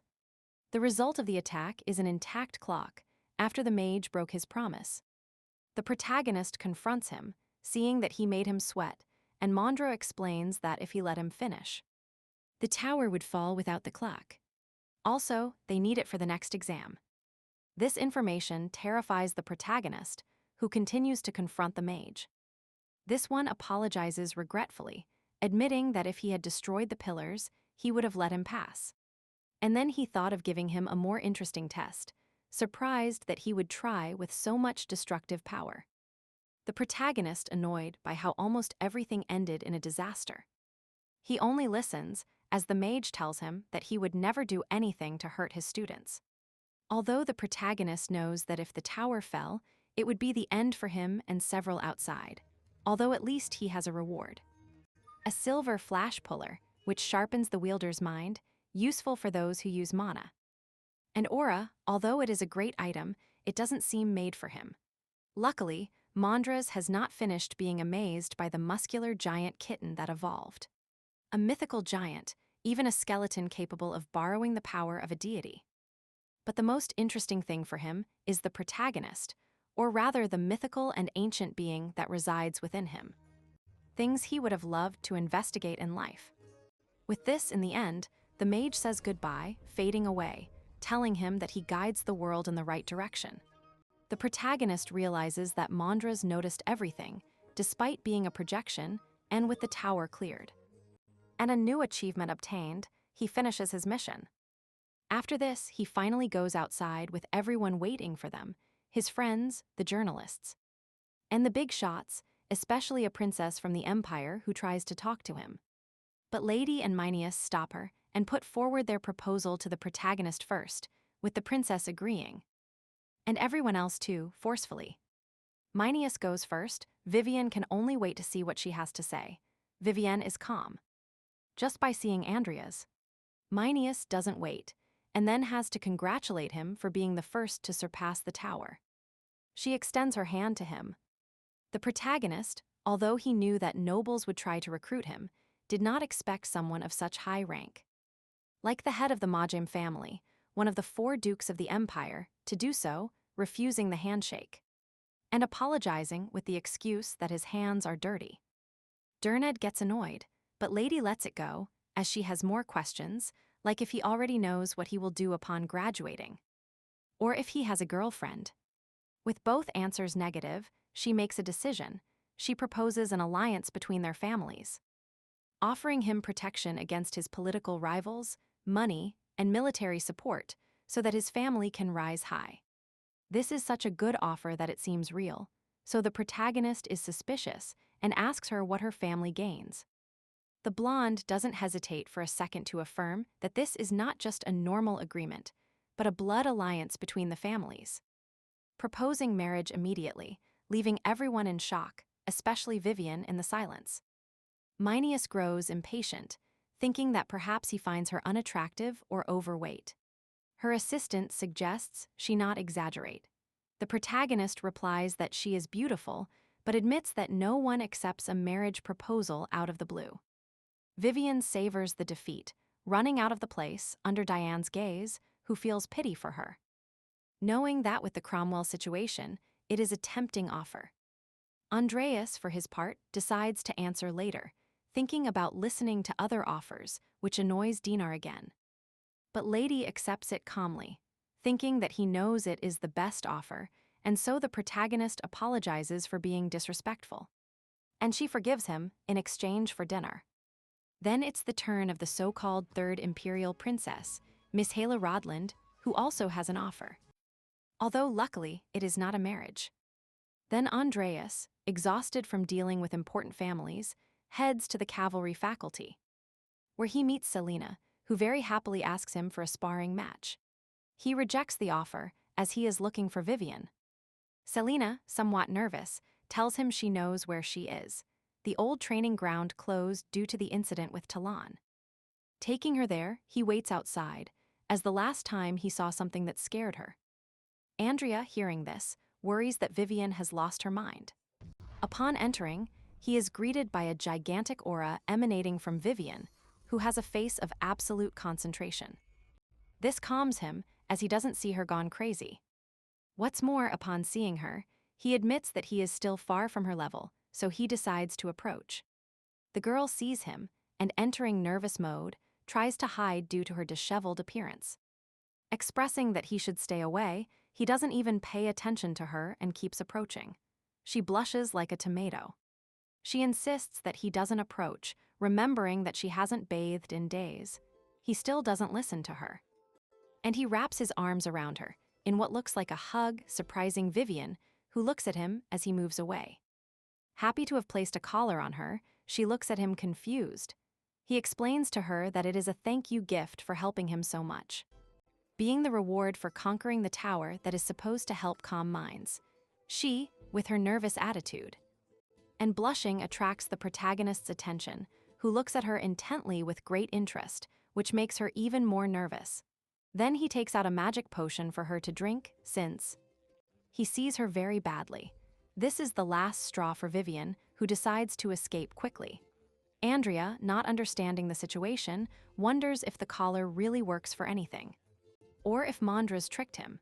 After all this, the protagonist sees that thanks to Mondra's reward, he is now a genius of light magic, which he still doesn't know how to use, being just an ornament for now. But he moves on to what's important. Nickel brings the corpse he hadn't revived yet, and Andrias, arranging the circle, decides to revive the former fairy queen, Mylene, with the spell finished in a large cloud of dust. The protagonist waits for the result. Luckily, Mylene was successfully summoned as a shadow fairy. Banshee, a title that confuses the protagonist a little. Even so, the level of the corpse is transcendental, so she has memories of her past life. Sometime later, at the port of Muriel, in an expensive restaurant, Lady Mineas tries to please the protagonist, reserving the entire place of which she is the owner. There she hopes to have a good talk, although he apologizes, saying that he should have invited her to dinner, and not the other way around. She has no problem with that, since she says she will be his future husband, which makes the protagonist nervous, who feels the pressure. Although she claims it's a joke, it's something she expects from a family that basically consists of mercenaries for the nobles. Mineas shows her intentions. Admitting that she is not patient and very firm, she demands an answer to her proposal.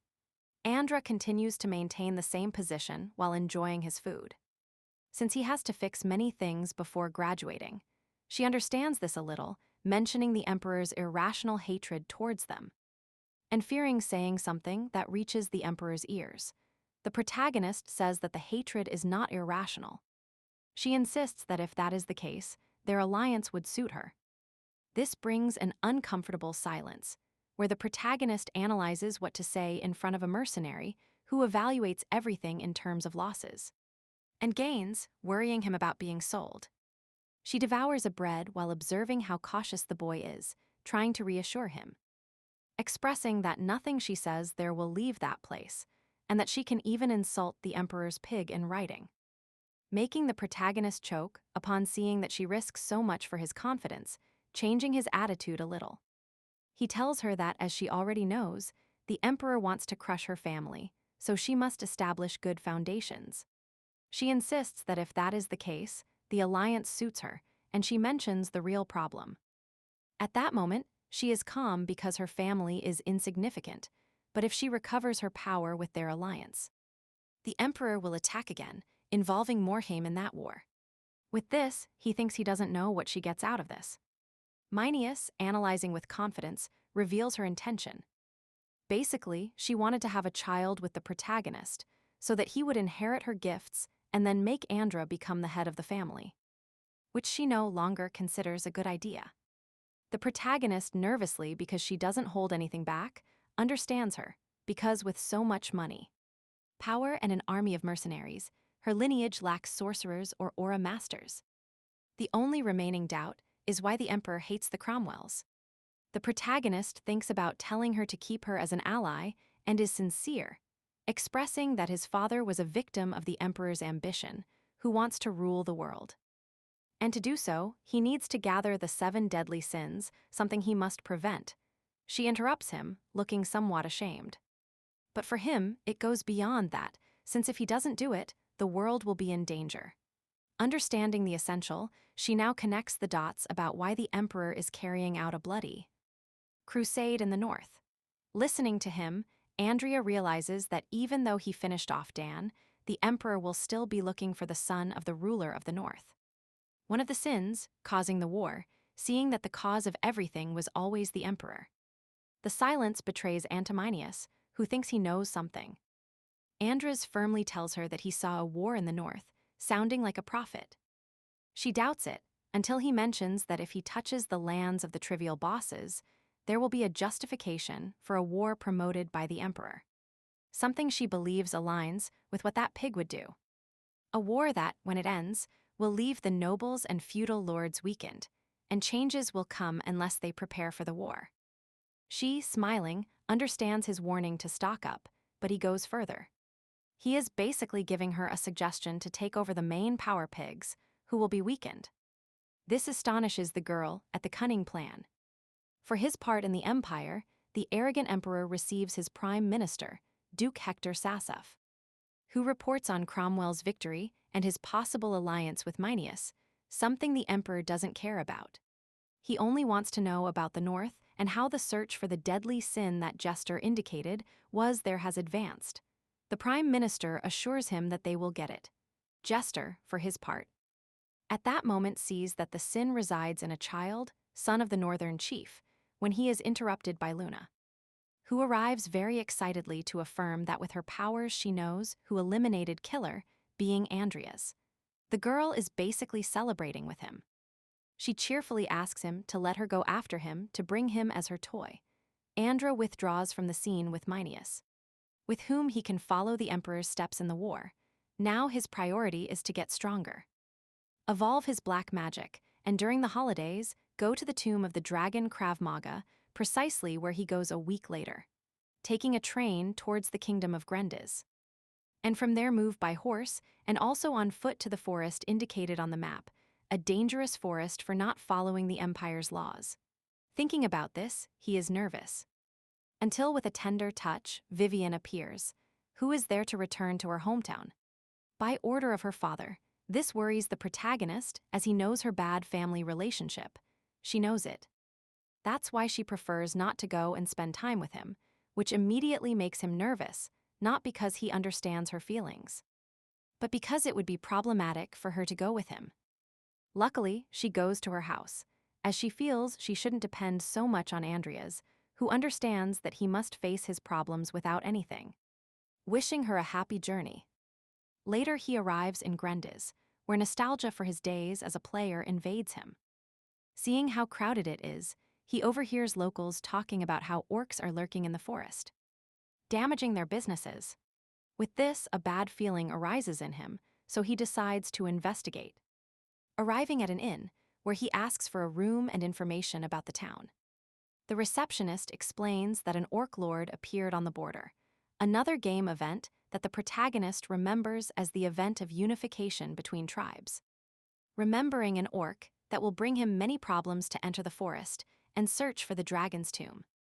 As he thinks and they confirm to him through the receptionist, the path is blocked, although she herself admits that it is only blocked by civilians, only allowing mercenaries entry, which suggests he shouldn't do it because he looks skinny and very thin. Andras tries to ignore the lady's lack of faith, but with no other options, he resigns himself, going up to rest. When he is in the hallway, he remembers that this is why Hollington did not fulfill the request of, and now looking to rest. He is stopped by a voice in the middle of the hallway emanating from ceiling lamp forming a demonic figure that asks him if he plans to finish off the orc boss. This figure is revealed to be Luna, who, laughing and with a large scythe, tells Andrias that she has been waiting for him, disappearing, and surprising the protagonist with a big move that he can barely dodge by throwing himself to the ground where he lies defenseless, ready to be impaled, being saved for a second by the new shadow shield technique that repels Luna. Very excited, she is amazed that he uses killer's magic after eliminating him. With this, Andrias is worried that his attempts to cover up are useless against Luna Pendragon's medium of spiritualist's ability, Eva's so-called madness. She asks for more entertainment, so Andrias asks her if she wants to eliminate him.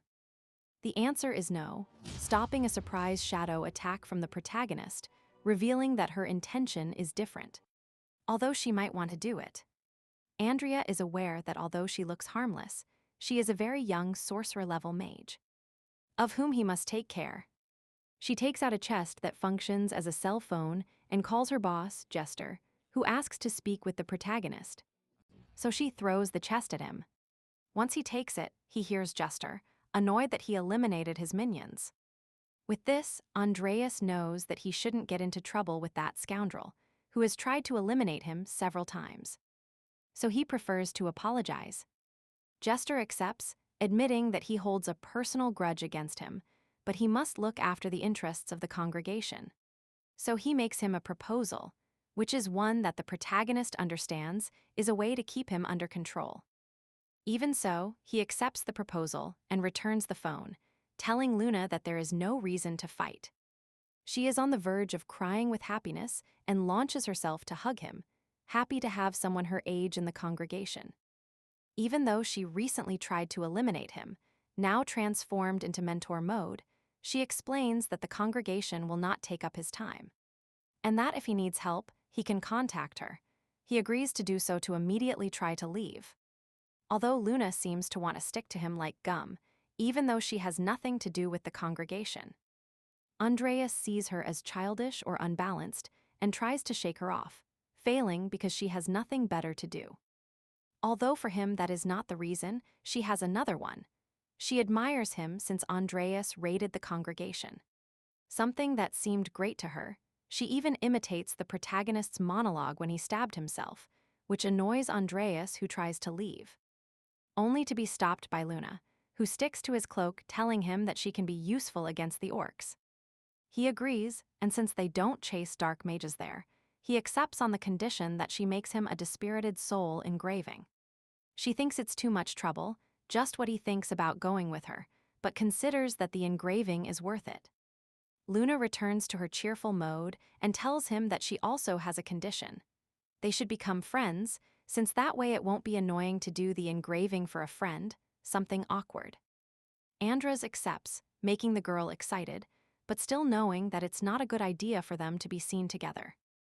He tells her that from now on she should call him friend instead of her name, to reinforce their bond of friendship, which is enough to convince and excite her. 3 days later, he is in a battle between the orcs and the muscular soldiers. Among them is the head of the house, Endeavor Dawson, who advances against them until the orcs retreat. With this, the boss understands that he is in a war of attrition, in which they will need reinforcements, which arrive with bad news that there are only 2. One is Luna Pendragon, the master-level witch of Laura, and the other is an unknown. He believes they will be lost if this subject is not someone strong. And so we finally reach the arc of the first chapter. Season finale.